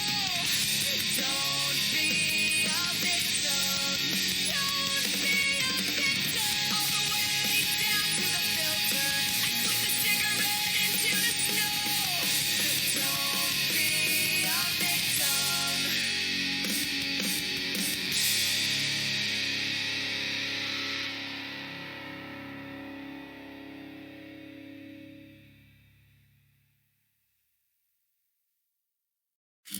It's not that life is short or long. It's that it's not forever. And if we all must die someday, the least we can do is try not to go out in a stupid way. It's not that life is short or long. It's that it's not forever. Update June 25, 2025. It took many years, but I am convinced now that in April of 2012, I was hit on the back of the head, knocked out, and put on the floor by someone who just barely went through the door as I was waking up. I called someone who was studying psychology, who had a friend studying nursing multiple times that night because I thought I was going to die. They were upset. I called so many times and couldn't really help me when they showed up. I went to the health center at Ithaca College on Monday, and my doctor said if I had come in earlier, I could have gotten stitches and I had a mild concussion. That was it.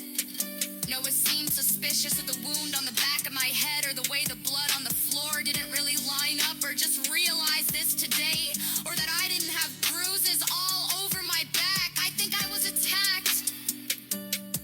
Then on April 30, 2025, something fell off a shelf and hit my head. My head was bleeding. It still feels weird sometimes, but it didn't knock me out. Whatever this was, it had to have been even harder to knock me out. It's not that life is short or long. It's that it's not forever. And if we all must die someday, the least we can do is try not to go out in a stupid way. It's not that life is short or long. It's that it's not forever.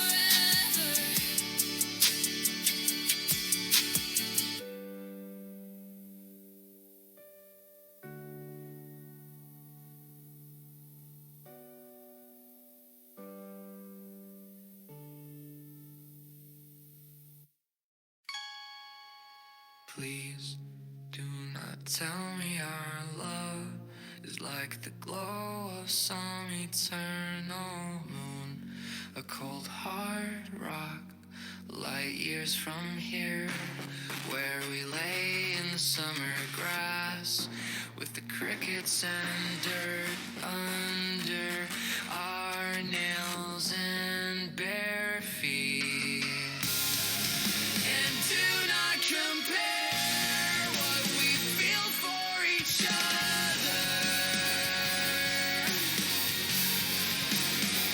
to infernos or licking candles, matches flicked and sparkling in the night.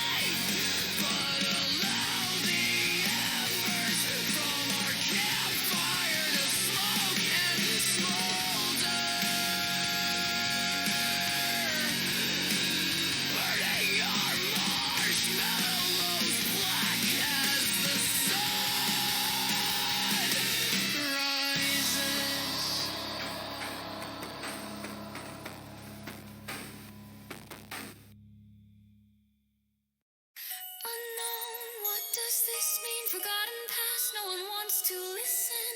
A foggy future, no one pays attention. A dismal present, who are you? Who do you know? Someone who is an unknown. No one, well you better go find one. A past, present, a future.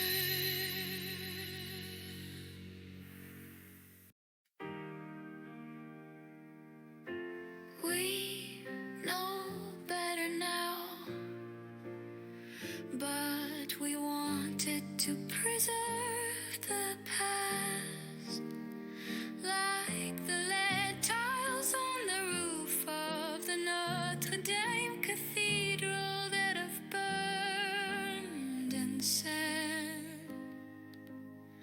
How many tons of garbage into the air, which will circulate the earth? It's not just confined to Paris. I've always wanted to go to Paris and chain smoke cigarettes by the Seine.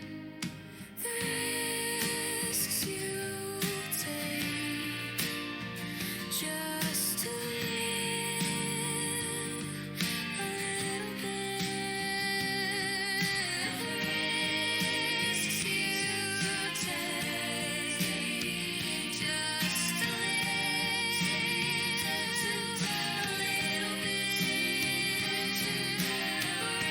Risks you take just to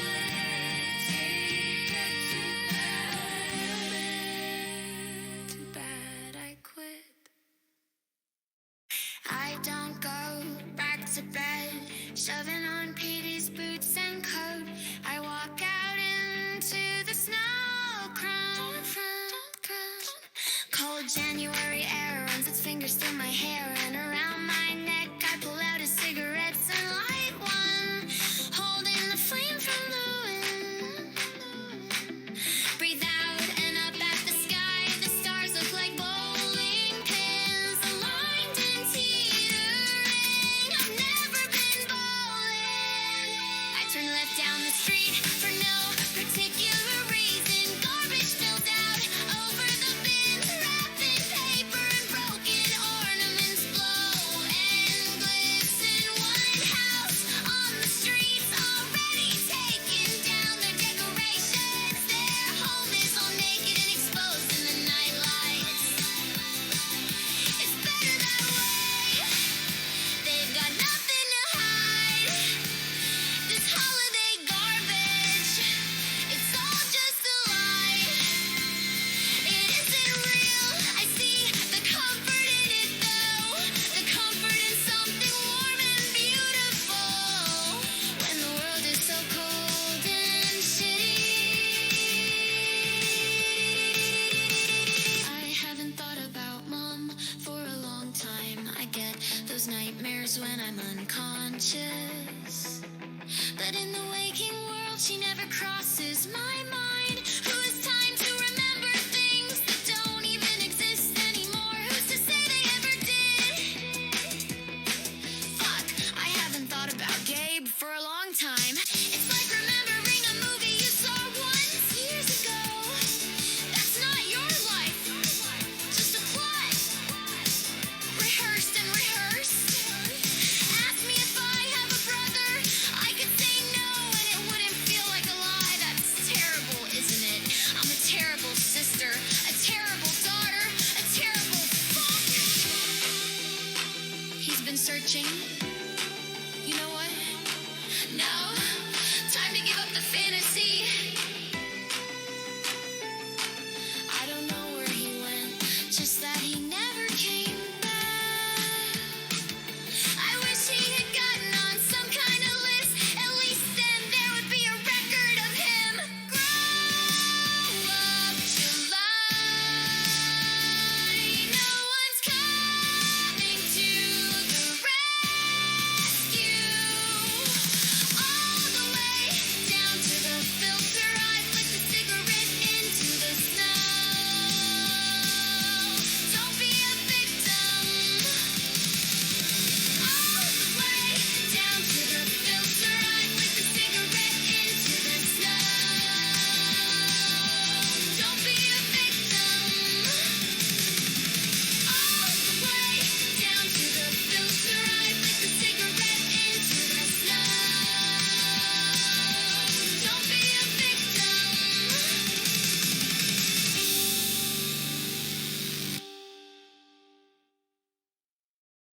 My name is Laura Linda Gamari. I was born December 25, 1989, and whoever has been killing me for the last 5 years is doomed.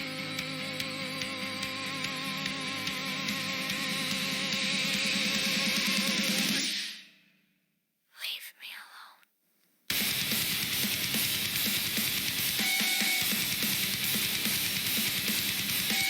Assholes who ruin my life need to find themselves a different way to go about their days. Get the fuck away! You fuckers discipled my body!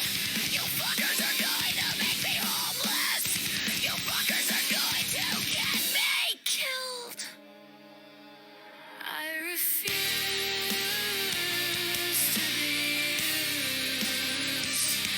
I refuse to be used. I refuse to be used.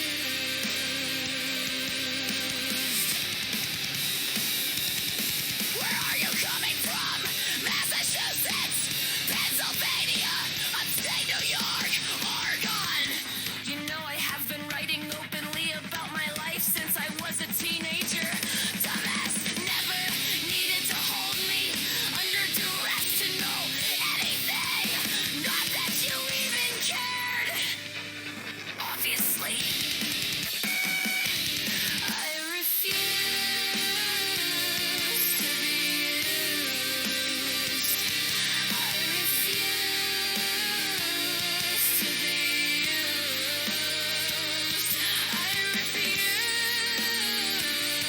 to be used.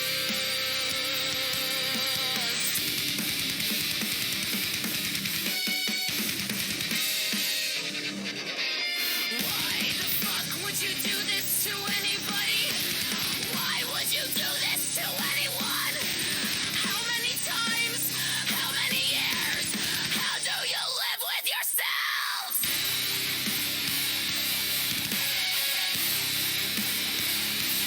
I refuse to be used. I refuse to be used. I refuse to be used. If I can help it, I won't be the last bitch you ever fuck with like this. If I can do anything about it, I will make sure the universe remembers screaming to the satellites, writing into the atmosphere. If I can find a way to haunt you, I will. Why? Why? Why? Why, motherfucker? Why? And now you wanna make a liberal suck a Nazi dick? No fucking way! Never. I refuse to be used. I refuse to be used. I refuse to be used.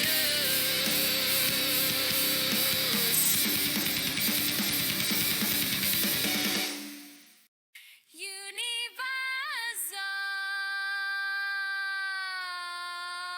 human rights or everything is bullshit. This is a peaceful protest. All human beings are born free and equal, too. Everyone is equal regardless of race, color, sex, language, religion, politics, or where they were born, race, class, sex, gender, age both ways, ability, national origin, genetics do not define character. 3. Everyone has the right to life and to live in freedom and safe. Don't fuck with people. 4. Everyone has the right to be free from slavery. 5. Everyone has the right to be free from torture. 6. Everyone has the right to be recognized before the law. Laws are not always lawful. Authorities don't always deserve respect. Who watches the watchers? Be true, be you, be real, be kind. 7. We are all equal before the law. Laws are not always lawful. Authorities don't always deserve respect. Who watches the watchers? Be true, be you, be real, be kind. 8. Everyone has the right to seek justice if their rights are violated. Laws are not always lawful. Authorities don't always deserve respect. Who watches the watchers? Be true, be you, be real, be kind. Everyone has the right to freedom from arbitrary arrest, detention, or exile. Everyone has the right to a fair trial. Everyone has the right to be presumed innocent until proven guilty. 12. Everyone has the right to privacy and freedom from false attacks on their reputation. Do not lie about people. This is a peaceful protest. Universal human rights or everything is bullshit. This is a peaceful protest. 13. Everyone has the right to freedom of movement and to be free to leave and return to their own country. Please notice when people do not have their own country. It's happened a lot. 14. Everyone has the right to seek asylum from persecution. 15. Everyone has the right to a nationality. 16. Everyone has the right to marry or not marry as they choose and to have a family of their own. Everyone has the right to own property. Owners should be careful not to violate the rights of people who don't own anything. Never let the only option for survival be destruction either way. 18. Everyone has the right to freedom of thought, conscience, and religion or non-religion. 19. Everyone has the right to freedom of opinion and expression. 20. Everyone has the right to freedom of peaceful assembly and association. This is universal right. Everything bullshit. This peaceful protest. 21. Everyone has the right to take part in government and to have equal access to public service. 22. Everyone has the right to social security. We should all be living to 120 and society can be competent enough to genuinely care for everyone their whole lives. 23. Everyone has the right to work, to equal pay, to protection against unemployment, and the right to form and join trade unions. 23. Everyone has the right to rest and leisure. This is peaceful protest.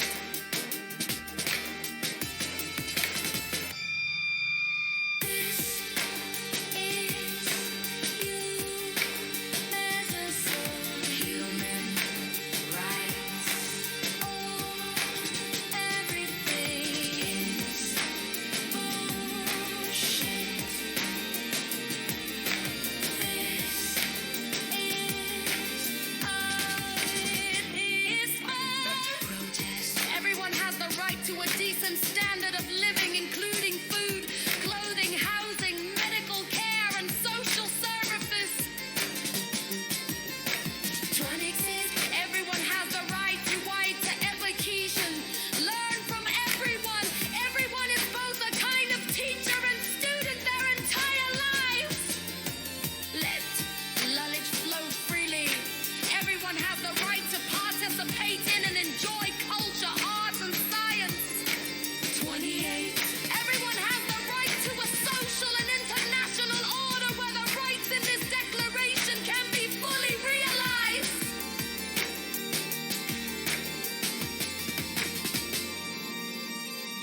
We have a duty to other people and we should protect their rights and freedoms. Never let someone convince you to kill another or violate their own rights for this purpose. Nobody can take away these rights and freedoms from us. Take chances, make mistakes, get messy. Social orphan Annie Archie has real love for you. Science, bitches. This universal human rights for everything is bullshit. This is a peaceful protest Universal human rights. for everything is bullshit. This is a peaceful.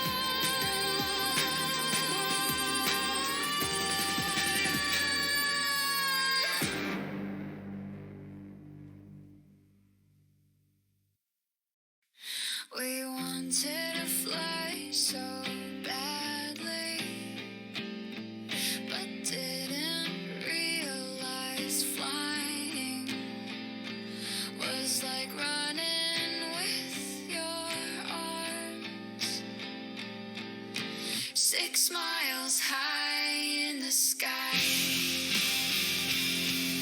And our wings would get tired, and sometimes we might even pass out and fall through the clouds to our death.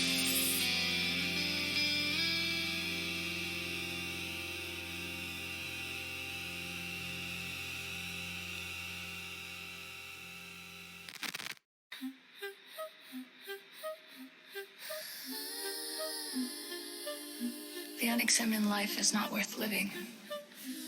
Dear person who has a right to grow up like everybody else, this is the letter I told you about. The one that when I told you, you smiled and joked. It's not that I'm dismissive of women's studies, it's that I just don't care. As your friend, your ex, and your school family, as a person you care about, I am asking you to suspend your existing opinions for this letter. Suspend your disbelief. Give yourself a chance to see how feminism is your issue.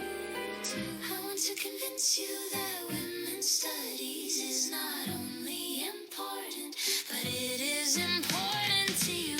You are being affected by unacknowledged forces and socially constructed ideas about gender, just as deeply as a designated at birth male as I am as a designated at birth female. I know that your reflex is to laugh this off and not really care. So ask yourself 2 questions. Does your identity depend on whether you are loved by a woman?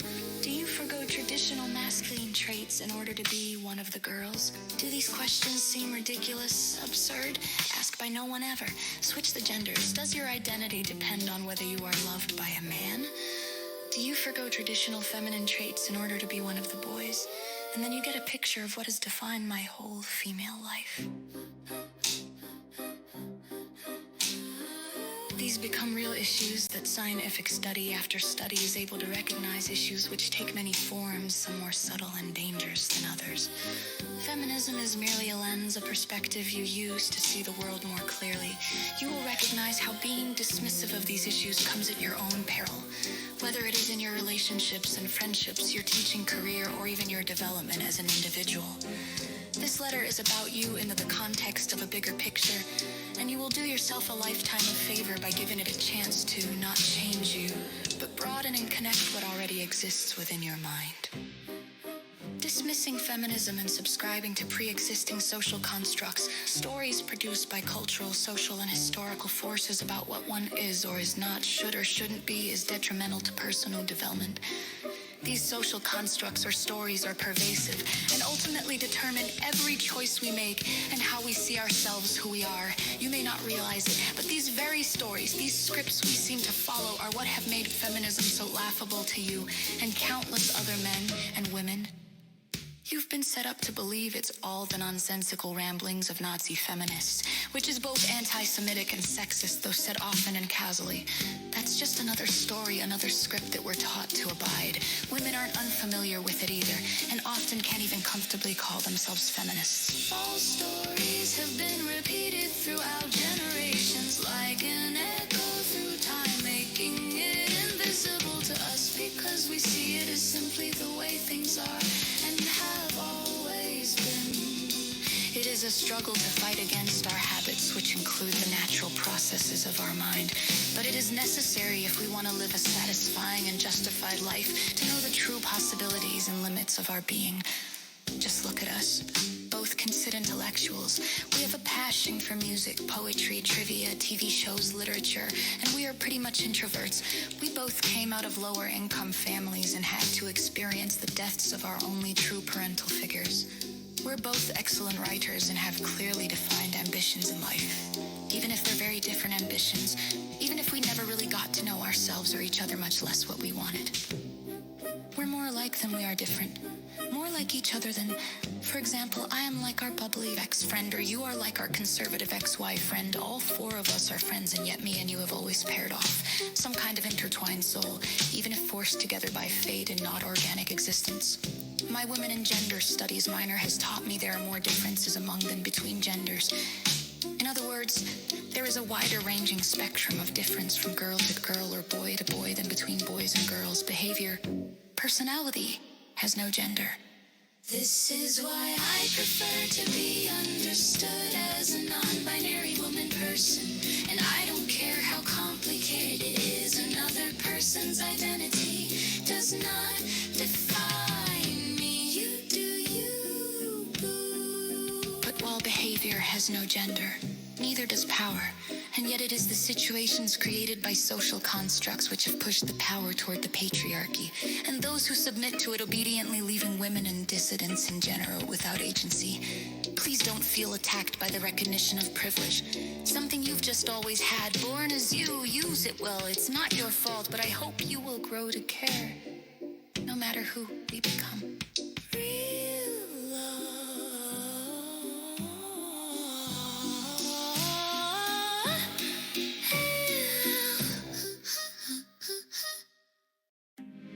I have an hour to wait and not much battery life.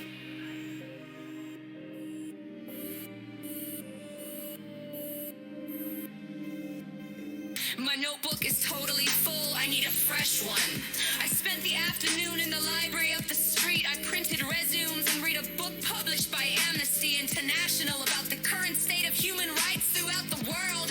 For one, it was very well organized, which I immensely appreciated. Second, with a way of their own lingo, phrasing, the information was devastating to anyone who'd give a minute to care.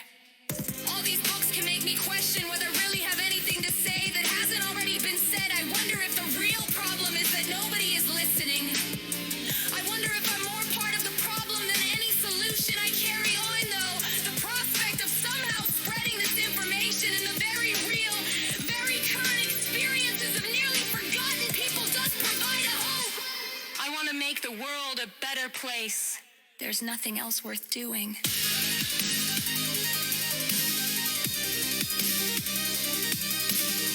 In Argentina, they threw nuns to their deaths from airplanes. In America, they executed a potentially innocent man and still keep 150 people locked up in Guantanamo Bay. In Tunisia, they escaped across the Mediterranean Sea in substandard vessels, only to be shipped back to their living nightmare by Italy. Runaways handed back to their abusive parents. Africa is fucked. Asia is also pretty fucked all over. The world is not America. But even America is pretty fucked in its own special way. All over, there are still people fighting wars that, as a progressive,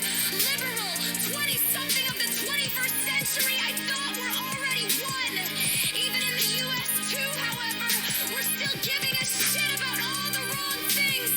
Sexuality, race, gender, styles, persuasions. At least we don't kill each other over it. So many pieces, so many possibilities for my future, for the future's future. All entwined like a knotted necklace, a trend of golden chaos.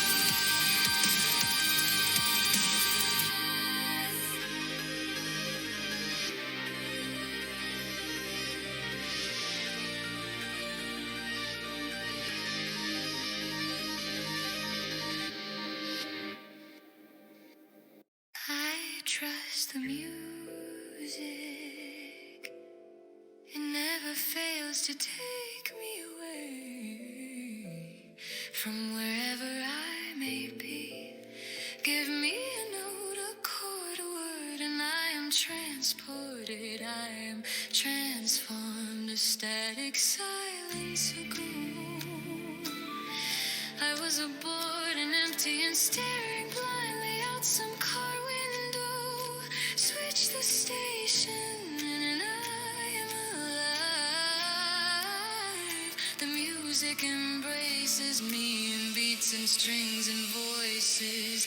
Now my spirit is full, my molecules resonate within my body, joining, growing, dancing, and I have purpose. Music turns my pulse to love, melts my limbs, clears my eyes, and reddens my lips. I hope you can feel it too. Otherwise, I'm sorry. I have no choice but to leave you far, far behind. Love becomes power, and I am unafraid. On my way to some uncertain destiny, a seatbelt cannot restrain the radiating possibility, the wild of my awakened heart. I have found my soul.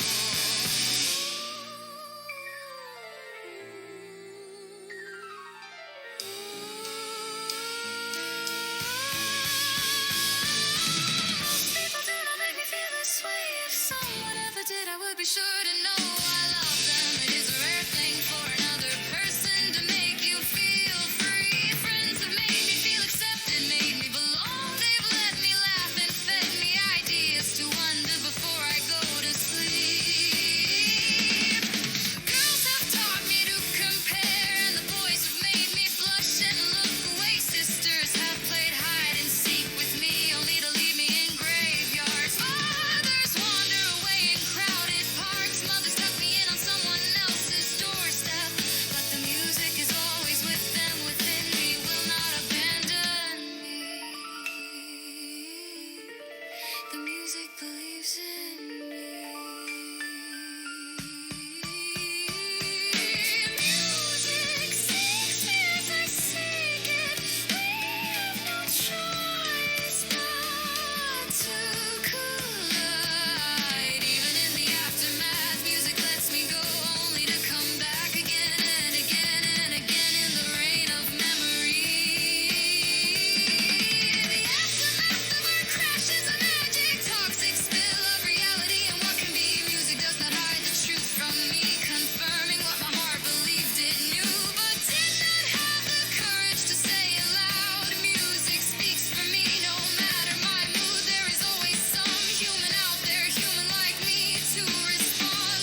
responsibility. Focus shifts to the easy and slow rise and fall of what surrounds me.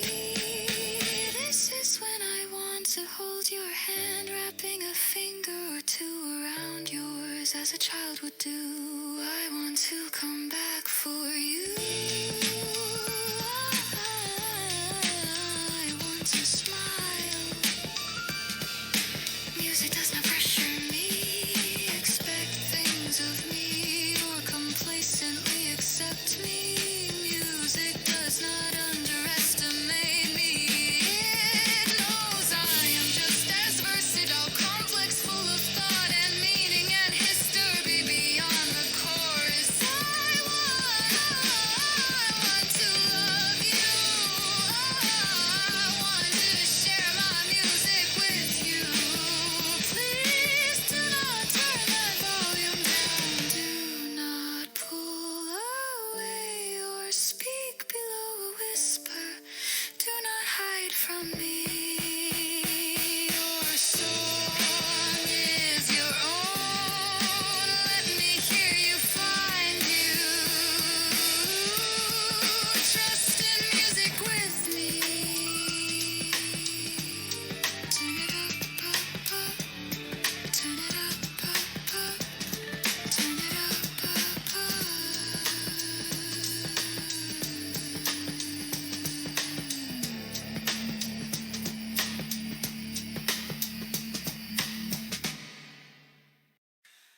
Drop the flowers on the lid of her casket. Roses, honeysuckle, and lavender. With my hands, I push the dirt back into the ground. Little by little, the wound stitches together in grass. Flowers, trees poke up through the brown earth. Leaves and rotting fruit fall back to take root and grow toward the sky again. Yo soy un bueno, mami. Yo soy un bueno. Yo soy un bueno, mami. Yo soy un bueno. Yo soy un bueno, mami. Mami, un buen bueno. Yo soy un bueno, mami. Mami, un buen bueno. Yo soy un bueno, mami. Un buen mami, un buen bueno. Yo soy un bueno, mami. Mami, un buen bueno. I walk from the cemetery and turn left for no particular reason. Just keep moving, holding your ground. If you ever find home, we all belong here. Don't fuck with orphans. We all belong here. Don't fuck with orphans. We all belong here. Don't fuck with orphans. We all belong here. Don't fuck with orphans. We all belong here. Don't fuck with orphans. We all belong here. Don't fuck with orphans. We all belong here. Don't fuck with orphans. We all belong here. Don't fuck with orphans. The rain has let up and sky above is clear. Have you ever been told that you always have to be right? Or have you ever told someone else they always have to be right? Try this. It's right to be wrong, wrong to be right, but it's really right.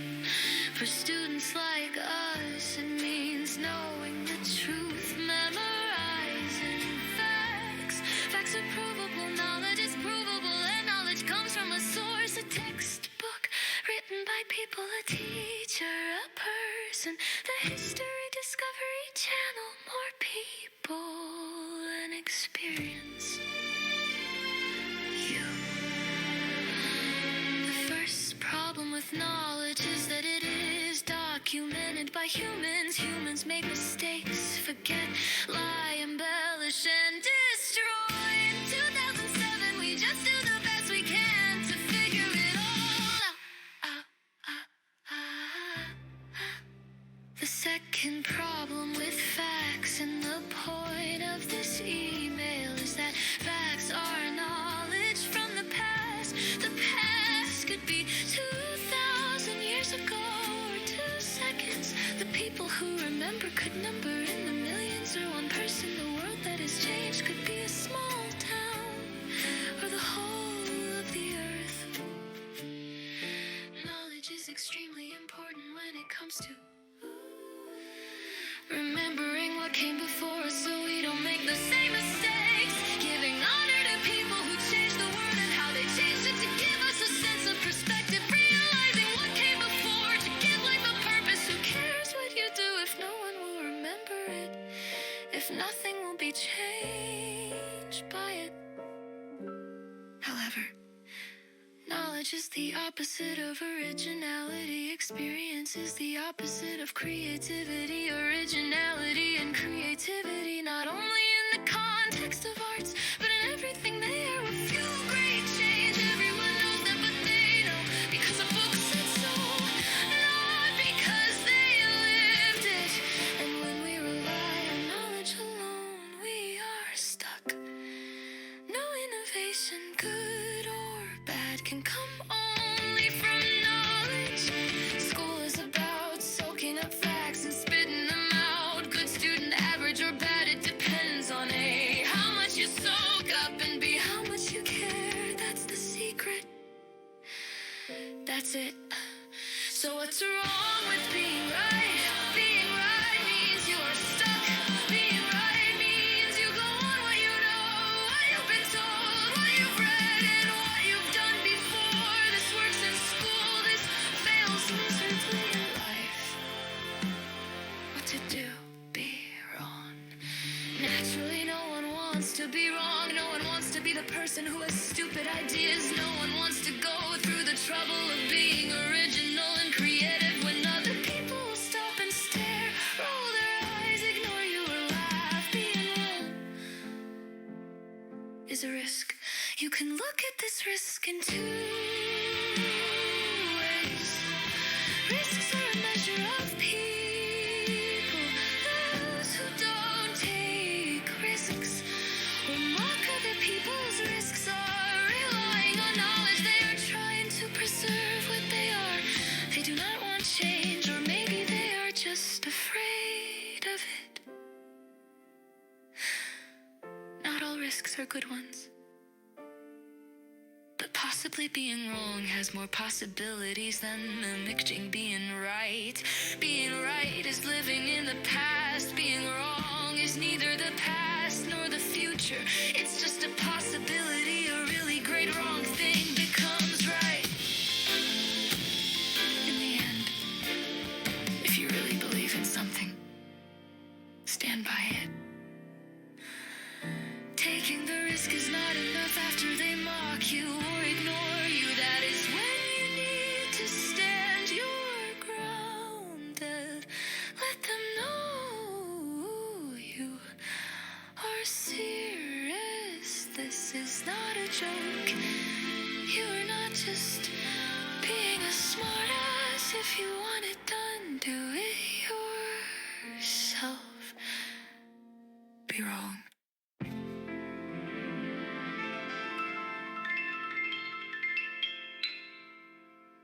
Be wrong.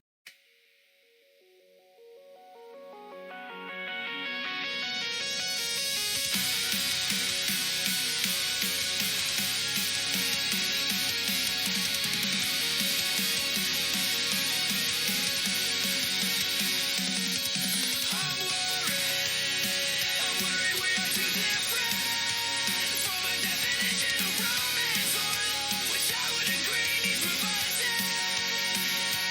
Perhaps heavenly, to be more realistic, to be more kind and less tangled in bullshit I don't even believe in.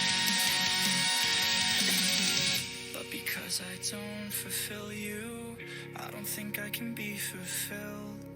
And I don't know if it would help more or who it would help more. To be a vitamin in your life instead of the whole meal. But that's not how I should think of it, I know. I never thought I owned you, but I can see where you might start to feel some type of way, afraid you'll miss out.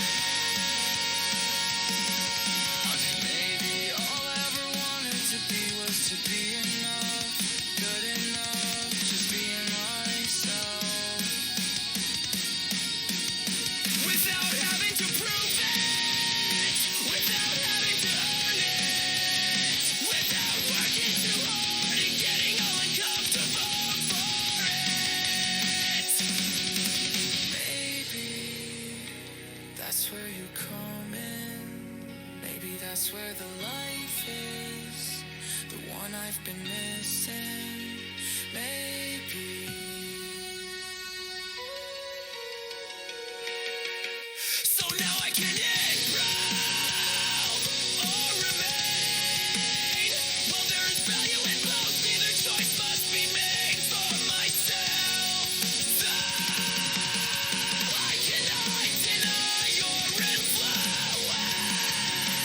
So let's redefine. I am not worried, I am mindful, but neither seems like love to you. Does it?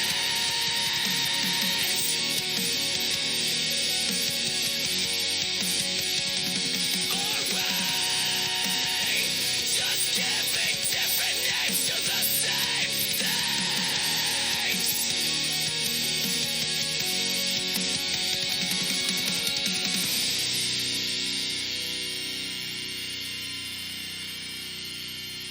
Thursday, October 13th, 2011. Dear President Obama, weed is harmless. More so than the very legal and regulated cigarette and booze industries. And you know it. Wall Street is dangerous, and you know it. Government control and taxation of marijuana, whether strictly medicinal or recreational, could bring in billions of dollars. And you know it. The people are telling you what they want. They're screaming it in the streets. Literally. Why aren't you listening? What happened to being on the right side of history? I knew people expected way too much of you, but it's not like you haven't done anything right. You've done a lot of great things that have gone unnoticed and unpublicized. It's obvious you're going to go down in history no matter what. So what's the deal? And yeah, there are totally bigger things to worry about. All the more reason to just stop the madness. Here's to hoping you fix this, or somebody runs in 2012 who will.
Silently streaming.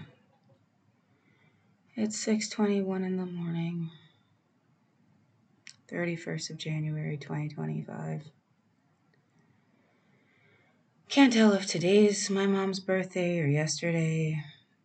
I mean, it doesn't matter. Just noted. You think it's a coincidence someone tried to make you homeless on your mom's birthday? Like, what is the fuck? What the fuck? I didn't grow up with her. There's so much context that, like, I don't have time to get across right now and I don't feel good. It's just, like, really fucked up. Period.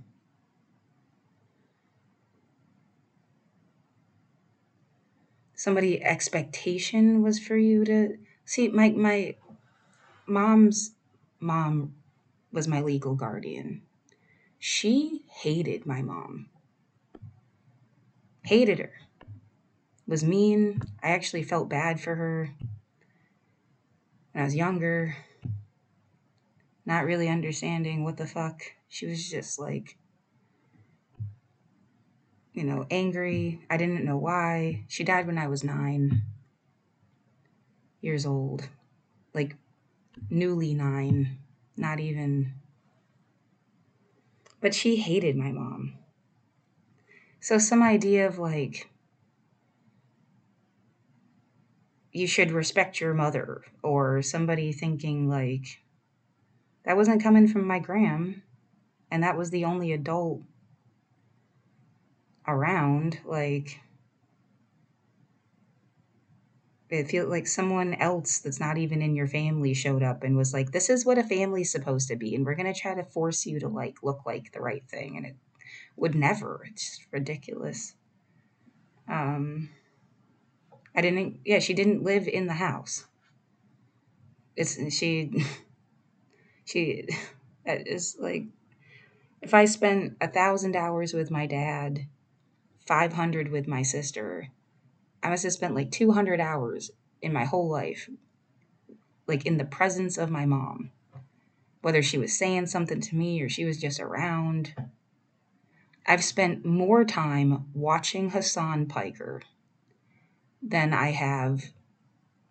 It clocks in at like 2,000 hours I've spent watching Hassan Piker talk.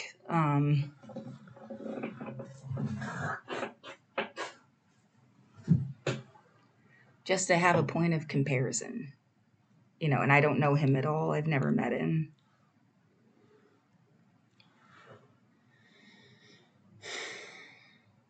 So, yeah, somebody trying so hard to. I've said this a million times. It's just coming up again at the moment because, yeah, I think it's her birthday. And I feel like this was on purpose.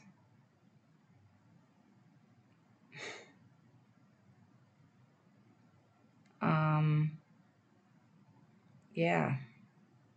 And that's really fucking stupid.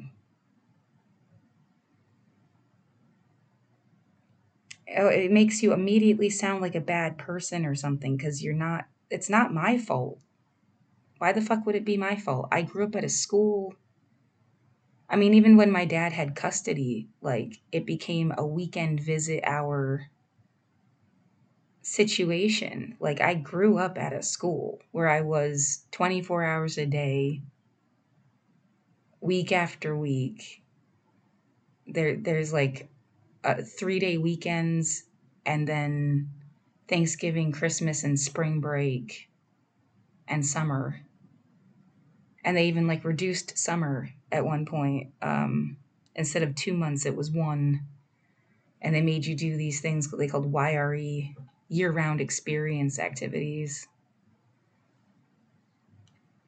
at school instead. And then it's as if somebody wanted me to write the story of my family, and I barely know them. What the fuck? I have my own personal memories, and it's like, that was it. Like,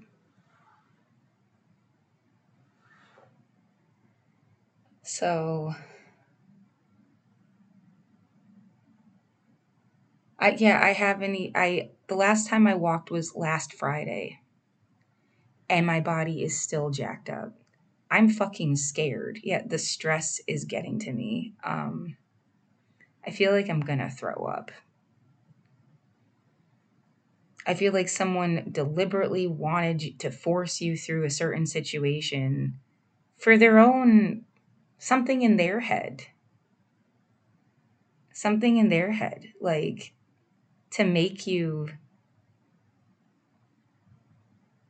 even if it is, yeah, it depends on what angle you think shit's on. But like they wanted you to have a certain story.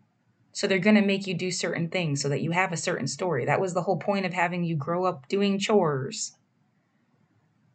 And you did more chores than you ever you could have learned so much more shit, and you did chores and lived in like comparatively stark circumstances, and then like you were supposed to have this like certain story. I don't know who the fuck is doing that. It's not God. Like it's people trying to like do shit with your life.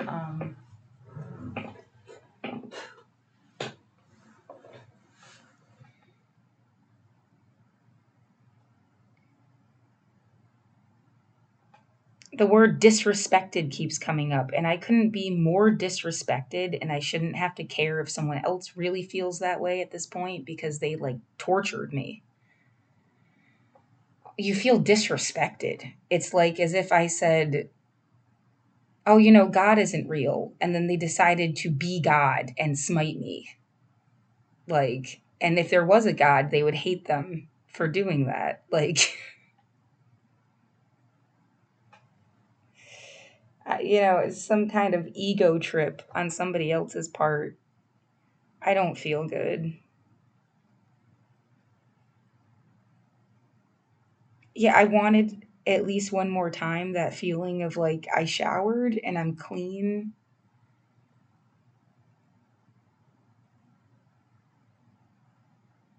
I don't have a clue what the fuck is supposed to happen. The idea of, especially before you get things like, I don't know, shower shoes. I would wear them at school. There would not like normally be a situation where like you would be in a public ish sharing. I grew up in a student home that had 13 people in it. It's like yeah, you do it in college. You don't have to do it at a hotel. They sanitize and clean everything like after every, it's like new for you when you get into the room.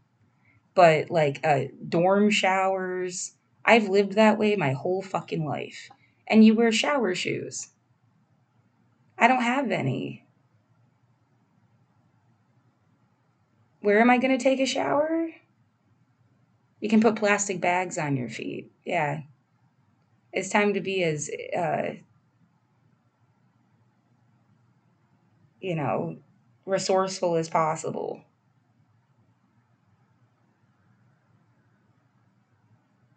And the idea someone thinks this is funny, they just like it's a game to them. I don't know.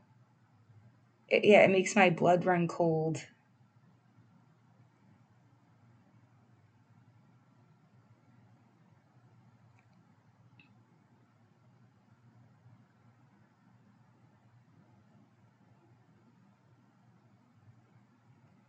I hate how part of my brain like thinks I can get my apartment back still.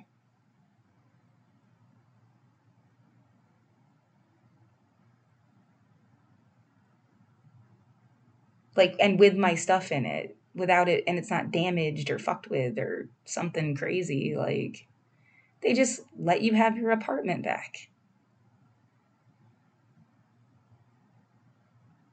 How many years went by and and you lived there? What the fuck?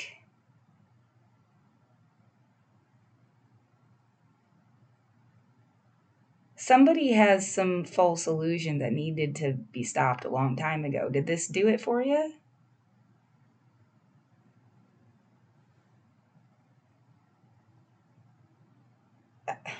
like some assumption about me or something. I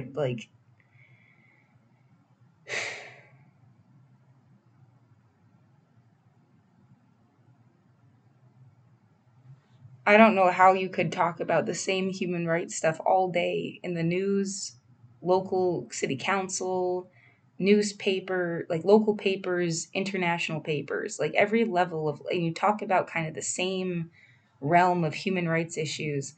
And then like,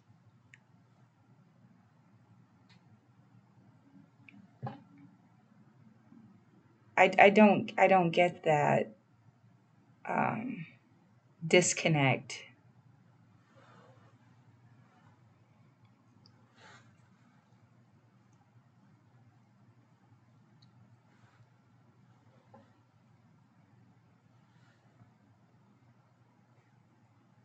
I brushed my teeth.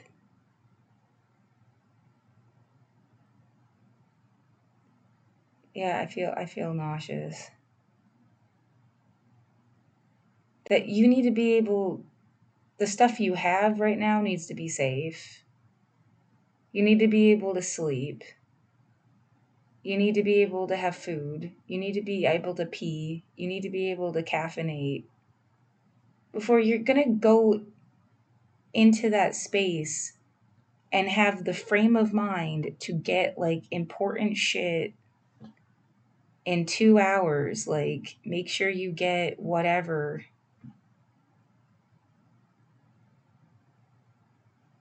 Everything else gets left behind.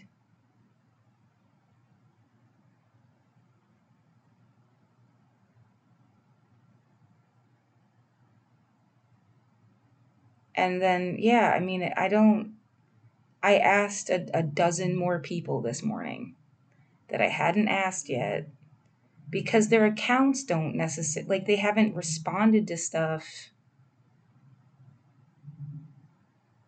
We haven't had a conversation in like 1,000 years. Like,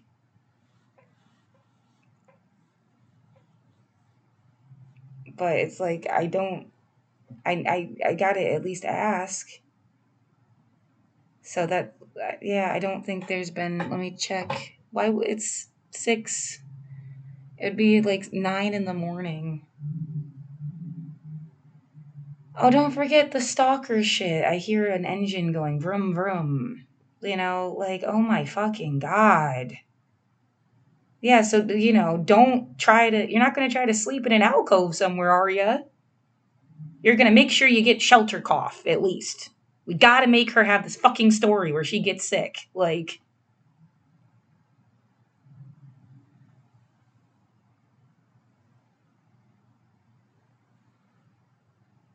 I think you're fucking demons, and I'm a humanist.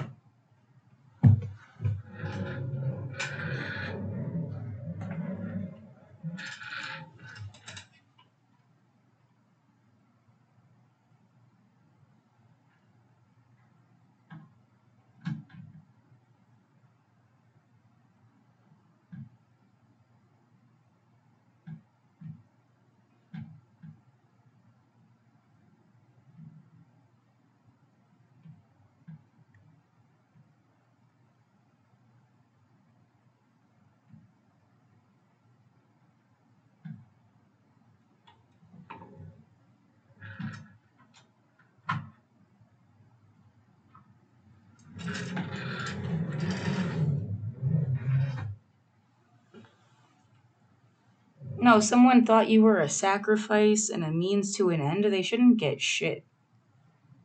They should get caught. Whatever demented story that could ever be.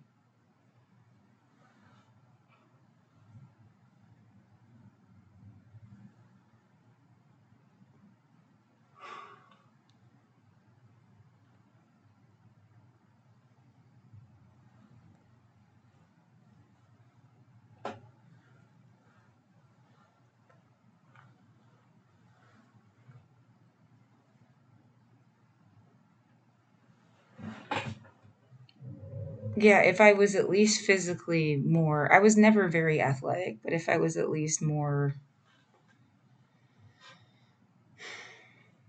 I used to walk to and from work. It was a 40-minute walk. And then, I had the muscle to walk. And even what would propel me was I was hungry because I would get something to eat at work. They had like a downstairs kitchen cafe thing, and you open the fridge and take a sandwich and pay for it, and an energy drink. So, like, it was kind of like there's food at work, blinders on, smoking a cigarette at the time. This was 2019. I quit smoking. Um,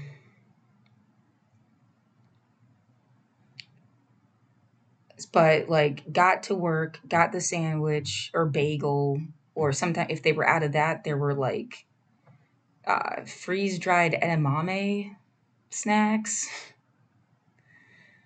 But always had to have that energy drink. Drink my energy drink, and then start some between like 4 and 7 hours. It depended on the day.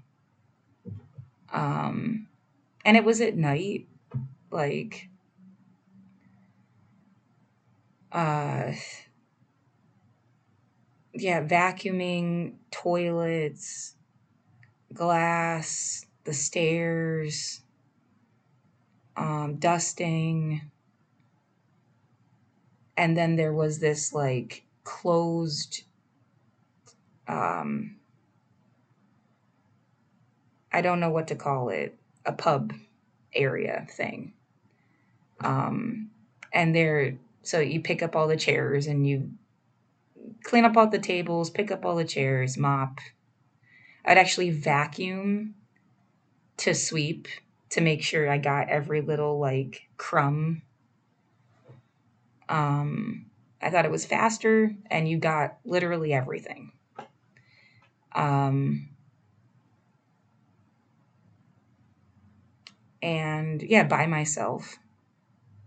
And I take a smoke break every like 2 hours or something. I could go pee without, like, if I had to pee, I could go pee. I don't have to ask permission to fucking go to the bathroom. Um, and then walk 40 minutes home. And I might be tired and like sleep the day and then start again. But I never felt this level of like, my body won't hold itself up. Like, everything hurts. It still hurts. And the last time I walked was last Friday. I've just gone down to the lobby to get my keys redone. And it's like, no shit. You've been like sitting practically almost like cross legged the whole time for 5 years. Oh shit. Might as well have been tied down in one spot. Um, yeah, because it's my bed. So like I wake up, I do my thing. There's not even like getting up out of a bed and going to a desk. I get up, my computer's already there. I do my thing. I'm sitting on my like in my hammock thing where I'm sleeping. The only time you get up to go to the bathroom. So yeah, my body deteriorated, and I think you're dumb because you don't care. You're so hell bent on trying to make me look like a fucking idiot somehow. Like that's your only goal.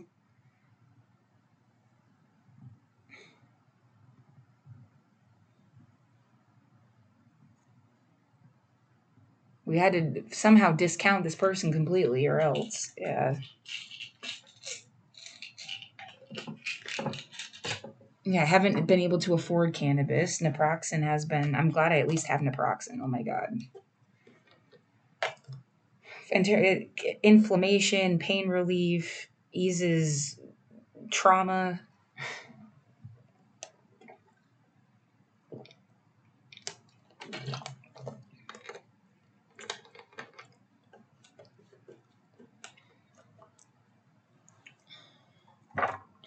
Yeah, I should refresh this.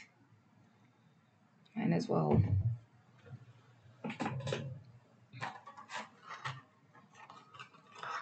The idea, okay, so if you don't get any money before noon and you have to leave, you're going to go to the library. You're going to stay there till they close. Try to eat something. And then have to go to this shelter that's like across the street from where I lived. Like, it's like so close you could spit to my stuff in my room, and like, it feels maddening. Um, and hope that you get a bed in a situation you don't want to be in.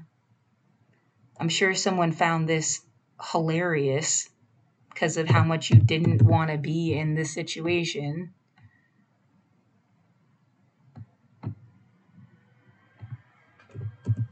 And if I don't get a bed, then I'm stuck over there with nowhere to go, and I'm not trying to go with a stranger someplace.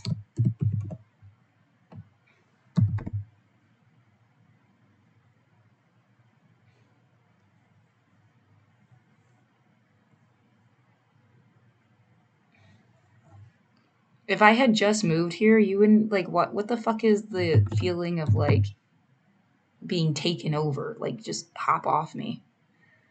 Um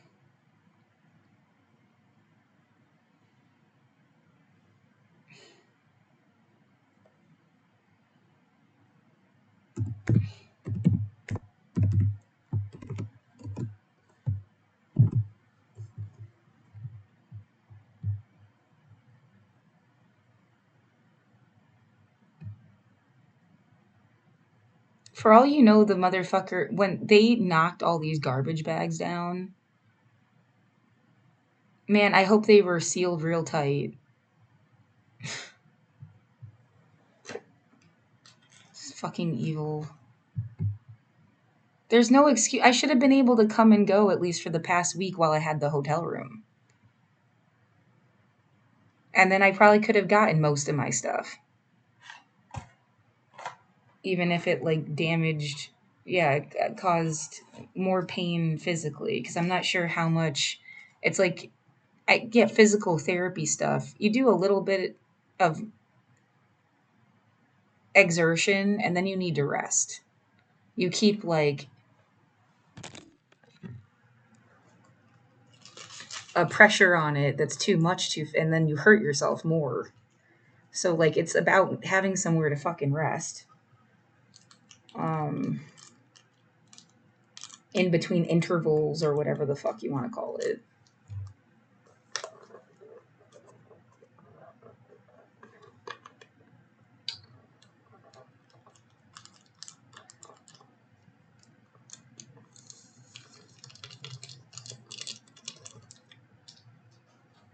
Yeah, I want someone to articulate so perfectly how demented this is, because I'm like too stressed out.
Hmm.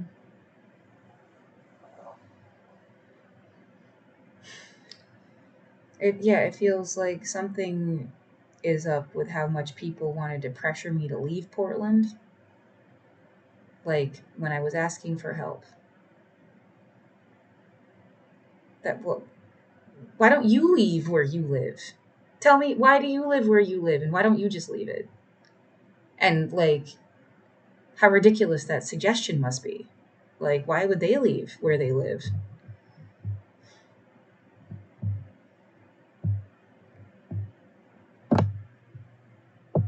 Where they poured their heart and soul and money and time and work and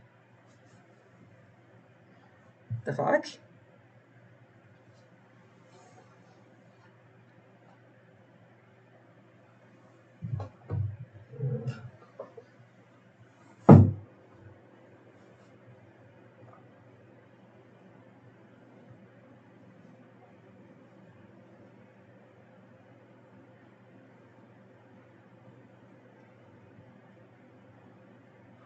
Yeah, I've said before, when you get really stressed out, it puts even an atheist puts you in what I've called prayer mode. And I was just like, I can I please have my apartment back? Can I please just have my apartment back? There must be some even like so it's been I've lived there since 2015. The thing was paying by the fourth of the month. Then there's late fee waivers, and usually I'd end up paying at the end of the month. Because when I got to get a job, the paychecks just never timed out right to do it like by the fourth, but I could pay by the end of the month. Again, like that it's been fine because I've lived there for 10 fucking years. Like it was fine. They got their fucking money. I paid my fucking rent. I went to work. I did people things that are expected of you and all that other responsibility. Like, you know what I mean? Like, for 10 years. Well, for 5, more specifically, like with going to work. Then COVID happens. I lost my job in February of 2022. Like at the beginning of fucking 2020. If I hadn't lost my job, maybe my whole life would be different. And it was to no fault of my own. I got fucking unemployment that I didn't collect because then they started doing assistance program stuff. Something got weird there. But I didn't even end up collecting the unemployment.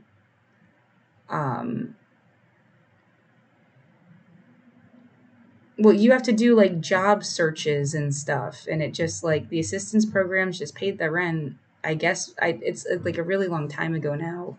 There was some thought process about it, but I have like a letter that said I got unemployment and everything.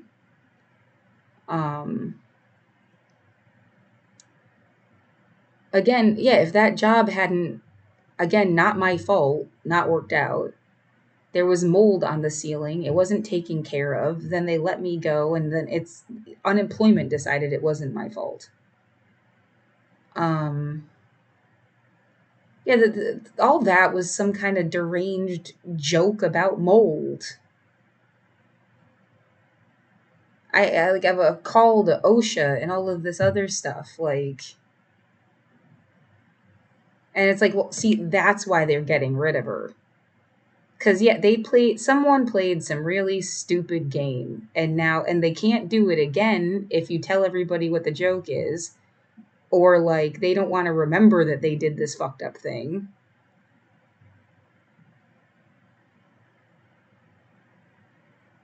Yeah, whatever, man.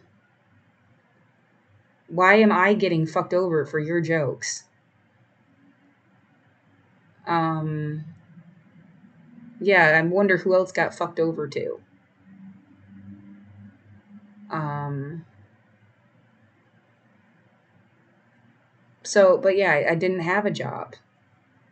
And then they started doing like pandemic shut down. I remember getting phone messages that said like you weren't even allowed to leave the house. And then in comes what in retrospect is like, oh, the military took over your city. The military did fucking war game shit. That's what that was. And then blame protesters about it. Yeah, it's called Operation Diligent Valor. You know, this is like, you can look it up. That was never taken seriously enough. My increasing concern about COVID was never taken seriously enough. The way these things happened at like the same fucking time and amplified, like it's like someone wanted people to think it was the end of the world. And I see that as a tactic too. They make you think it's the end of stuff and then people act different. Like there's not going to be a tomorrow.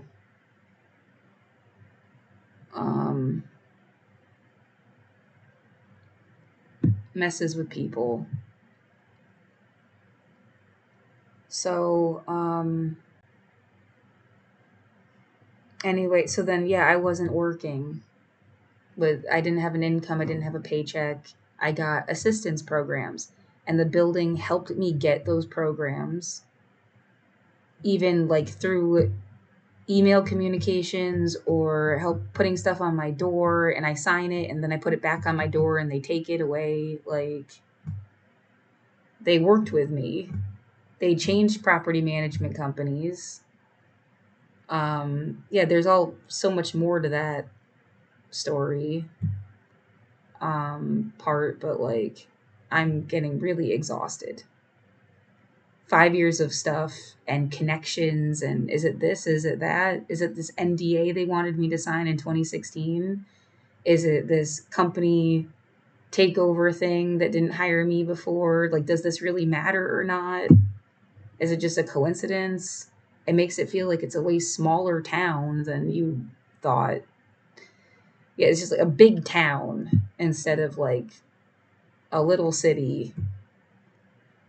When it comes to like who's running everybody's shit. Yeah, maybe these people all think they're running this shit. So when you say that, they feel like threatened.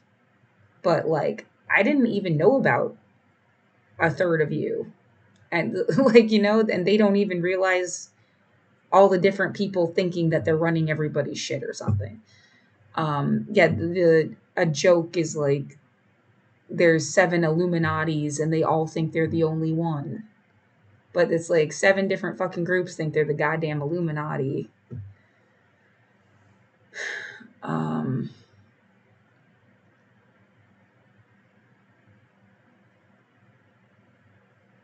Anyway, so yeah, hearing somebody in the hallway just now and how like weirdly, it's just the way this isn't. You have to get accustomed to being in different places again. Like, if everything is, it's not the sound signals can't be like the same.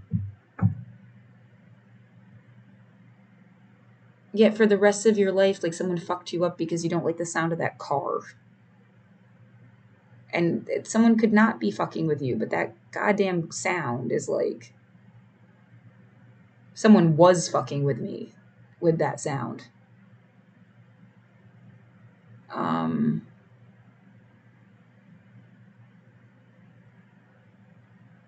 Anyway, so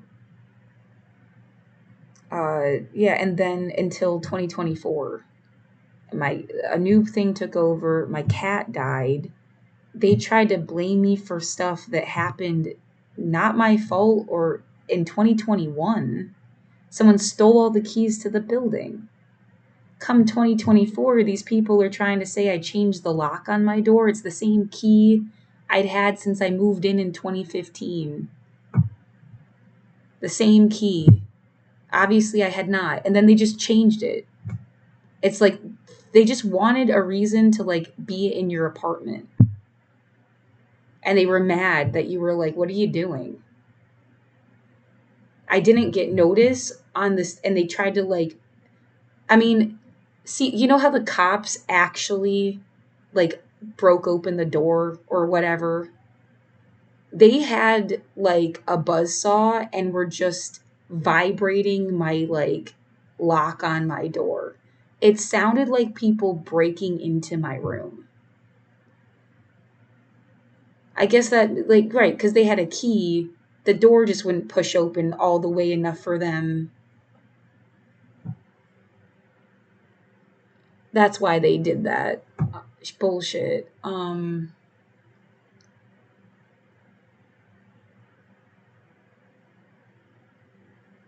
Yeah, I guess that may, but they had like a buzz saw, and it seemed like, and there were like five guys I've never seen before.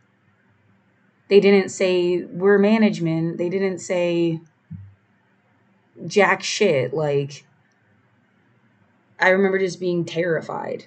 Um, and then that was like July of 2024. And then by October, they were trying to evict me. And the fact that they then ended up coming into my unit, doing an inspection, saying things were fine, and I continued living there for a fucking year. Doesn't that obviously mean something? How fucking bogus it was? Like,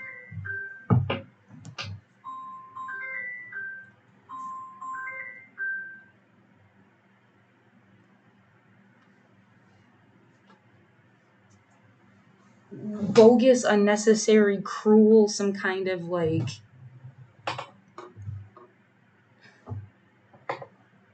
They didn't need to do all that. And the first time they tried to evict me wasn't for non-payment of rent. It was the shit with my door.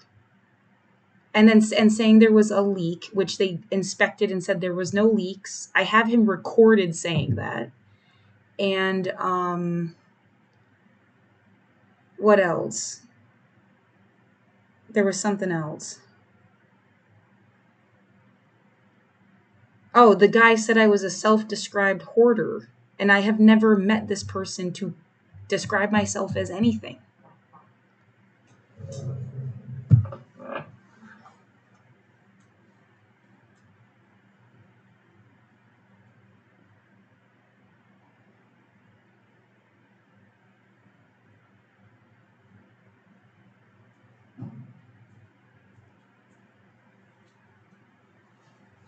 Yeah, okay. I don't know. It's also like some kind of unethical tactic if you were to deliberately rent out spaces. Like you stalk somebody and then deliberately rent out spaces to like deliberately try to like eavesdrop on them or something. Whatever. Um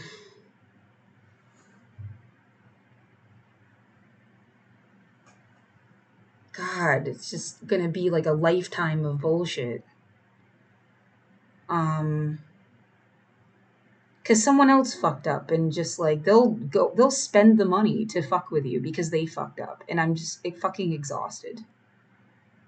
Um but yeah, I'd never met them to even describe myself as anything. I'm not a hoarder.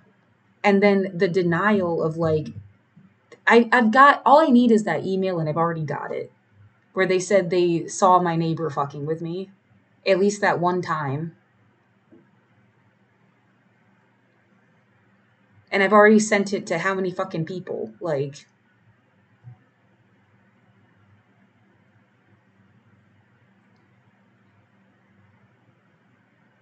um well, that's why I'm not like, there's the COVID issue, but I at least could take my garbage out before. And then again with 2024, my neighbor starts like following me out of my unit, blocking my way up the stairs. Like she's trying to provoke me into a fucking fight. She went out of her way to fuck with me, opening my door and her like lunging at me. and saying all sorts of crap, get out, and you don't even have the cops to call for help. And what else did she say to me? She knows God better than I ever will. Yeah, okay. Um, just like a bunch of shit. I've said for years, give that person their own fucking movie because they seemed that's all they wanted was a movie, have star them in their whole fucking life.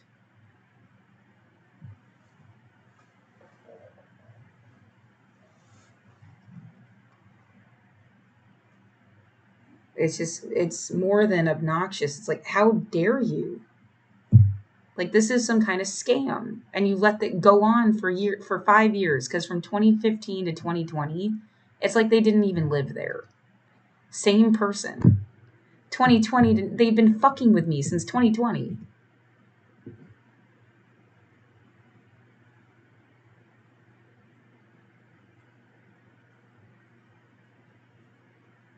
Yeah, even if you get your apartment back, someone's been gassing my room, they've been banging on my walls, they've been fucking with me every day. Like I haven't breathed so good until I came to this hotel for years. And it's not my fault. It's some like you can literally tell the difference. Like they're blasting something right into my fucking room. It would smell like trash. It would smell like piss. It would smell like um a burning rubber. It would smell like the burning rubber thing hasn't happened longer than the other things though. That immediately gives me like 2020 to 2021, and that kind of stopped. But like trash and piss and um like I mean I'm a medical cannabis patient, but this was as if they had invented something that like is so powerful it hits you in the face and we're able to push it directly into my room. Like, if someone broke into your house, I've said this so many times, it's annoying. If someone broke into your house and they took a wine bottle and shoved it down your throat, it's not the wine industry's fault. There's nothing wrong with wine. This person's a psycho. And it wasn't just like other people having fun or something. It felt like really deliberate and concentrated, like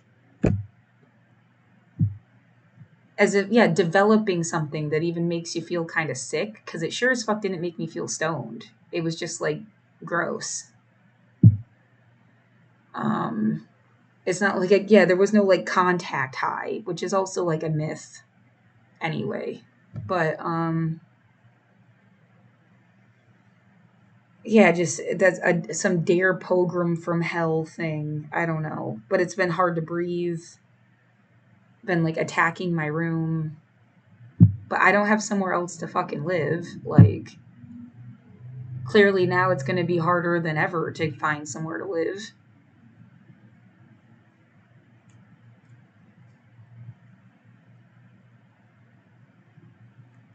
Yeah, the amount of money people spent on gasoline and what sounded like they just circled the block. They could have paid my rent. Like,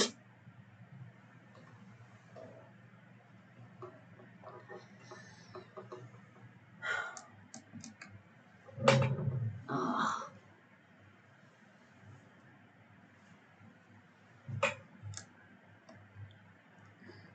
Yeah, this lamp is kind of crap.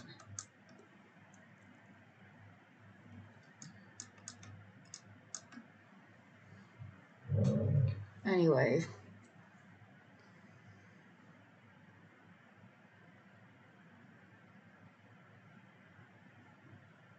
yeah, I have not been allowed to live in my own home, essentially.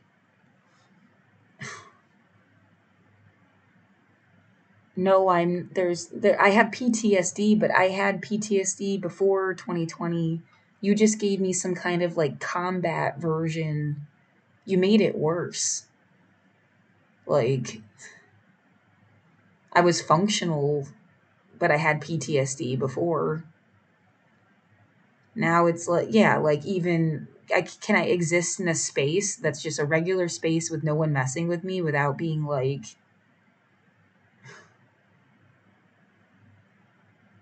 Apparently not.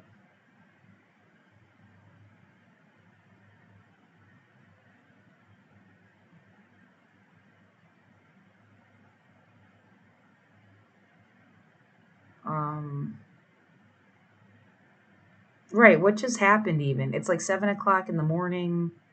Somebody directly across the hallway had someone knock on their door and it scared the shit out of me. Like, but that shouldn't have anything to do with me. It's organic and right. And that's how they make somebody seem crazy or dumb or whatever. And it does make a lot of sense. You'd wonder if they were messing with you, but they shouldn't be. I mean, they shouldn't be messing with you.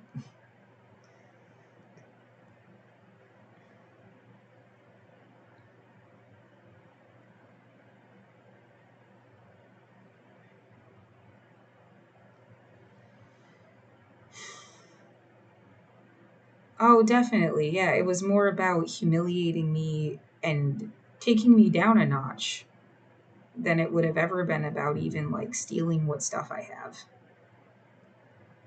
Like, and then it's like, well, can't you worry about people that had stuff to steal and them doing this to them? Yeah, sure. Can I survive? Like, I don't have insurance. I can't replace my stuff. I can't. Not that you should be expected to, but like, the idea that you're supposed to somehow. It's always like an empathetic exercise. And you need to like advocate for someone else who'd be in the same position, but you just hadn't thought of it that way before. And that's who's doing it to you to make you realize how they would feel. So yeah, so in that sense, it's a bunch of rich people. That's who would have the time and the money and the resources to continue to do this to you for years on end, and pay someone to fuck with you, and they don't even need your stuff.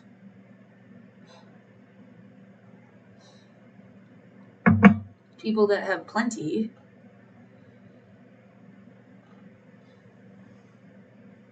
and they wanted you to know what it's like to get totally ripped off. Because, I mean, how is that series of events? I haven't had shit my whole life. Then my dad died. I got some stuff. And now it's all going to get stolen 2.5 years later, like, or whatever.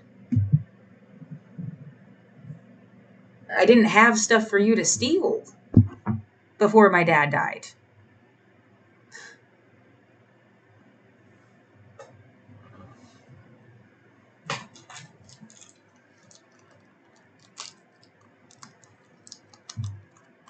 Yeah, so who's trying to teach you what?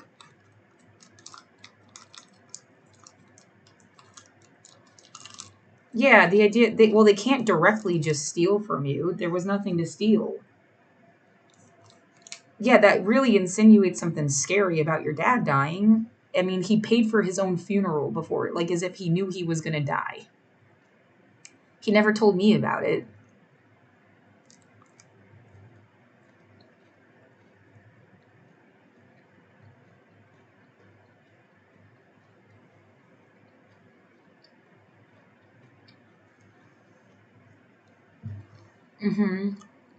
Yeah, I hear that whole.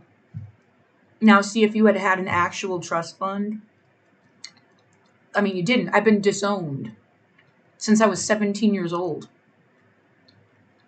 I don't have shit. It was crazy I got any money when my dad died. Unexpected and kind of weird.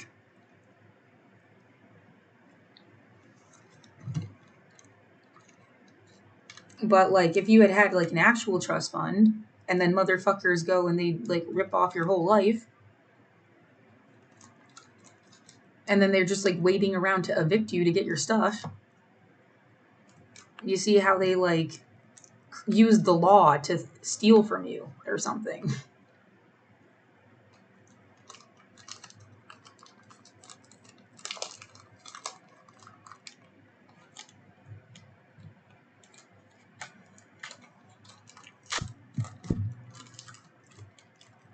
And it all just looks like you are some idiot, sad person that, well, and like you weren't smart enough to figure out how to not get evicted, were you? So yeah, like,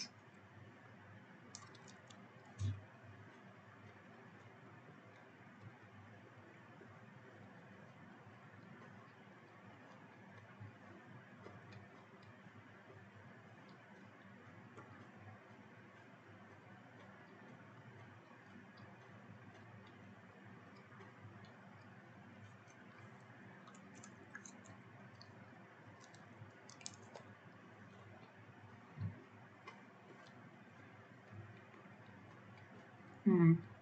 Nobody wants to care the right way because they're too busy trying to rip people off.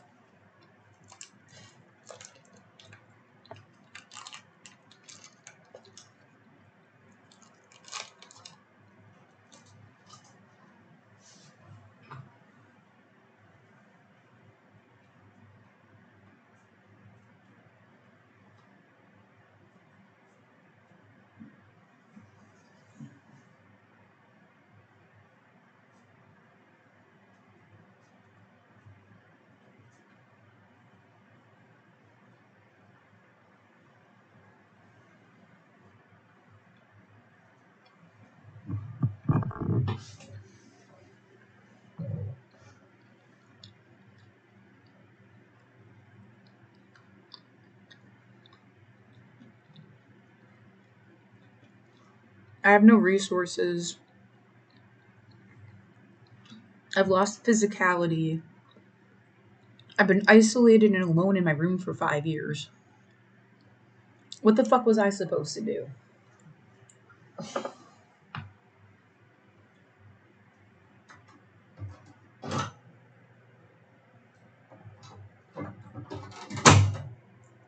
And if I hear go home one more fucking time when I don't have a home other than the one that I was living in that you kicked me out of.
The thought that you've been circled by some shit that like they paid them and the people don't even realize what paid them to do anything.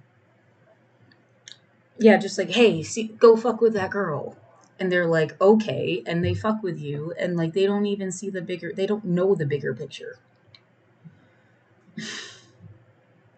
And that's how like people that should have been your friends are not. And like communities get dismantled, and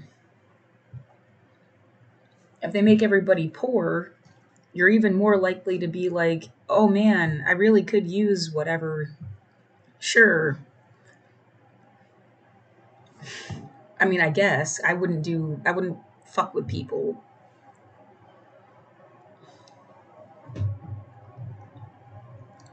Yeah, so first it's like somebody that's in a position where they're either so desperate or willing to like screw with somebody else that it's even possible in the first place.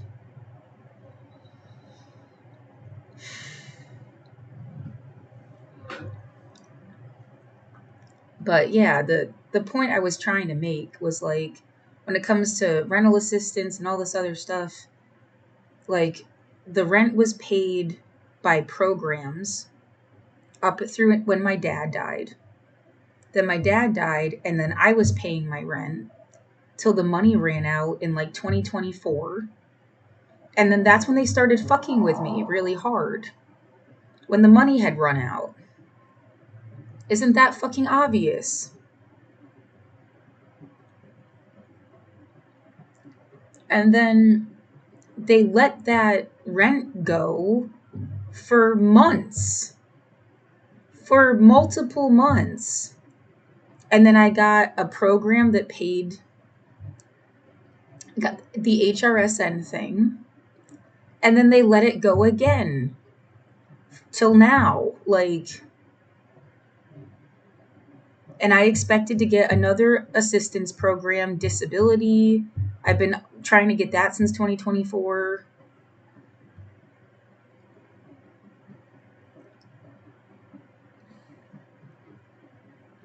The idea that, yeah, the way that I went to TPI and I waited and I told them I just got evicted and I have nowhere to go and nothing.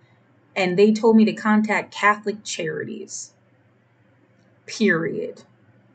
That was their only bit of advice. And I had to go all the way to the library, which took me 2 hours to walk when it should take 20 minutes, for somebody to sit there and tell me, here's this referral form and fill it out for me. I don't have a lot of hope that I'm going to walk into a place and they're actually going to help me now. And the weird pressure from everybody to go to certain places, like that's where their friends are. And if they don't like me, neither will their friends. Like, I don't want to deal with this. Like, I don't have somewhere else to go.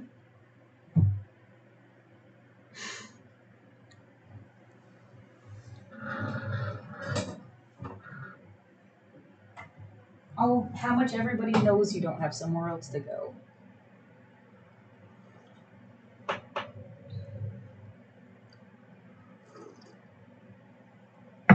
Yeah, then you see shit in the news like it was in like my area. Somebody, they showed up at their door and and started burning their peephole and like said some racist crap to them. Like, yeah, I mean, it just creates, well, that's like a fascism problem. Obviously there's white people that care about human rights and would never be on like a team or something. I can't know who the fuck anybody is just by meeting them. And if they have some warped notions or not, it would take like such a long time to have conversations. There's also like false flags. Like they could put a pin on their jacket. And now I think, okay, we're on the same page. And maybe they're lying. Like,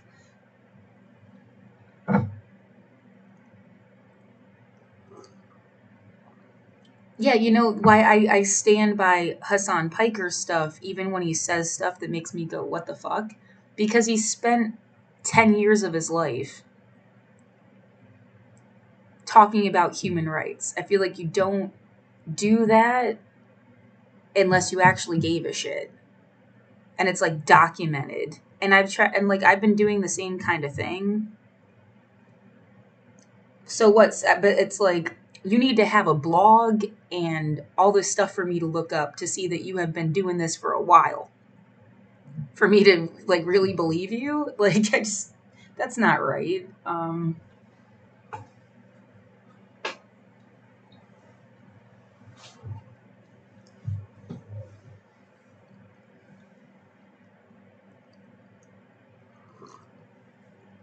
Yeah, if you genuinely didn't care, I just don't think you'd spend that much time on the subject.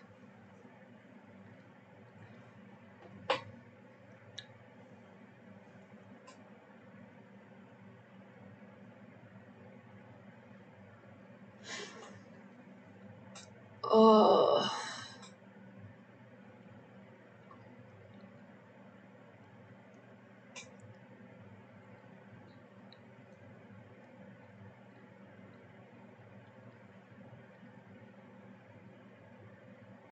I don't know what to.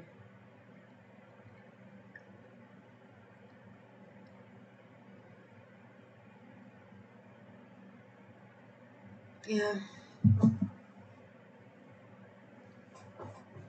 Yeah, you're gonna just go to the library, like beeline. How much money you've spent that you're not getting back. It's not like it was like an investment that pays off. It was to, you paid to have a safe place to stay for a week. It doesn't amount to anything. It's just like renting the apartment. It's not like you were paying into owning it someday. It's just gone. And now you like, no, I got to rest. I got to take a shower. I had said before, like, oh my God, I'm going to need to take like 30,000 showers. um, and I mean, I got, yeah, to shower a bunch. I got to wash that thing I was wearing. Um,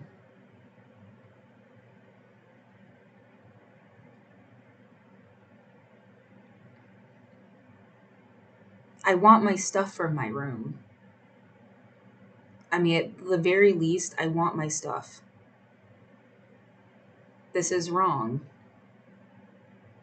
Yet, how lucky you were that you had even showered recently and were wearing what I was wearing. Like, that they gave me my fucking laptop, which I use every single day. Like, and my phone and my ID. Right. I don't like the idea that he knew exactly where my ID was to give it back to me is not a good formula. Like, but I'm just lucky he gave it to me, right? It's not like he that cuz yeah, I don't know how to deal with that thought. Like, yeah, they made sure you had your ID. How would they have known where my ID was? I'm just lucky it was by the book bag that I asked for.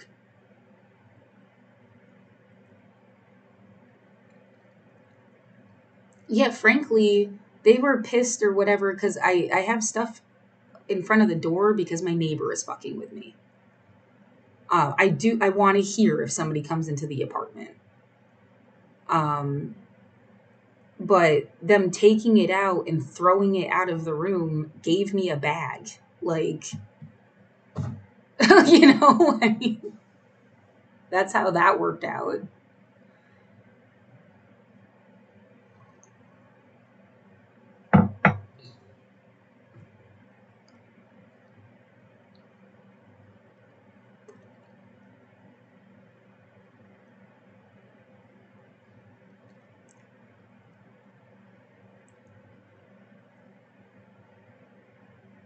Yeah, what manipulated fucking concept? I can't wrap my head around stuff.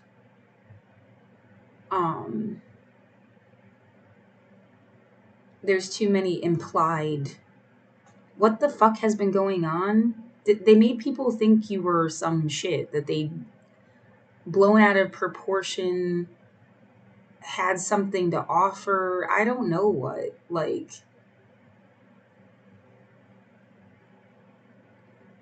yeah, there's saviors and queens and oracles and mediums and, like, from the powerful to the pseudo spiritual.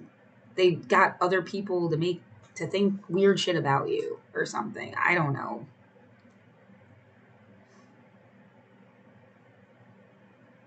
Everybody's a human being.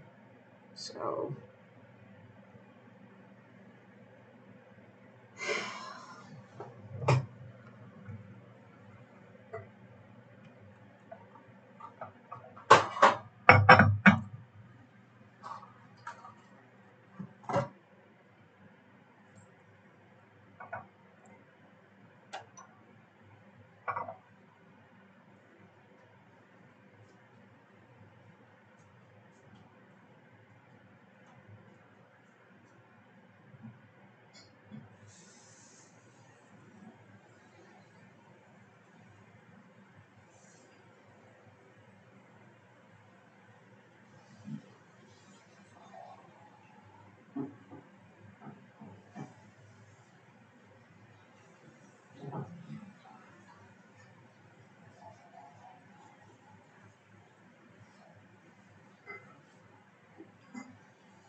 Okay, this is gonna go off every half an hour.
Ugh. Um. Yeah. Whatever.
Uh. Some really easy thought process of like you had the people and their intellect, their background knowledge, their ability to articulate, their it's not just someone's word about organizing. Really, it's just like they knew all the words for human rights things, and then you took them and you like I don't know made them cluster off And like, okay, you guys are gonna try some stuff, and you guys are gonna try some stuff. Let them think that they're gonna actually change anything until like they run out of resources, and everyone gets so fucking depressed and defeated and isolated, and eventually it's just like the bank owns everything, like it always had been, and they get to decide who gets to do what at the end of the day. Like, nothing changes. They just destroyed the people that would have changed anything, tired them out. That's a sound. That's a very familiar sound. Like, it's the same sound I get in my apartment, as if somebody has a bed and a wall and they dropped a hairbrush between the bed and the wall. It's like, for some reason, like exactly that sound.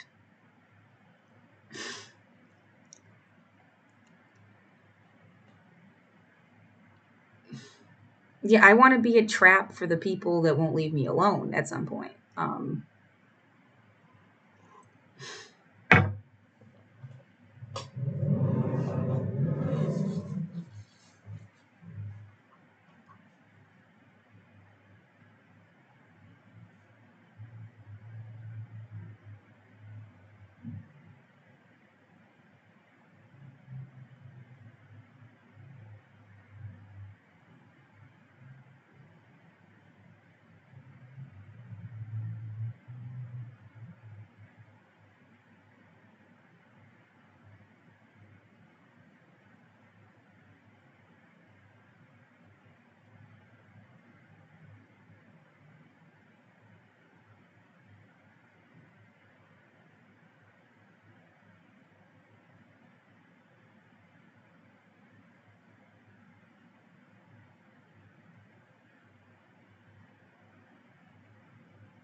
There's just nothing I can do about whatever feeling.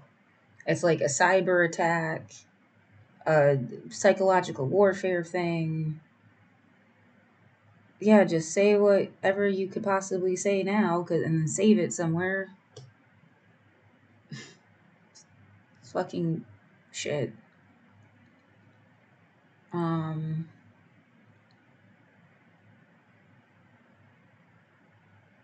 yeah, what happened to that? Well, on an individual level, like the song "Fuck Cults" is like people individually aren't evil. They want the best. They want to be something in their own mind, like a definition of good.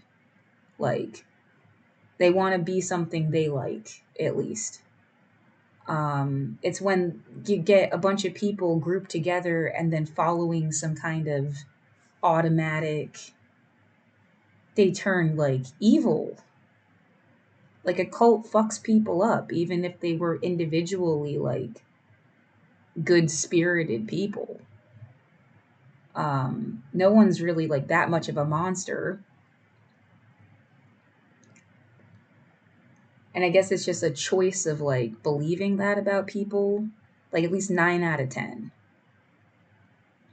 Their genuine character wants to be like a good character in the story of their own life.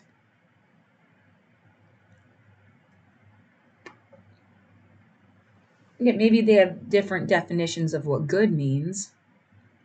Um, One person thinks it meant being like super clean and going to church and having two kids and a dog and a mortgage and a 2-car garage. It's like seventh heaven, the image of seventh heaven.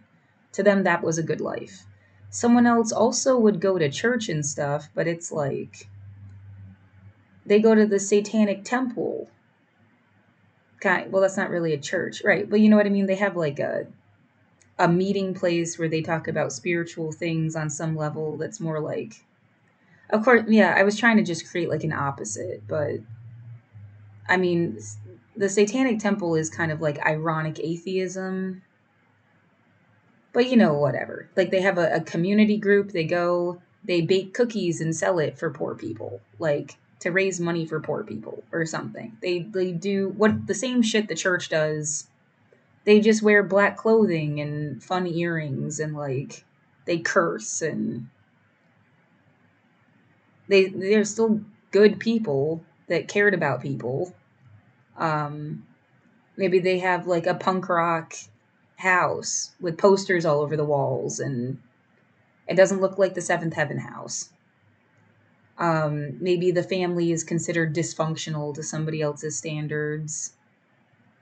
Like, as long as everyone genuinely gives a shit about each other and aren't trying to deliberately hurt each other, using, like, you're not someone's meal ticket because they didn't know what to do with their, you know what I mean? Like, you didn't just, like, think that you went and, like, fucking, yes, hooked them up to the sleigh of your life, and then you've been abusing them mentally for years on end. Any chance you could, like, you wouldn't do that. You wouldn't, they're not like a toy for you to kick around because you're bored or lonely or they just happen to be within reach, right? Because that's like the really bad kind of dysfunctional.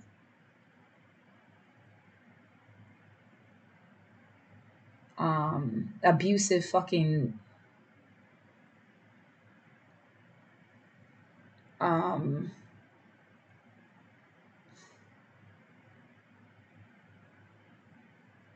yeah, you know they need help, but you're gonna like screw them because you're mean.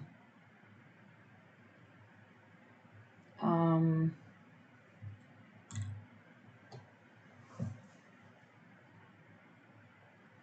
no, like people, they genuinely care about each other and shit. Um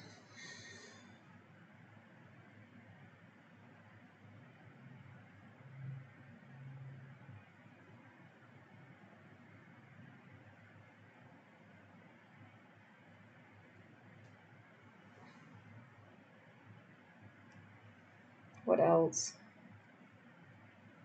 Yeah, you wouldn't be stalking them, right?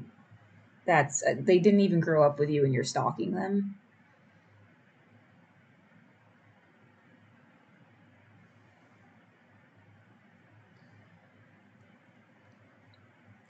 Yeah, it's things I shouldn't have to fucking deal with. So anyway, different kinds of family dynamics or something, but like Yeah, they still think that they're living like a good life. It doesn't have the same aesthetic. They don't decorate the same way. They don't go to the same church, but they have like a good life. And I think that's what people want. Um, yeah, whether someone thinks you even have to have a family to have a good life is like another alternative. You don't have to have kids or a lot of people or to be a good person. Who the fuck is trying to make you feel that way?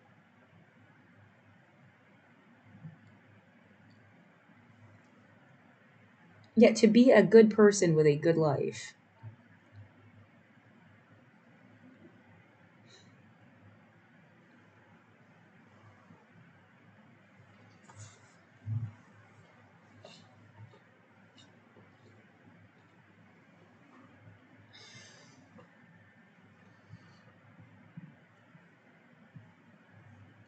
Um,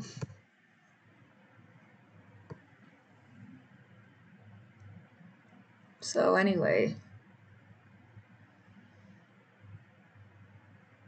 well, I'm caffeinated, I'm scared, I'm upset. I'm trying to like embolden myself. Where the fuck are you gonna sleep if you don't get a shelter bed? I don't. Maybe somebody donates money between now and later, and you could just come back here and have a different room or something. I don't think there is a less expensive place that isn't just like why. If you're gonna share a bathroom, why wouldn't you just stay at the shelter thing? Like there's like a place where there's a shared bathroom, and then I have to worry about somebody like coming in through like a shared closed. I don't like that scenario. At least like there's that seems warped. And then you're paying for it.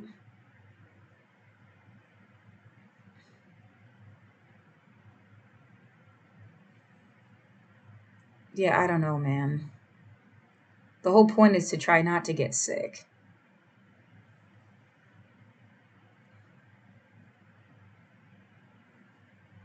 I can only think one day at a fucking time, too. It's like,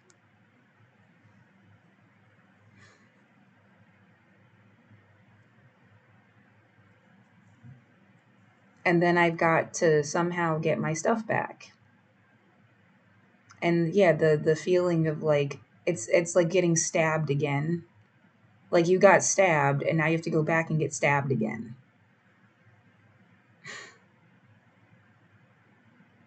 It just is painful before it even happens.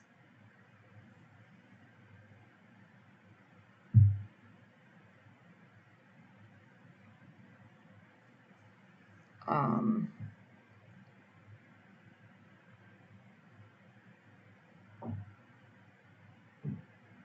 sound. Yeah, the whole time I've been in this room, have is there a single thing you did that made the same sound? I haven't touched the walls, man. I'm not sure what you'd be doing that's like gonna be knocking on the wall. Yeah, I blamed it on the pipes for a minute. I didn't want to think somebody had was fucking with me here too. But like what could you possibly be doing that's like an organic thing and it just happens to yeah.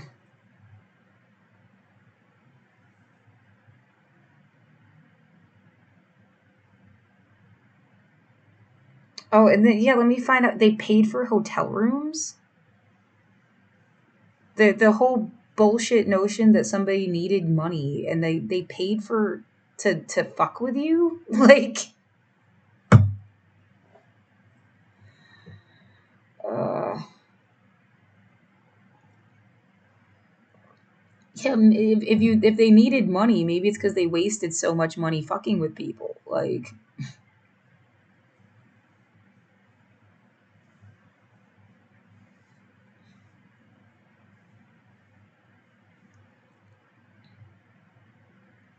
um,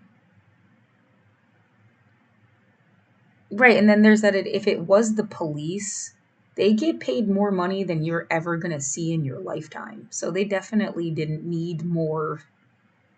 Like the fire department, yeah. Fuck 1955.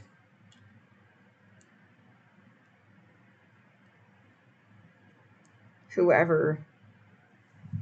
Yeah, it's too bad you have to make these big sweeping because it's like there's like a clique that are police. There is a clique that in the fire department. Like it can't be every single person or someone would be like, that's not what I signed up for.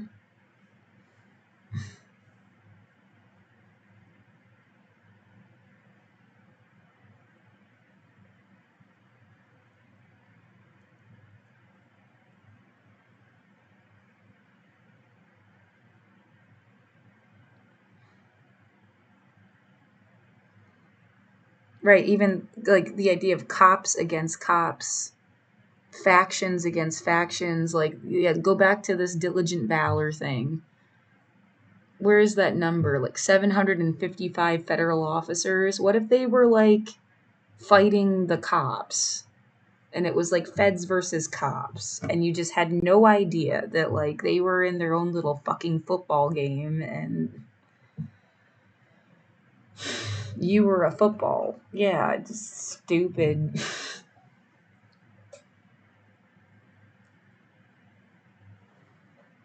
Exhausting, cruel, territorial pissing. Yeah, shit.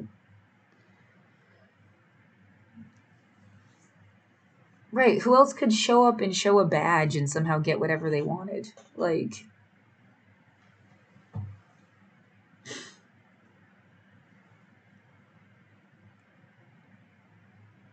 it's fucked up. Yeah, how many times have I gotten an email from that oversight board they came up with? And it said, Police Oversight Board.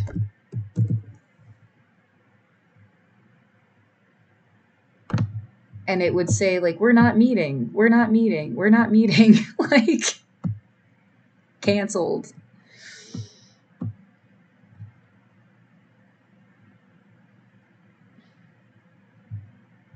Where is it?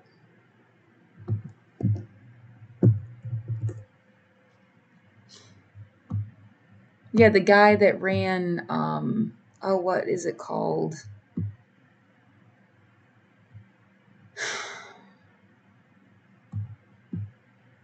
Cop Watch. He passed away.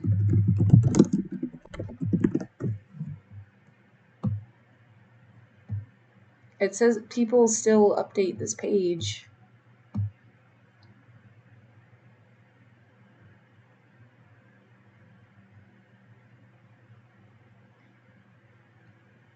Wants an independent review of the death of Damon Lamar Johnson.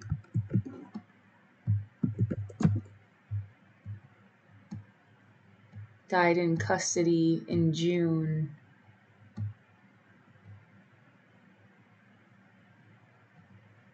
Oh no.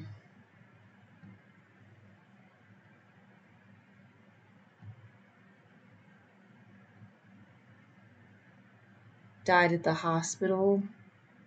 Right, the idea that's been a constant subtle terrorism thing of like, you don't want to end up in certain situations that normally would have been like helping you.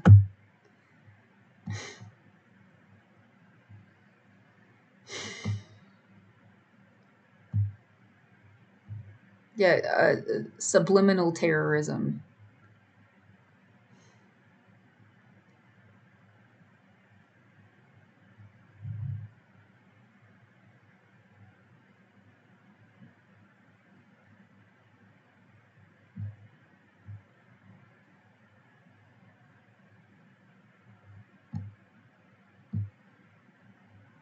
The mayor did a whole video where he showed up on my street and his head was blocking the way to even see my apartment. So I don't go outside. So it was like, I don't even know what the fuck it looks like.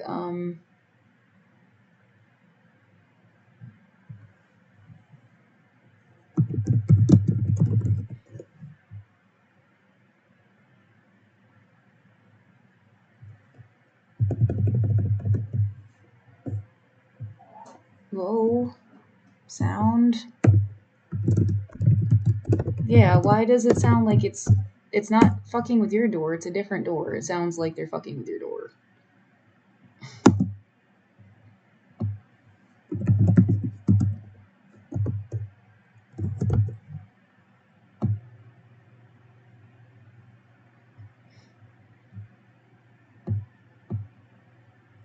Oh no, they didn't go out of their way to do this for you to shut up, that's for sure.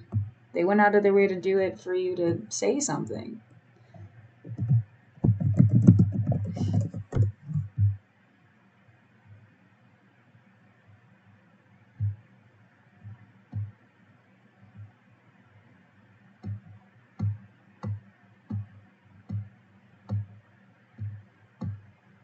And then here's the concept, like, he talks about doing sweeps, and the community that was here in 2020 would have never wanted that. So it's like, if they're all gone and there's no one to say stop doing it, like, you dispersed them and gerrymandered the fucking city.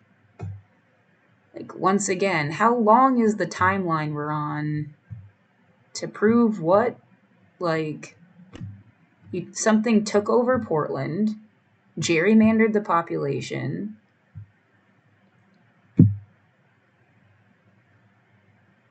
I really do not want to die in the situation. So, like, there's my own personal instinct kicks in of, like, oh my God, stop, stop, stop, stop. Like, and I start to get, like, a panic attack.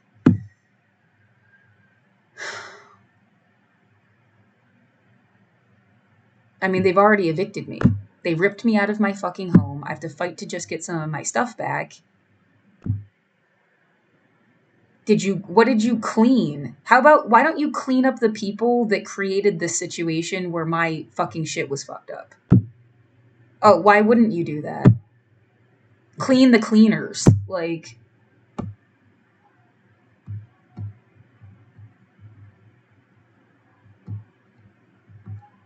I watch porn sometimes too, not recently. They're making porn sounds next door.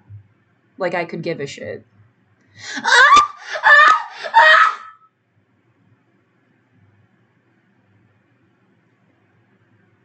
Come on, fake it better. It makes it feel good.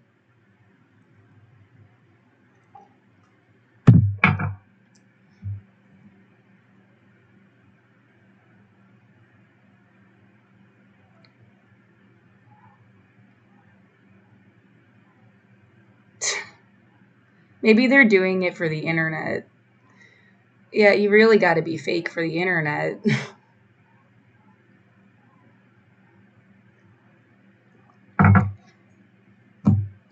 You know, they did the same thing in the apartment itself.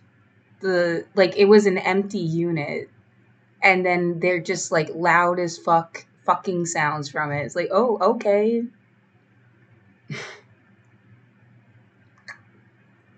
I don't give a shit. I just don't want you in my room when I'm trying to masturbate. You fucking, like, go watch porn or something. I should have worked at Shebop. That would have been a really cool fucking job.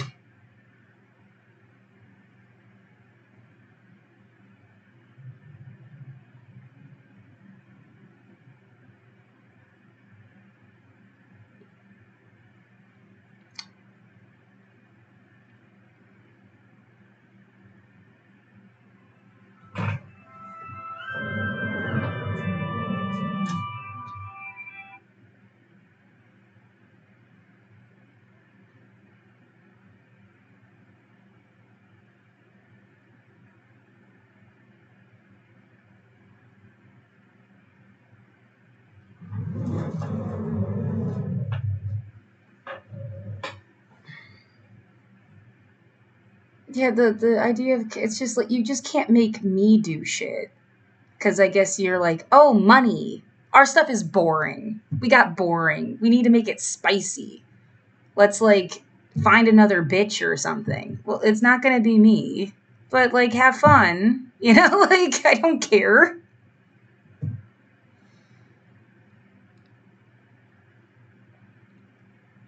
Yeah, I would prefer sex myself with somebody I'm like in love with is a big like I don't have a person, especially now, that fits that category. So it's like really depressing. But no, I'm not. My body isn't just for like, it's not a hole for your use. It doesn't turn me on to think of myself that way. Other people like that shit. Like, they want to be degraded. They want to be, I don't know. Yeah, they have their own thought process. I don't want that. So, but have fun. I don't care.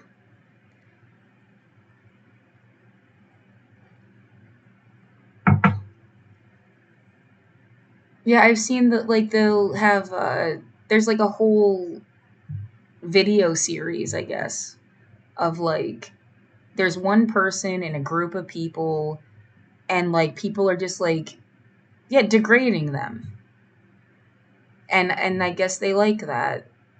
Again, if you're having fun, I don't give a shit. But that's not hot to me if it was me.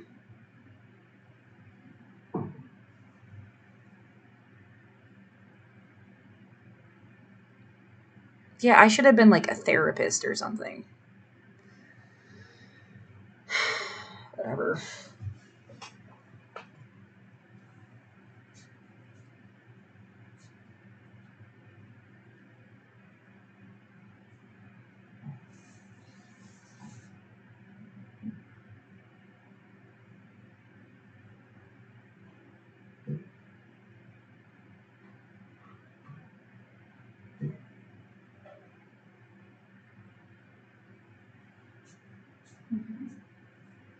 It is. It is that's like some like, that's a much funnier story. You lived in the area of cool, fun, sexy stuff. Yeah, did you not notice the like religious element though that like sneaks in and sticks its hand up your asshole and tries to hurt you to make you like not want sex? That's the fucking problem is that like ultra conservative, manipulative, creepy motherfucker that's trying to like ruin sex for everybody. That was the goddamn problem.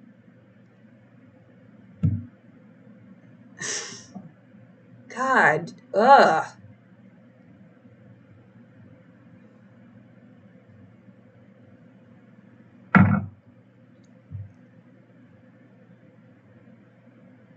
Yeah, sex is good, sex is great, yay sex. You don't make people do stuff.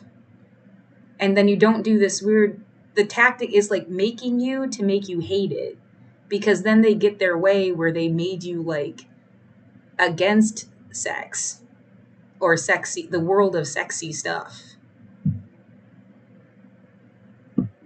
Like they made you conservative because they like raped you. You know what I mean? Like oh my god, fuck you. Not literally, go fuck yourself. Yeah, is a way better.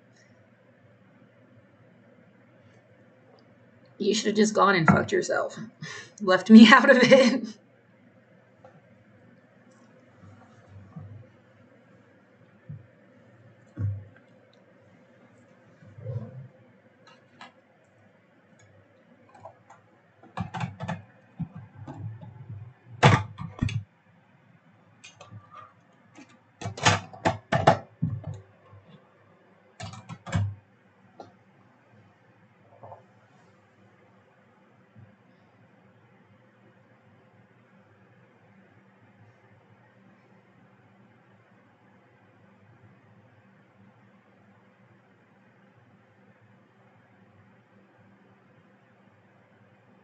I don't know what to do. Um,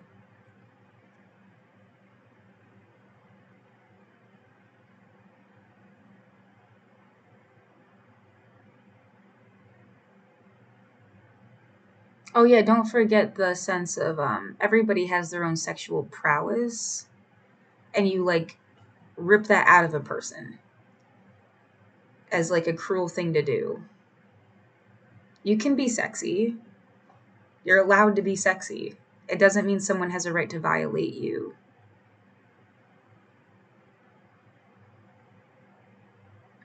It's like part of your personality. Yeah, like taking like they made it every time you laugh, they like knock you down or something because you were having fun until like they turn you into this like sad, miserable person.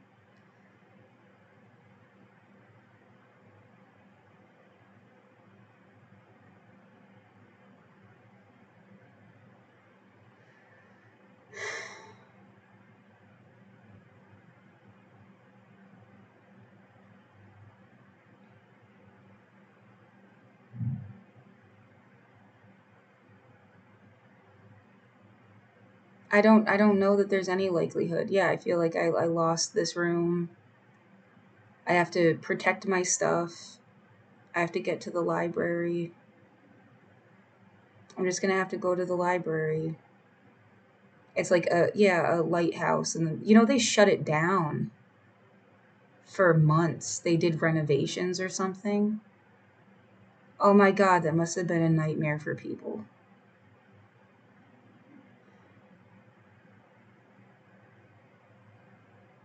I was concerned about it, and I wasn't even going outside. Like, and I didn't go to the library all the time. Every once in a while.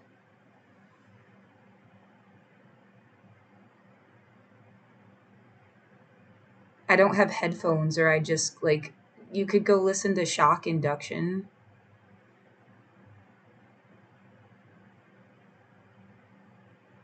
It takes 6 hours. I don't know what productive thing you're supposed to do on a Saturday. In term like the lawyers are closed, the every every thought about walk is like pain. You got to walk somewhere, it's going to hurt. So like figure out where you're going to go, and then you're going to be there so you can sit down. I'm literally not allowed to go get my stuff out of my fucking apartment. Yeah, too bad you don't have a friend that you could trust to give your mail key and they could just go get your mail or something and give it to you, at least. Like, and then give you your mail key back.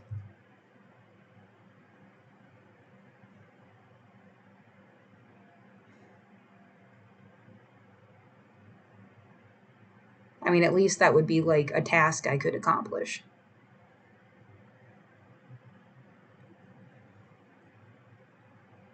Yeah, trying to stay away from like heavily populated situations. The last time I was on Friday, it was pretty chill. And there's always like the thing. There's these really cool benches outside with authors' names engraved on them. Too bad they didn't set up like there's like a plug, a USB plug, and an outlet set up outside, like the way they do at campgrounds, and you just have to lift the thing or something. Because then you could just sit there. The batteries on all of my shit die like really fast.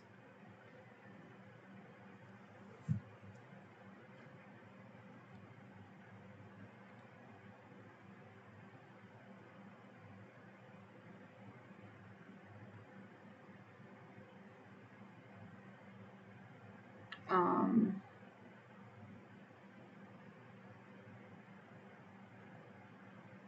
there's nowhere else to go. And right now, I have less stuff than I'm going to have when I get my stuff from my apartment.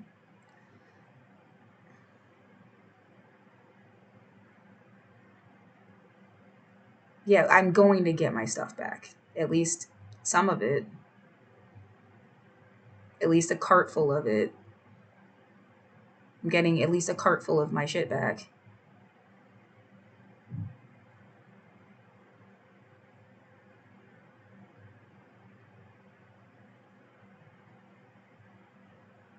Yeah, I do kind of wish there was a way to track every single thing, and you're going to find out where it ends up. And that's going to be a way to trace anything. People were waiting around to pick your room apart or sell your shit or whatever the fuck. You're going to be able to trace every single fucking thing. I don't know, be cursed that you fucked with me that way. Because I really didn't deserve it.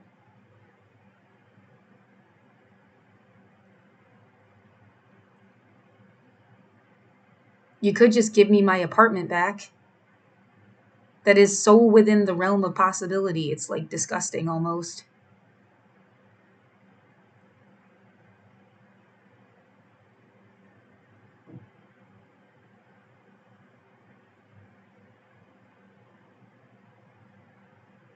Yeah, something will become obvious and true. Like what the fuck people did this for. What they wanted out of it. What their own end game goal was. Has to become obvious. Eventually. You used me like some kind of doll. So, yeah, I do not consent. Got a song about that too.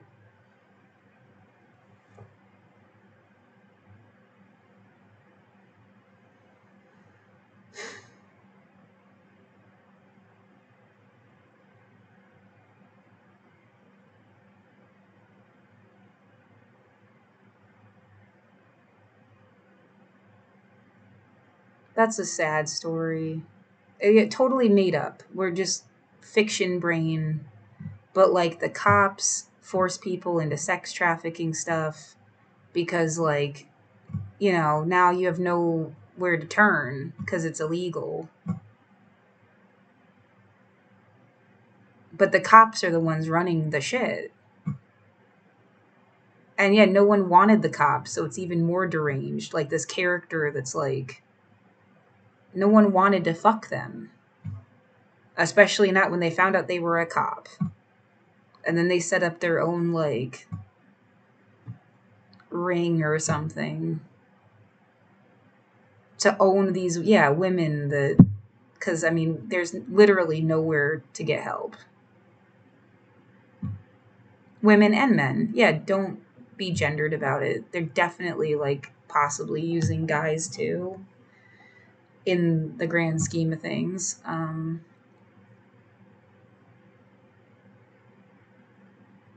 Yet really hot, sophisticated, smart guys.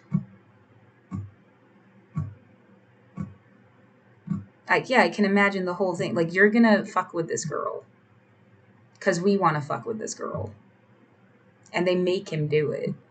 And he didn't really like you, but he's incredibly likable.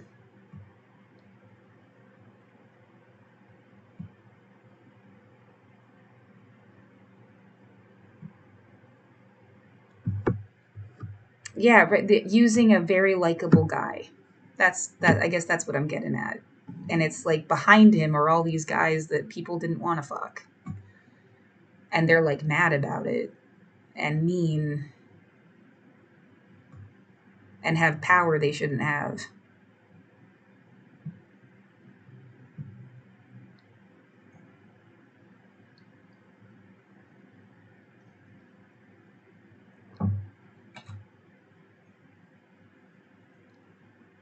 Yeah, just another thing. If you could stop it, you would. How are you supposed to stop that shit? Man, go back to they needed sex ed. They needed sex ed, self esteem, a sense that they would find somebody as long as they hadn't turned into an incel. They needed to not hate feminism. They needed to not hate women. actually.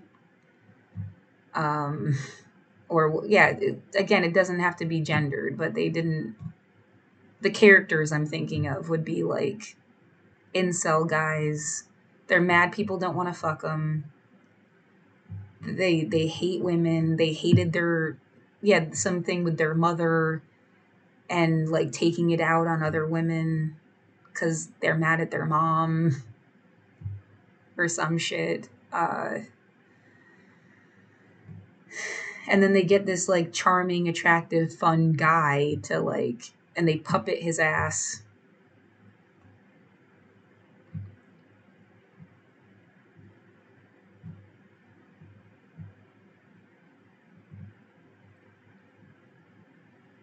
Yeah, just like it's about being outnumbered.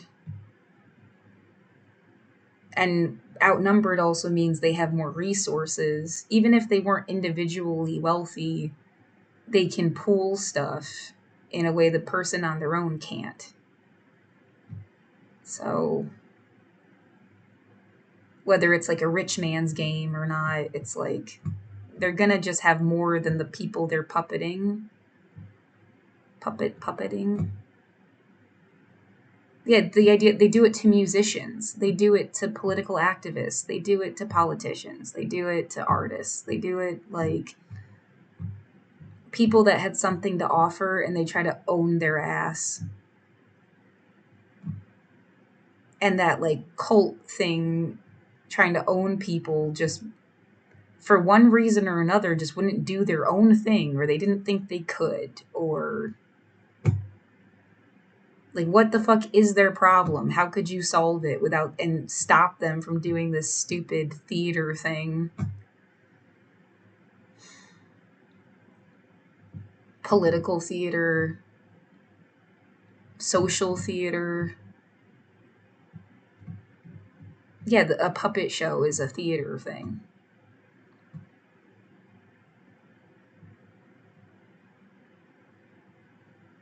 Oh, and if you drag in a religious element, like now they also think they're imbued by God to cleanse. Yeah, I think there are two factions. One that would think they were cleaning people and the other that wanted to exploit them. Like and somehow they joined forces because their goal was to puppet other people. But they had totally different goals for that. I mean, wouldn't the cleansing one try to eat the group that's like, oh, we didn't really care. We just wanted to fuck with people. Because they would see them as something that had to be cleaned too. And then all you end up with is the cleaning group.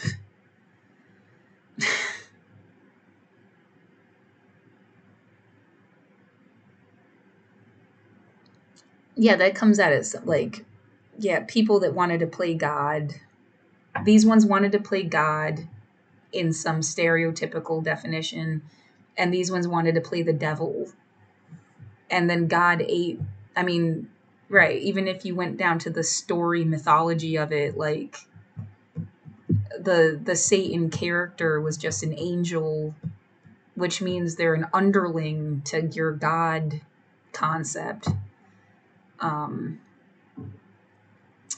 can't really like. Again, it's playing with mythology. Like, oh, Zeus fucked with Hercules. Like, you get the idea. Like, it's just Athena is pissed. Yeah, I just.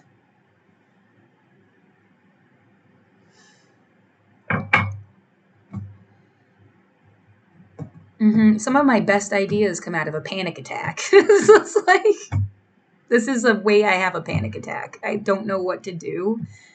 At like what o'clock I'm gonna just have to get dressed and leave. And I have nowhere to go. And like someone is just so fucking amused about it. I don't know how much pain I'm gonna be in. I don't want to get sick. I've got some protein bars, but I don't have money to buy food. I should get food stamps tomorrow. I can get food tomorrow.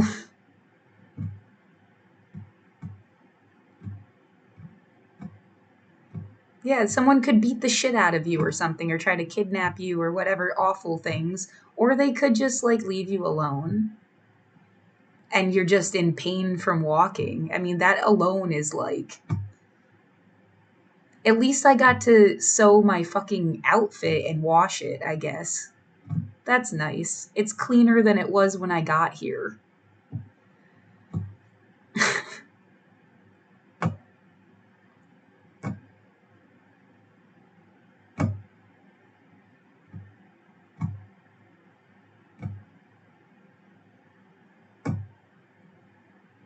Yeah, that they did this to see who you would contact or something. I mean, like, did I prove I don't have anybody enough or what, bitch? Like,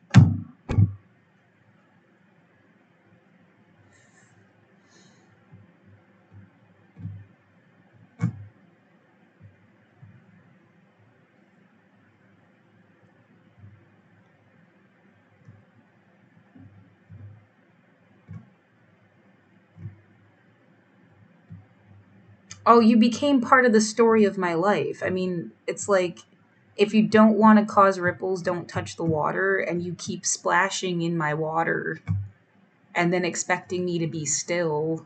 That's a you problem. Like, I want an even better, like, it's more like food coloring, because you can't take the food coloring out. Like, the ripples could be still at some point, but like they've been like dyeing your water and then expecting you to like not be colorful. Like, I just,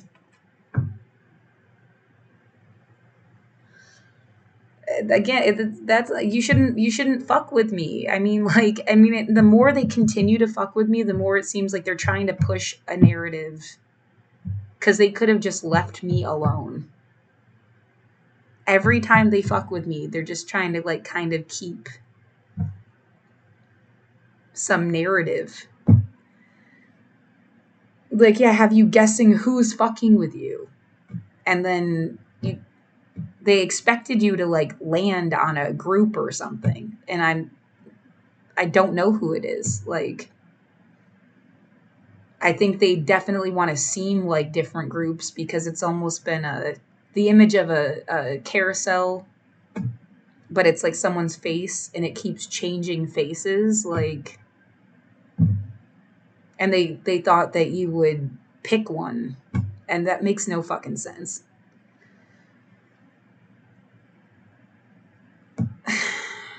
Oh yeah, that the circus imagery is everywhere. Yeah, for sure. And it's just like anything else. Like, the okay sign is a good example. It's like a signal. Some people mean it this way, some people mean it that way. Like, yeah, I'd rather fuck the Joker than Pennywise. They're both clowns. Like, there's a big difference.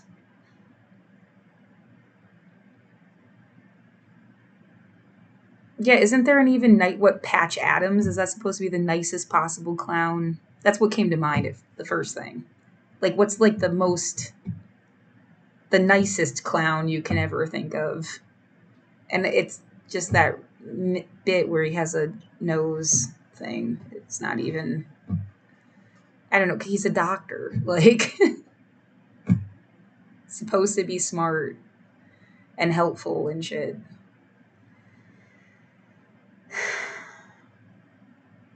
Oh, it's more of a betrayal when someone who's supposed to be smart and helpful abuses that power, like, than just like a regular person.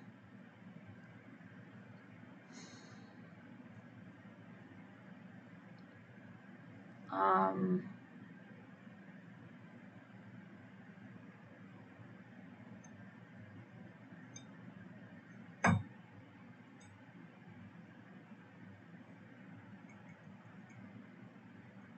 I don't know, what's the world's best clown?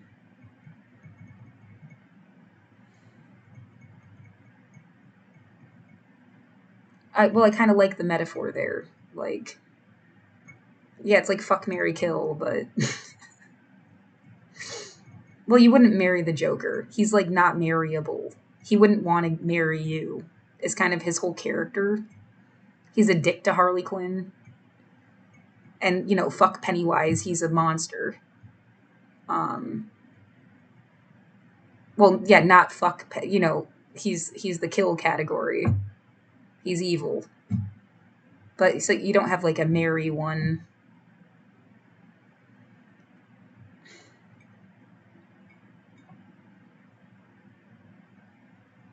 I'm my own best clown. That's cute. Yeah, whatever. Yeah, I'm like disassociating. I'm upset. I'm just trying to like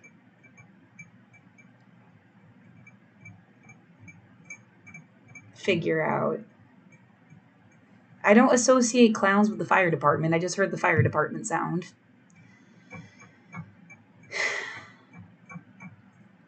Maybe somebody else does. I don't. Um,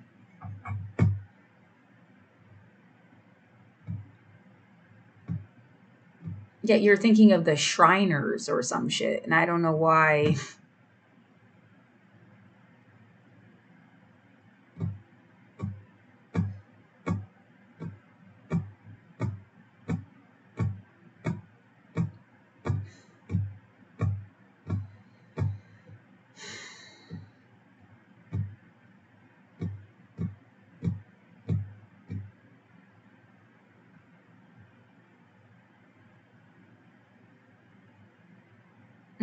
I forget the actor's name.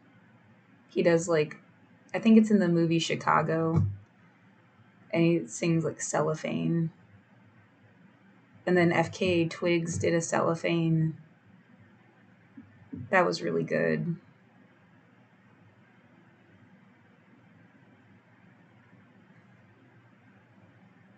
That's how I found the music video because I was looking for the clown guy version.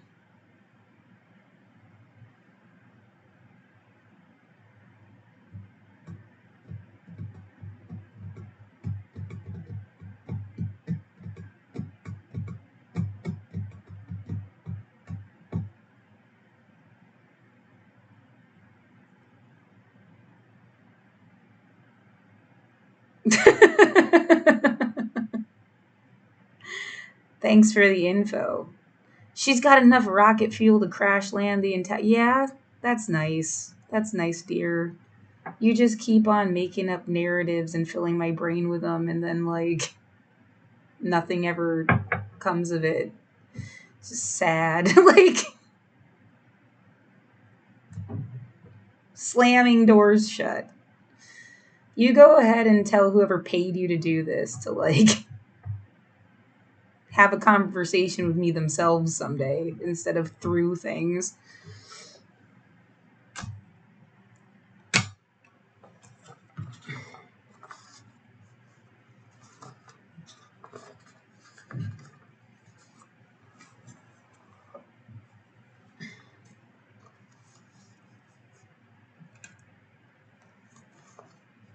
Are you allowed to keep the pen? Oh, don't. It's fine. I've got my Planetary Society pen.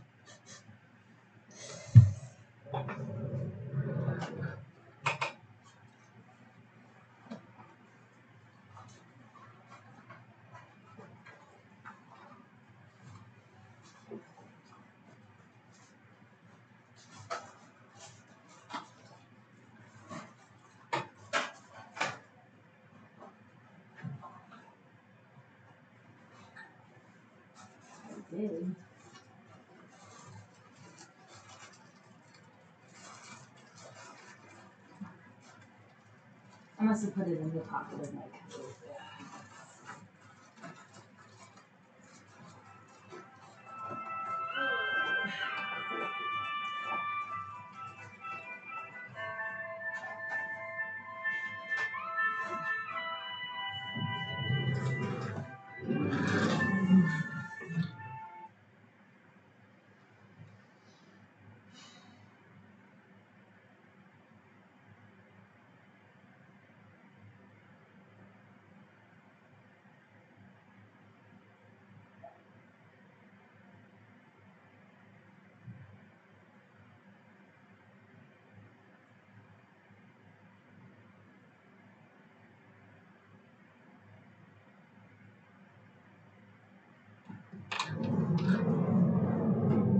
I mean, how many people are stalking you and where are they coming from? I hate feeling set up so they could take somebody else out, but like, if someone's deliberate desire is to hurt you, I hope there's somebody else that was watching the whole time. And even if I'm just bait, they're gonna stop the fucker who's deliberately trying to hurt me.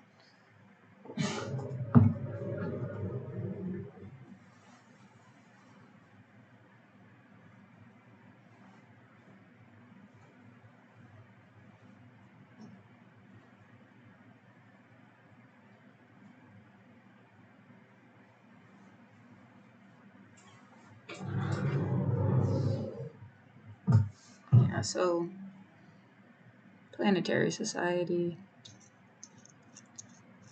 I guess it's refillable too, even.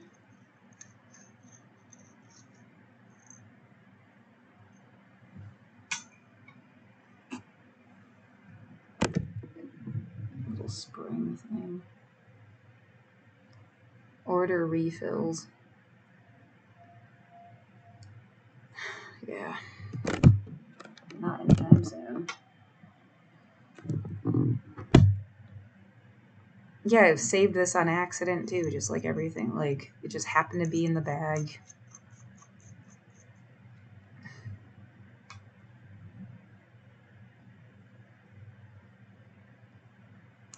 I did buy a it wasn't a lifetime membership, was it? What the fuck kind of membership was it? It was like $700.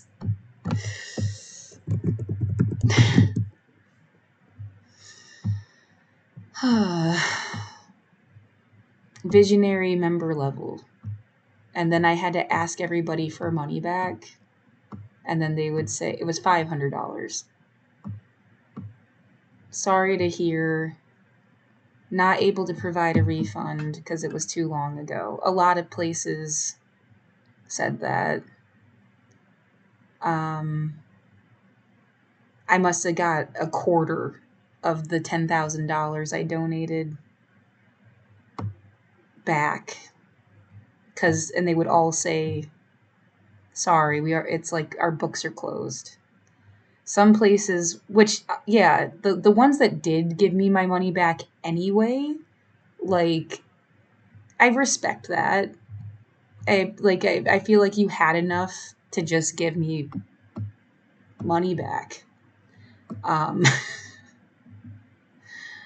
But yeah, that was $500 apparently.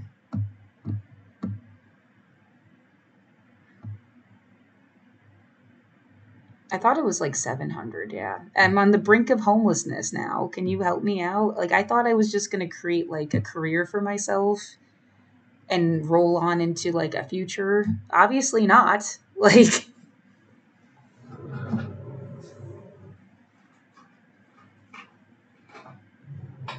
well, yeah, what a better time in the 21st century to be disabled, and you have streaming, you have music things you can make, you can share your art online. There used to be this thing called Society 6 that would print your shit for you. So you just had to upload your. I didn't make the cut when they went and. Various factors, including market trends and customer needs, we decided your account will not be included in the curated group of artists moving forward, starting March of 2025. So they like deleted my account. I never sold anything on it, but it was like a possible revenue stream. And I just had to like make art and upload it, and then it would be printed on whatever somebody wanted. They did, blankets and pillows and bullshit. I think it cost too much money. No one like is gonna spend unless they just like liked you and they wanted to support you. They're not gonna spend that much money for your shit to be on a pillow. Like,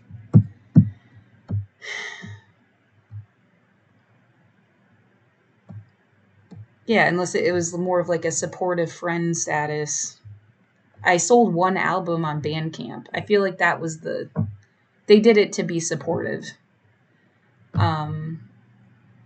Which I like, at least I get to say I sold an album now. But it was one in August. Someone is running an engine and it's vibrating the inside of my skull, and I hate them. Because I hate them because I feel like it's on purpose. They've been doing the same shit to me for years. And what, they followed me to the fucking hotel.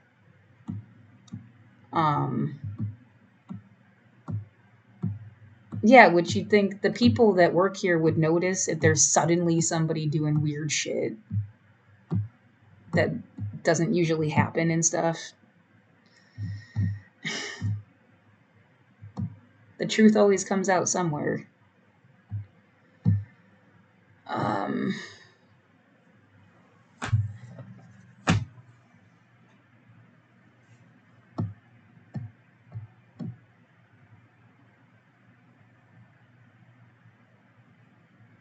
I hate how much it feels like I could just reach into my room and take the stuff, like, and I can't. It's fucking bogus.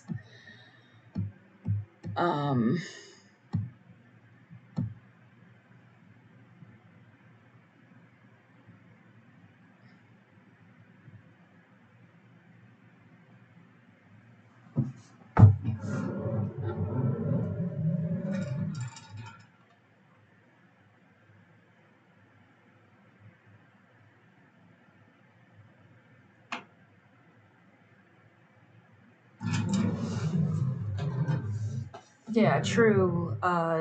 You think maybe they fucked with your door on purpose? So that, like, there was no way for you to get back inside by yourself? Maybe they, was that supposed to be mean or nice?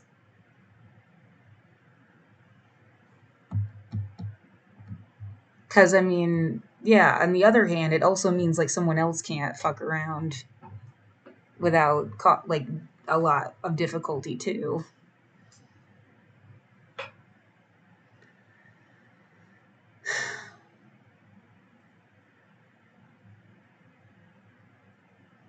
Trade-off. Yeah, I don't know. I'm worried, and I'm worried about this because someone deliberately, like word for word said it to me that I should just, like, write off all the stuff that's in there. And I, like, where the fuck was she coming? Like, you can't just do that. They said it to me directly, like, the night I got evicted.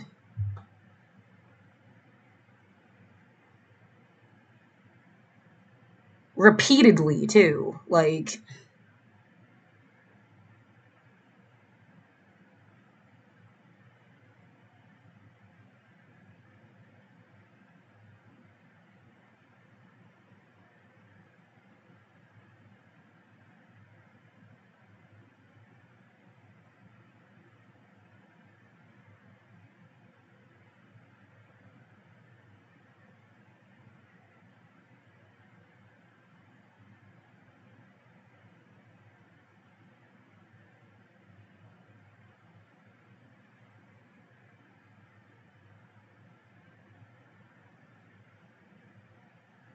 yeah, if I could have known for sure that being in this hotel the past week saved my life, it was absolutely worth it.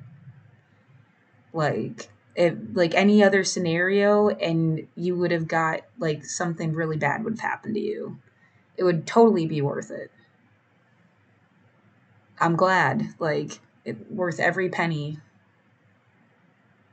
and all of the begging and feeling at odds with people asking them to help me, and it would be, like, absolutely worth it if you just knew for sure that, like, it was better than something else that would have happened. It feels like it is. And but, like, that scares me because, I mean, what now? Like,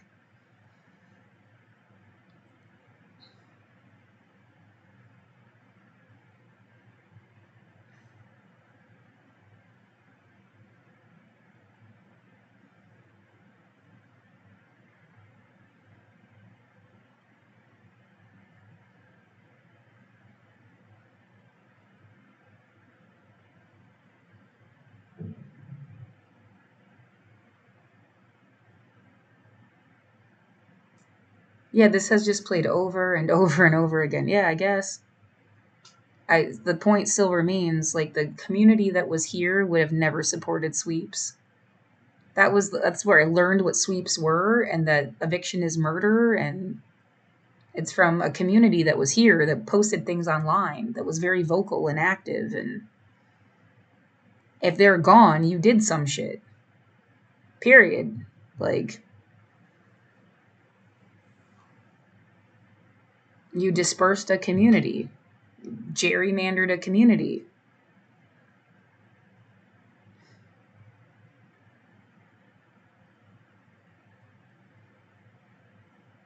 Oh my god, I don't know what I'm gonna do.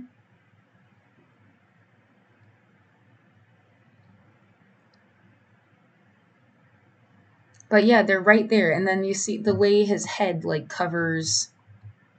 I couldn't feel more like that was on purpose. They took the shot, the closing shots. They took the shot of the pic, like with his head in the way.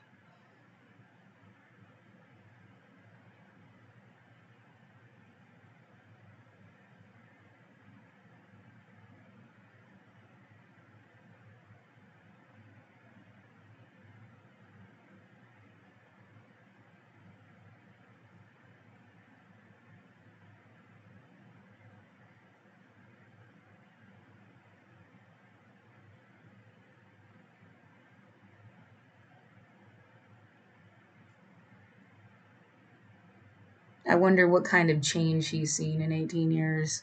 Because I've said, it's been 5 years of feeling fucked with, and not a single person has seemed to come out and say, like, yeah, they're screwing with that girl. We saw them every day screwing with this girl. Like, what have you seen?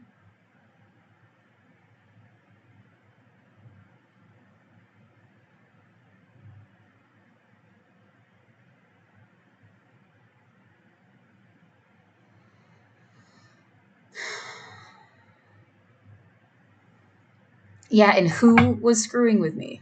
Like, exactly.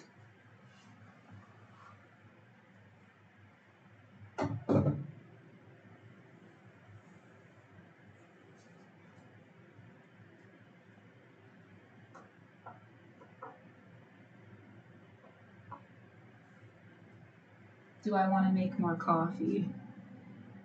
Maybe I should wait till like 10 a.m.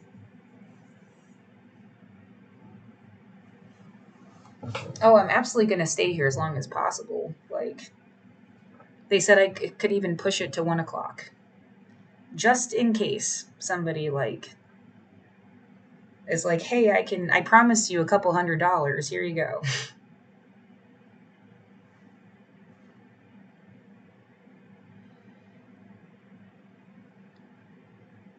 um, yeah, I probably should, like, call down, though, at, like, 11:30 and tell them, like, something. Yeah.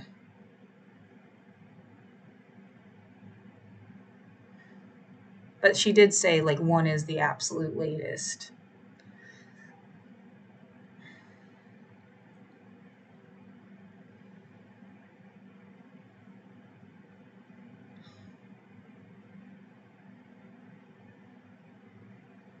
Mm.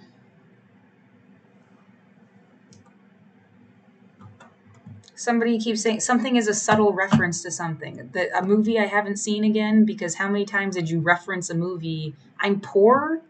I didn't get, like, to see a lot of things, and you keep referencing movies I've never fucking seen. Like, of course I don't get it.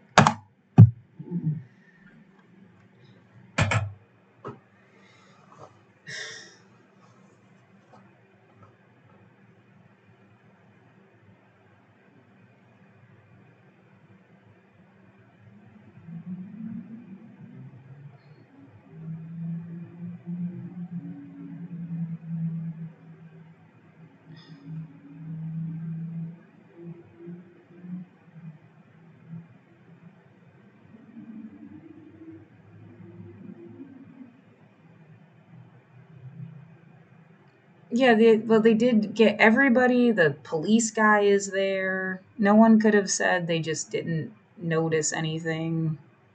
Oh, right. Don't for the week at least. I wanted to know the exact day that they filmed this. They posted it on November 6th. But like around the time they were doing this, people were burning shit and gassing my apartment, like to try to make me scream or something.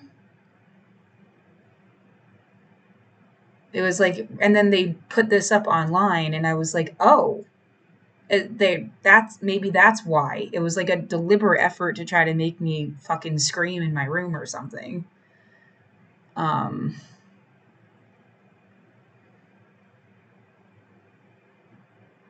Yet when Tom Holman was here, apparently they made my room smell like piss, and it was like a chemical burn on my face. You could feel whatever the fuck like hit me in the face, and then it was like dry, like on my face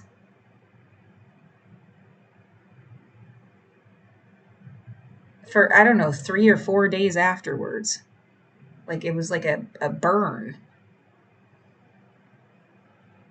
When fucking yeah, what Christy Nome came here or something too, and there was like burning shit. It's like when someone Kamala Harris came here. Somebody comes here and people were doing extra shit.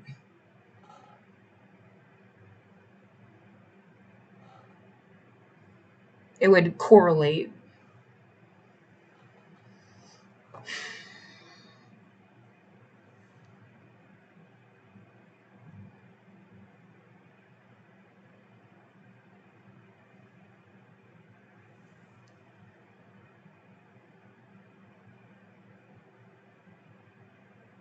Mm.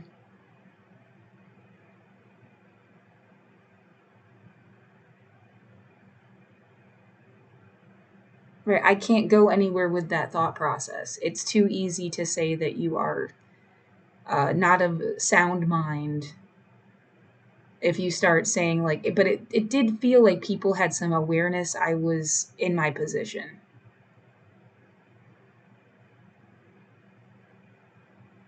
And so now what? They evicted me. Are they aware that I am homeless? What does that mean? Like,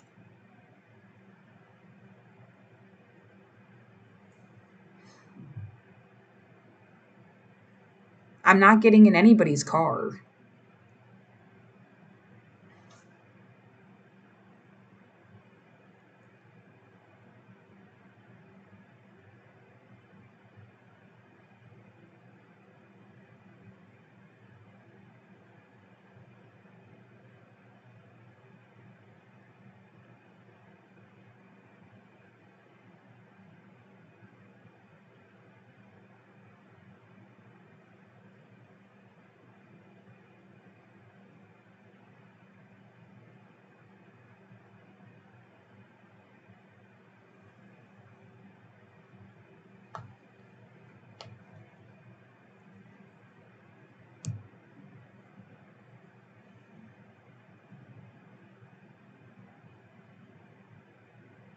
Yeah, it's normal for the people to lock their cars and it would beep. That is a normal thing. You'd hear it all the time. You wouldn't even register it. They just fucked with you so much that it's like I've got to come up with a metaphor that explains it so that you'd immediately understand. The 67 thing seems like people would get that now, wouldn't they? You've heard it enough times. Everybody made this stupid joke. You never noticed the number 67 before in your life. Had no fucking meaning. And now it has some extra meaning, but it doesn't really. Because, like, it doesn't mean anything.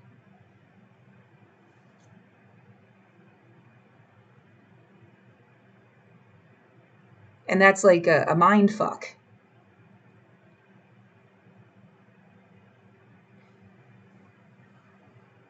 The number 45. Yeah, I mean,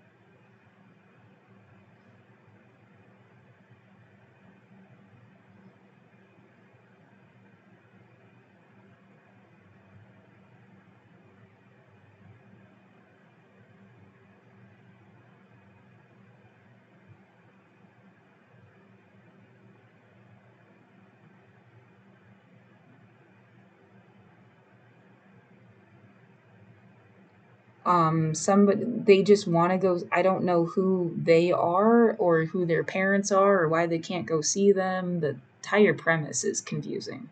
Somebody is saying like they just want to go see their parents. You have parents? That's weird. Like I just sorry. You must not be anybody I grew up with. I don't know what the fuck. There was like two people that had plural parents. Like, you want to go see your parents? Okay, buddy. Like,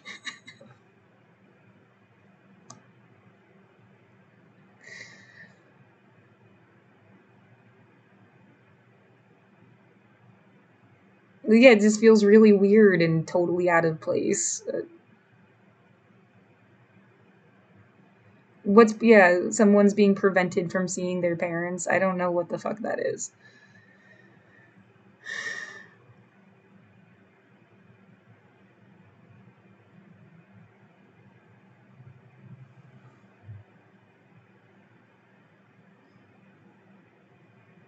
Oh my god. I mean, how many? I've made thousands of hours of videos. I've uploaded them already for a long time now. What else can you say? Like,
yeah, at least I got my stupid tweezers. Oh my god.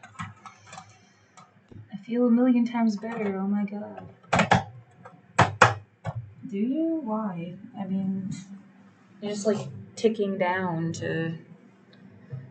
Yeah, at 10 a.m., I guess there's no. Somehow an instant donation um, to this thing. I have gotten one donation before from Twitch. But yeah, pretty soon I actually have to cut the recording off or I can't upload it to YouTube. So there's that too. Almost like perfectly, actually, an hour from now. Funny enough. And yeah, you're just gonna go to the library, pack your shit, go to the library, hope a satellite follows any motherfucker that thinks they're gonna fuck with you. So they stay the fuck away from me.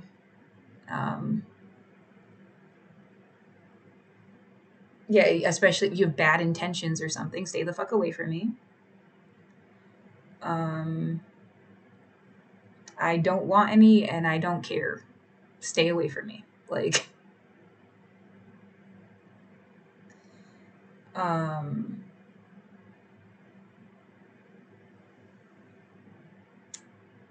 and have a cup of coffee.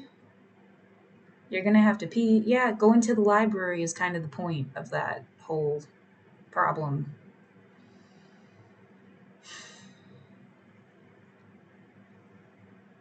It might take me an hour to walk there. it was like downhill to come here. So it's a little bit uphill. I've only got enough on my hot pass for like 2 day passes. So it's like you got 2 shots to have a day pass. And I just don't want to waste it. I do have to like try to build up muscle again too anyway. But this was demented. Yeah, this was a very demented way to try to get somebody to build muscle back up. And it shouldn't have ever been like this if they cared about things from a medical standpoint, honestly. Like, if that was their genuine intention, or um, they're monsters. They're not doctors. Like, just throw her outside. Yeah, you'd teach somebody how to swim by throwing them off a fucking cliff, right? You're an asshole. Um,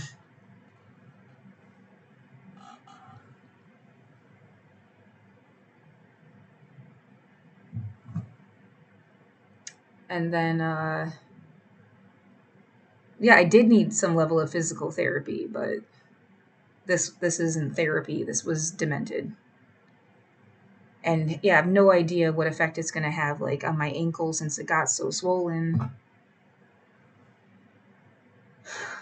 And then the idea of having to go to a doctor and blah blah blah, like, too much, way too much, too fast. I'm scared of feeling like I'm being disposed of.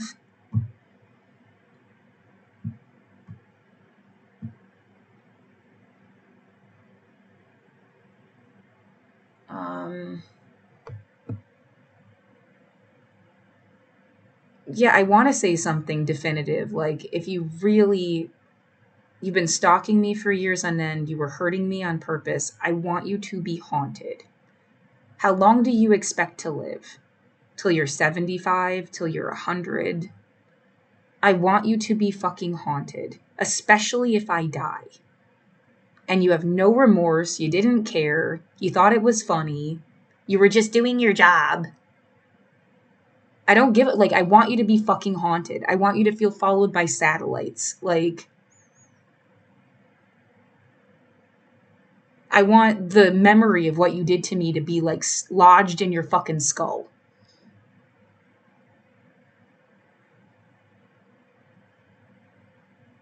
Especially, you don't care, you have no remorse, it wasn't a mistake, it wasn't an accident. There's no, like, you did it on purpose and you don't give a fuck. Be haunted, asshole.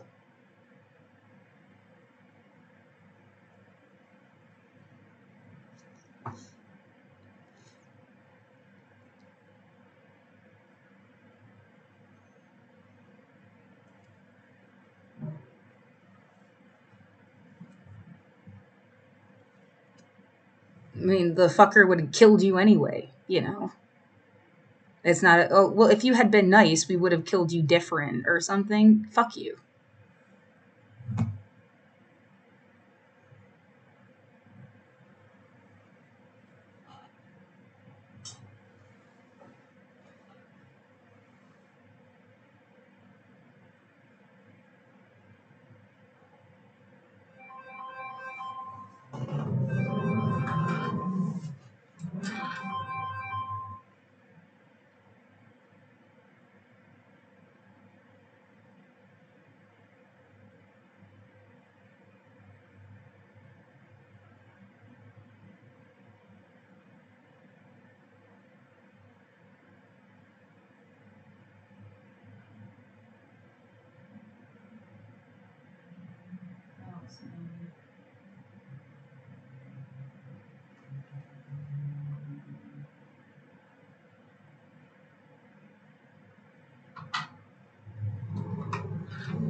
again, yeah, scaring the shit out of a person to a certain degree gives them like a kind of lobotomy.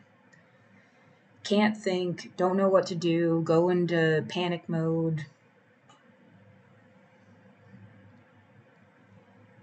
I don't like being in that position mentally at all. No, it's not. It doesn't feel intellectual. It doesn't feel strong. It doesn't feel like I can get anywhere with it. Like, I just gotta think it out like a maze. It's just like,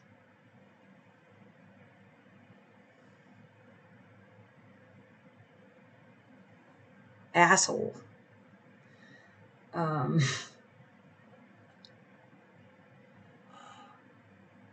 oh, it won't take me long to pack up my stuff and get dressed and.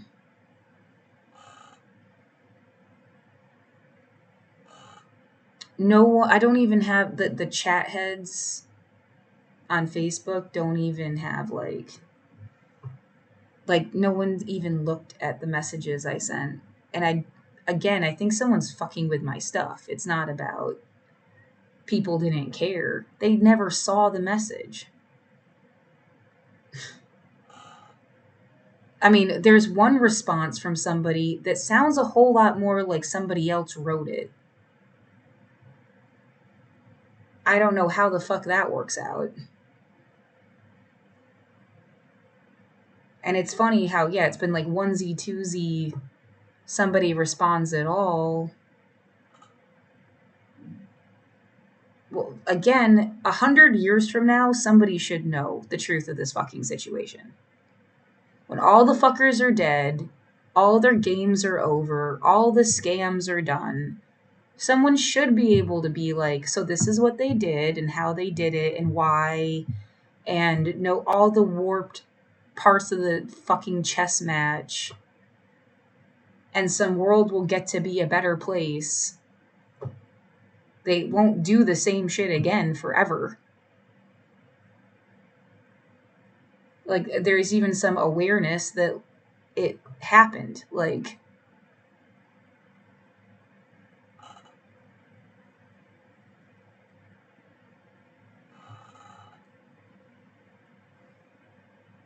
yeah, it's if no one cares today, it's a letter to the future.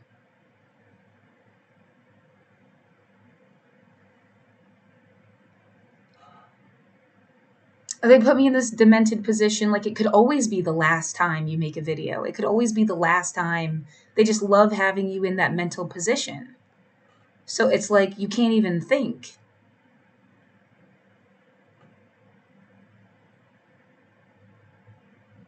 Slam, yeah, that sound of slamming stuff. And it better just be like an organic thing that I have to just get used to. They ruined your ability to just live in a place. That's the demented idea. They want to be able to have people get drawn into cities, filter them out, and then throw them somewhere else when they don't want them there. When they've been like, you're not going to make us money, so. Well, I'm not going to go live in the middle of the woods either. I financially can't, and I'm not like, what the fuck? Why would I do that? It's, you could kill me out in the woods and no one would notice. At least there's like people here.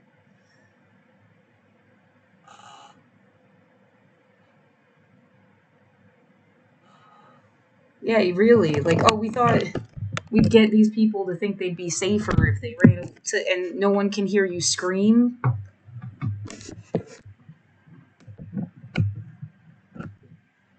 Yeah, at least you'd fucking hear me in an apartment building that is supposed to have cameras in the fucking hallways.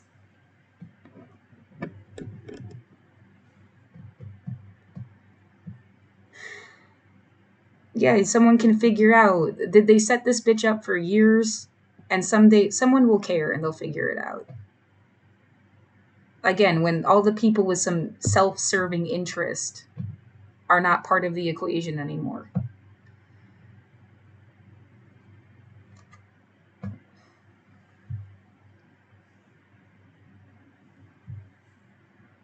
Somebody else saying, Too bad you couldn't just play your role and let us have our fun. What was your fun, asshole?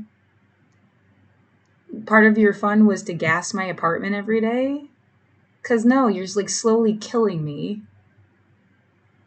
That's not fun for me? Was that your fun? Or was that punishment for not, what fun were you trying to fucking have? Like, and it's like, dude, you, again, with the conservative group that hated Portland, hated the area you lived in, wanted to turn it into a nursing home. They wanted to clear all the fun shit out. And now they're pretending to be people that are mad you didn't let them have their fun. Like, it's just completely bogus. Because some conservative group wanted to clean things.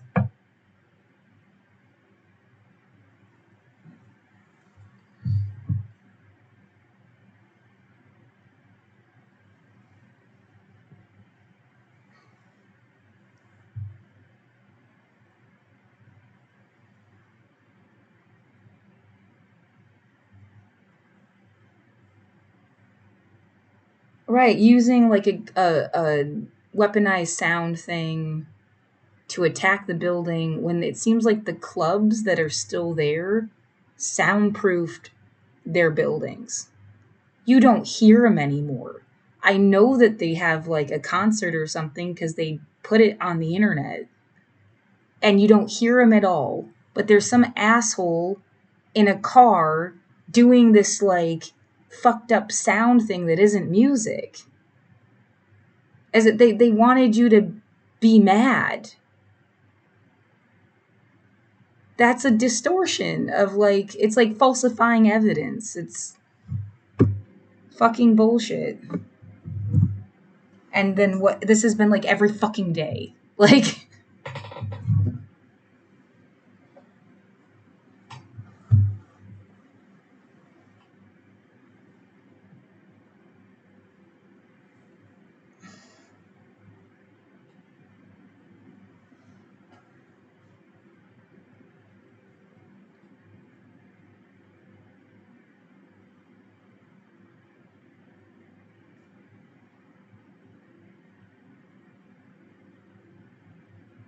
yeah, I feel like I my 20s got spent here and then someone has fucked up my 30s. You should be living to be 100 and you could be, it's like you didn't even get to be yourself that much, like for a blip trying to be yourself.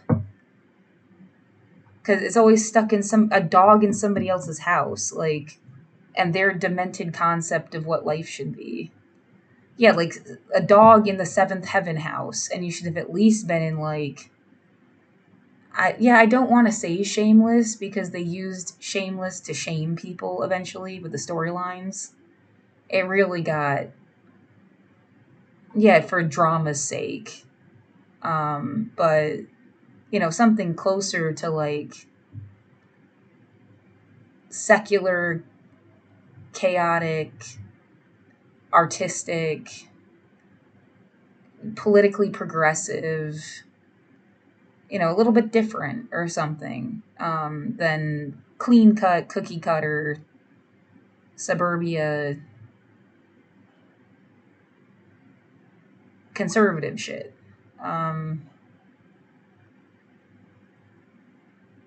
Yeah, people that play music, like,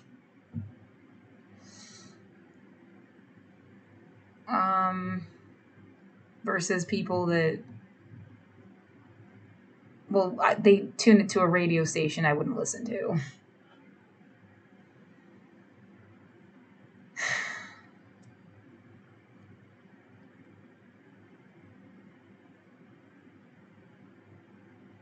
I don't know what else to. I'm just gonna, yeah, running out the clock. Random stream of consciousness stuff. And then save it, make coffee, be freaked out.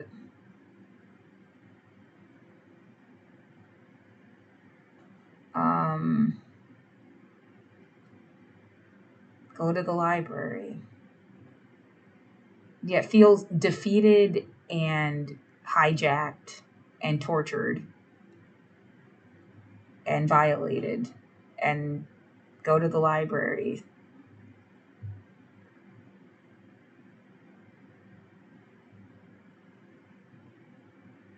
At least you got to take a shower, like a whole bunch of them. That, yeah, enough to like the skin isn't rolling off my body anymore. Like every time I would take a shower, you could like roll the skin off of my body. That, at least there's that.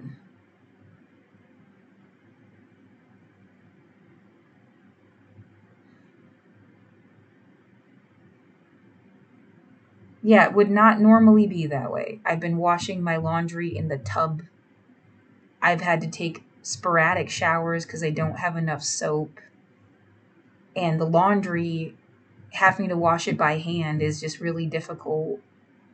So you wear an outfit as long as you possibly can. Yeah, up to like sometimes like 2 weeks. I mean, you're just sitting in place anyway. It isn't like the most disgusting situation, but it's not my ideal. I would shower every single day. I brush my teeth every single day.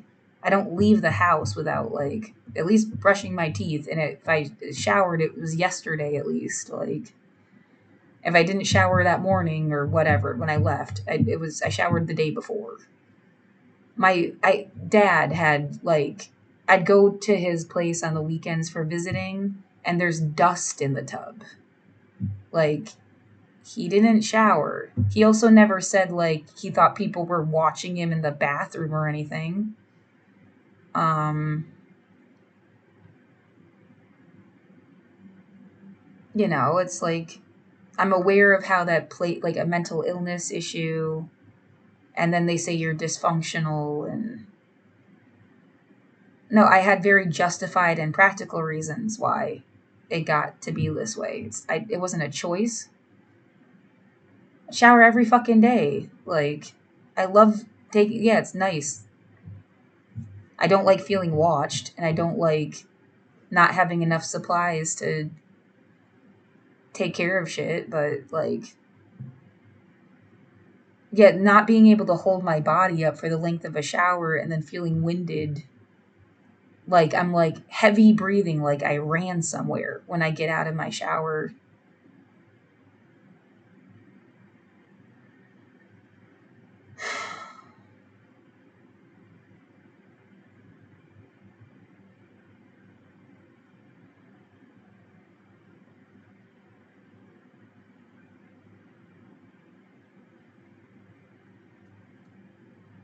And yeah, it makes your skin like do funny things. It's like it would like roll off. Um,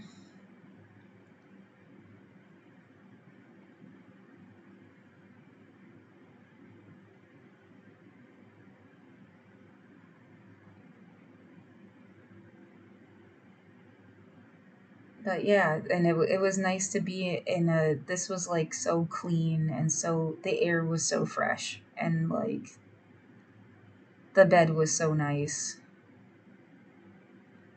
Yeah, that was really nice. I've been sleeping in a hammock that's pretty much on the floor, just with like some pillows in between. Um, can't even like really lay flat. I think that it fucked with my like what maybe why I still feel weird.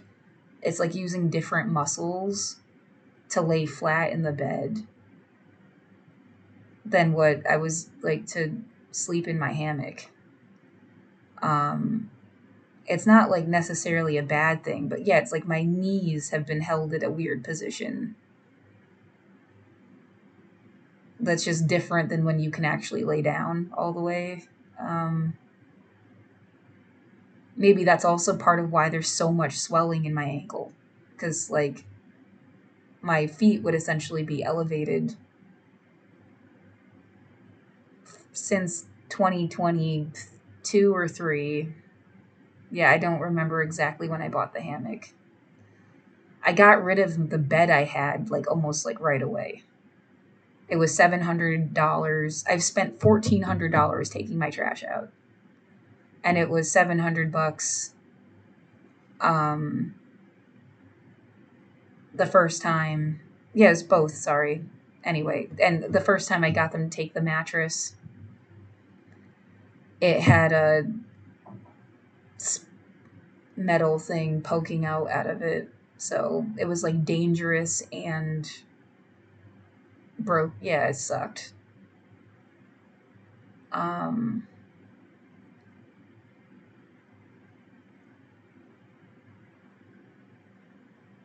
but yeah,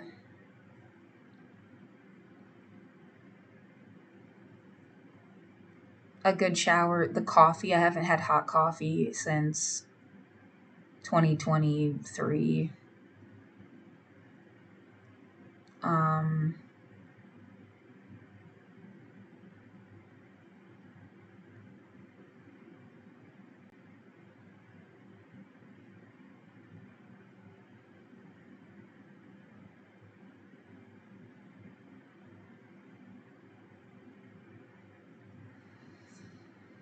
yeah, the internet was faster too than even the internet I was paying for. Like,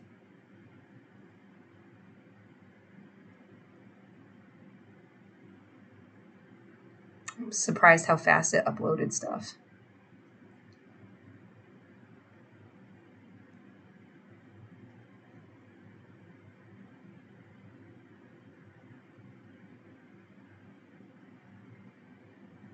Mm.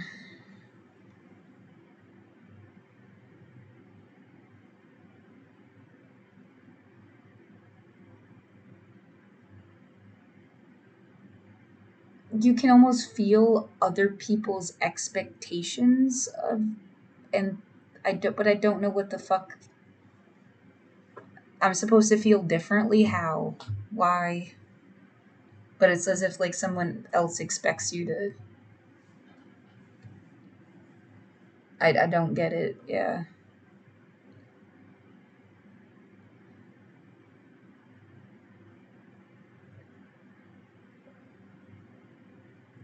Yet my brain is totally just survivor mode. Just keep living. Just keep living. Like, I just.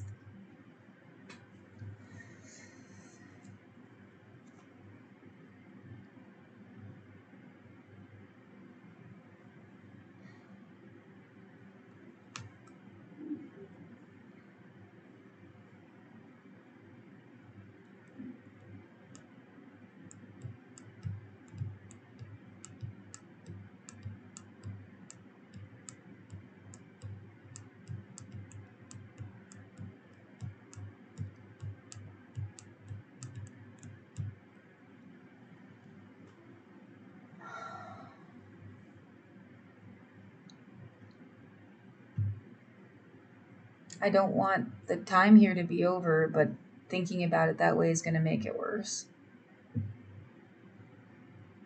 Like, just you're just going to go to the library. Just going to go to the library. Just going to get your ass to the library. Is there somewhere else you could even possibly go? Like, where? Go sit in the park. It's like 50 degrees or something. It's not the coldest. Just sit in a park. Why? There's no there might be an internet connection, but I don't know that there's an outlet. I mean, at least I can, yeah, hook up my stuff and then do research online, try to keep finding like resources or something. Just gonna go sit in a park.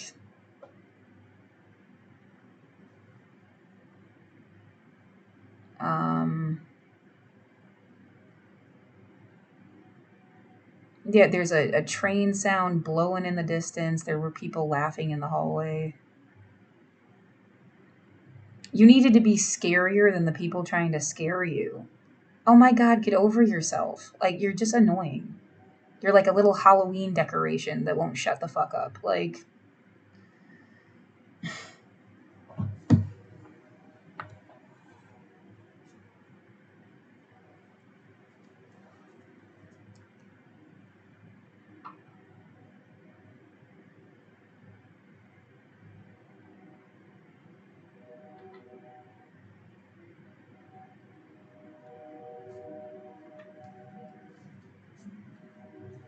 I mean, that's actually kind of interesting, isn't it? Like, I'm not that far away from where my building is, but I've heard that train sound like way more than I heard it at my building. And there's like the obviously different, like, max ring a ling a ling sound, and then there's like the freight train sound. And it just must carry different, there's different buildings in the way or not. Something's different. I would hear it a little bit, but it's been like, yeah, just blasting the, like, as if it must be like so much closer or something than, but it's, I know it's not. It's on the other side of the river, right? Like, it's the same distance away from the, what side of the river it's fucking on. Um,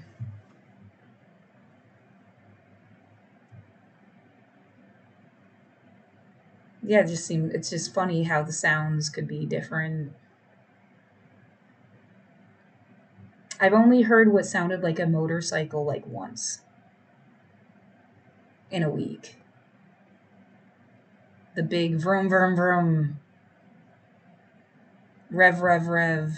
There was somebody that ran like, I don't know if you want to call it a spoiler. I don't know what the fuck that is, but it's like a reverberating. It's from a car. That's not the same sound. But yeah, the jacked up motorcycle sound has kind of like, I don't know if they don't come over here because there's tracks on the ground from the Max, or I never gave a shit about motorcycles and now I like hate them. Yeah, I just like, at least the ones that, yeah, do certain things. Um,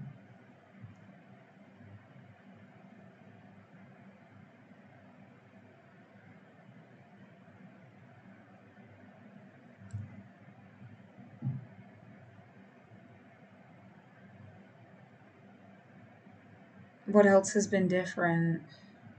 Again, yeah, not getting gassed in my room was really nice and super different. I don't think I've had this extended amount of fresh air for like, well, yeah, years. It's at least like, I think, yeah, I remember there's been like stretches of maybe 3 days or something. And then you'd think like, oh my God, did they leave? Whoever keeps doing it, did they leave? And then it would happen again. Um,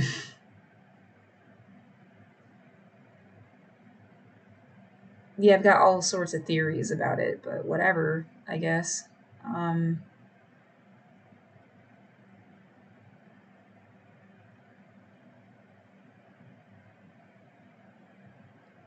yeah, someone wanted, they had people outside yelling, get out, go home in 2020. It couldn't have been more of an obvious, directed attempt to try to make anybody not in on that joke leave. Like, if you were part of the group that shows up at somebody's house and says, get out, you wouldn't get out. But, like, you're not in their fucking group. So it's going to be like, what the fuck? Like, that's just the inside outside group dynamic. And I'm not in whatever group is going around saying, get the fuck out to people. Um, and so, yeah, there's that. Like,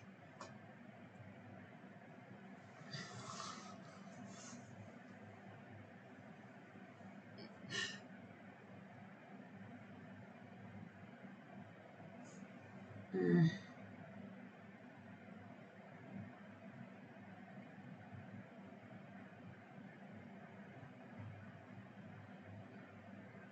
Someone coughed in the hallway. Yeah, people cough. It's gonna be normal. They cough at the library. They cough in the hallway. They cough on the phone. You cough sometimes.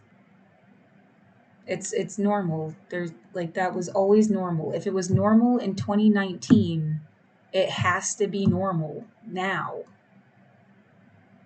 Okay? Like cuz otherwise they like hijacked your brain and made it like difficult to just live your fucking life without getting these like attacks everywhere you go.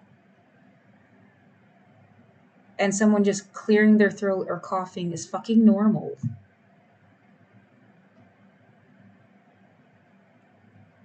And yeah, fuck them if the goal was to try to fuck with your brain and they're mad they can't do it. Like, fuck them twice. It's normal to cough. Like,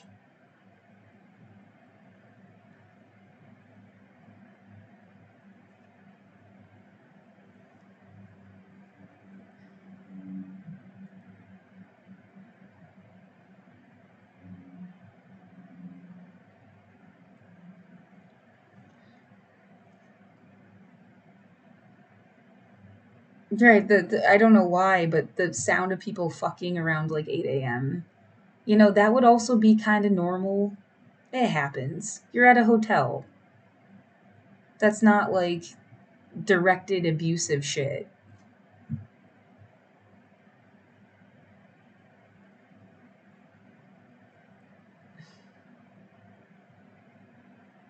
Shit that's just, it's normal.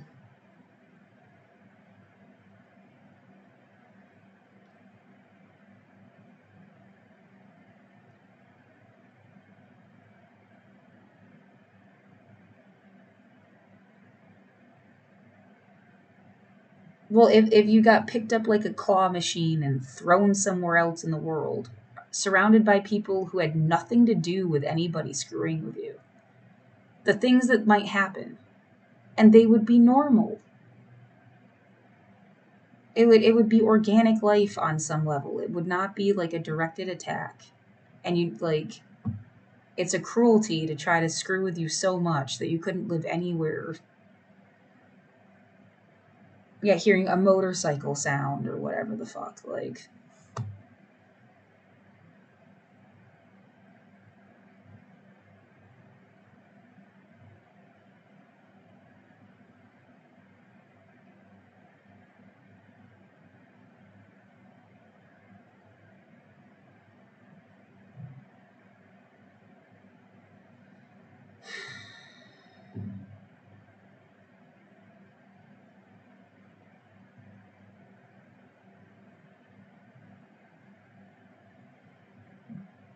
mm, controlling a narrative, blah blah blah.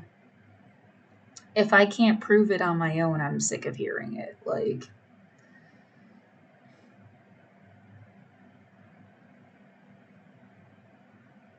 what people's politics were. I feel like I got good backup for the idea of like a conservative agenda fucking with you. That's sort of been the story of your life. It's been a conservative agenda.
Right. Like, how demented could it be a conservative agenda that was willing to go to any length to play it off on progressive people?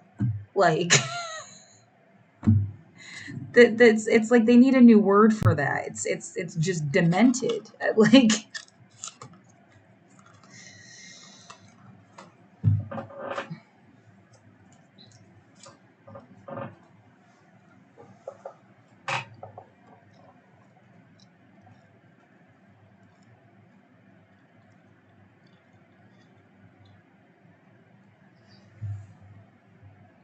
what the fuck?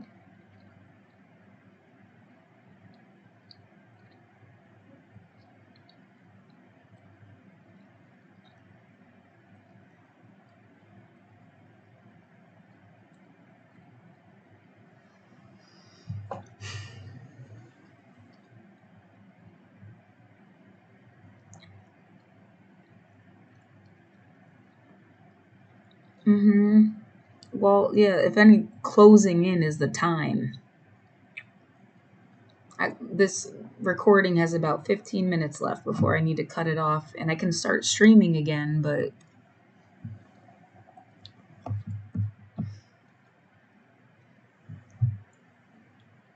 uh,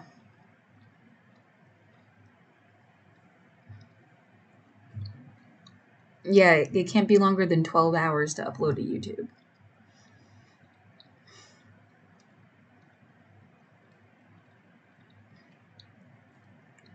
Any parting shots? I want my life back. My life is in my room. My stuff is in my room. My life is in my room. The investments I have made are in my room.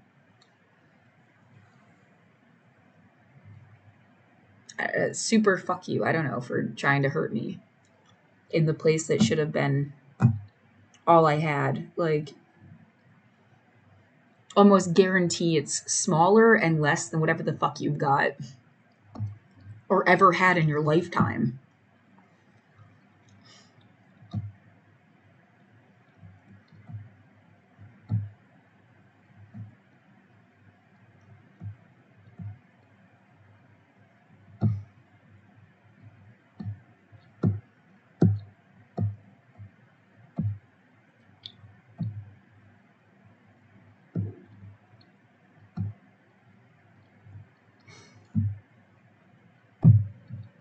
No, they just wanted to clear out the whole city, Laura, and you noticed.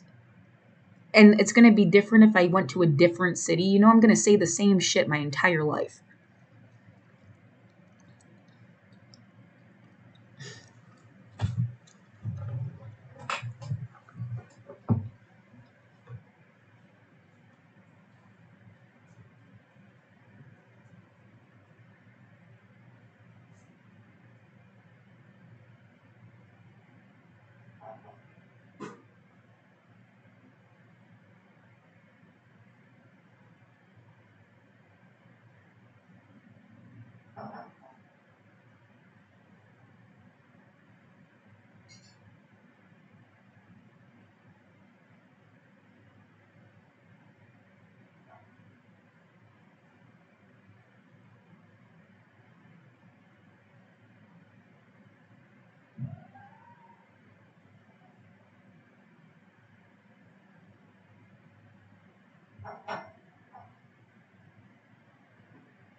Yeah, sure. My whole life. I mean, somebody has been around, like, they say mean, fucked up things, and then they're like, they were just joking. You know, my dad did that to me, even. And they were just joking, right? That was like a whole thing. And it's like, some shit just isn't funny if you were just joking. That's the truth, I guess you're in denial about.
what I should put where, how, and what's best. Yeah.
That way.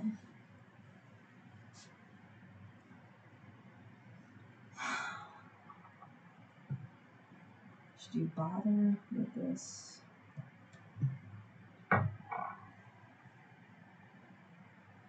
Um,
oh, shit. Yeah. Judge.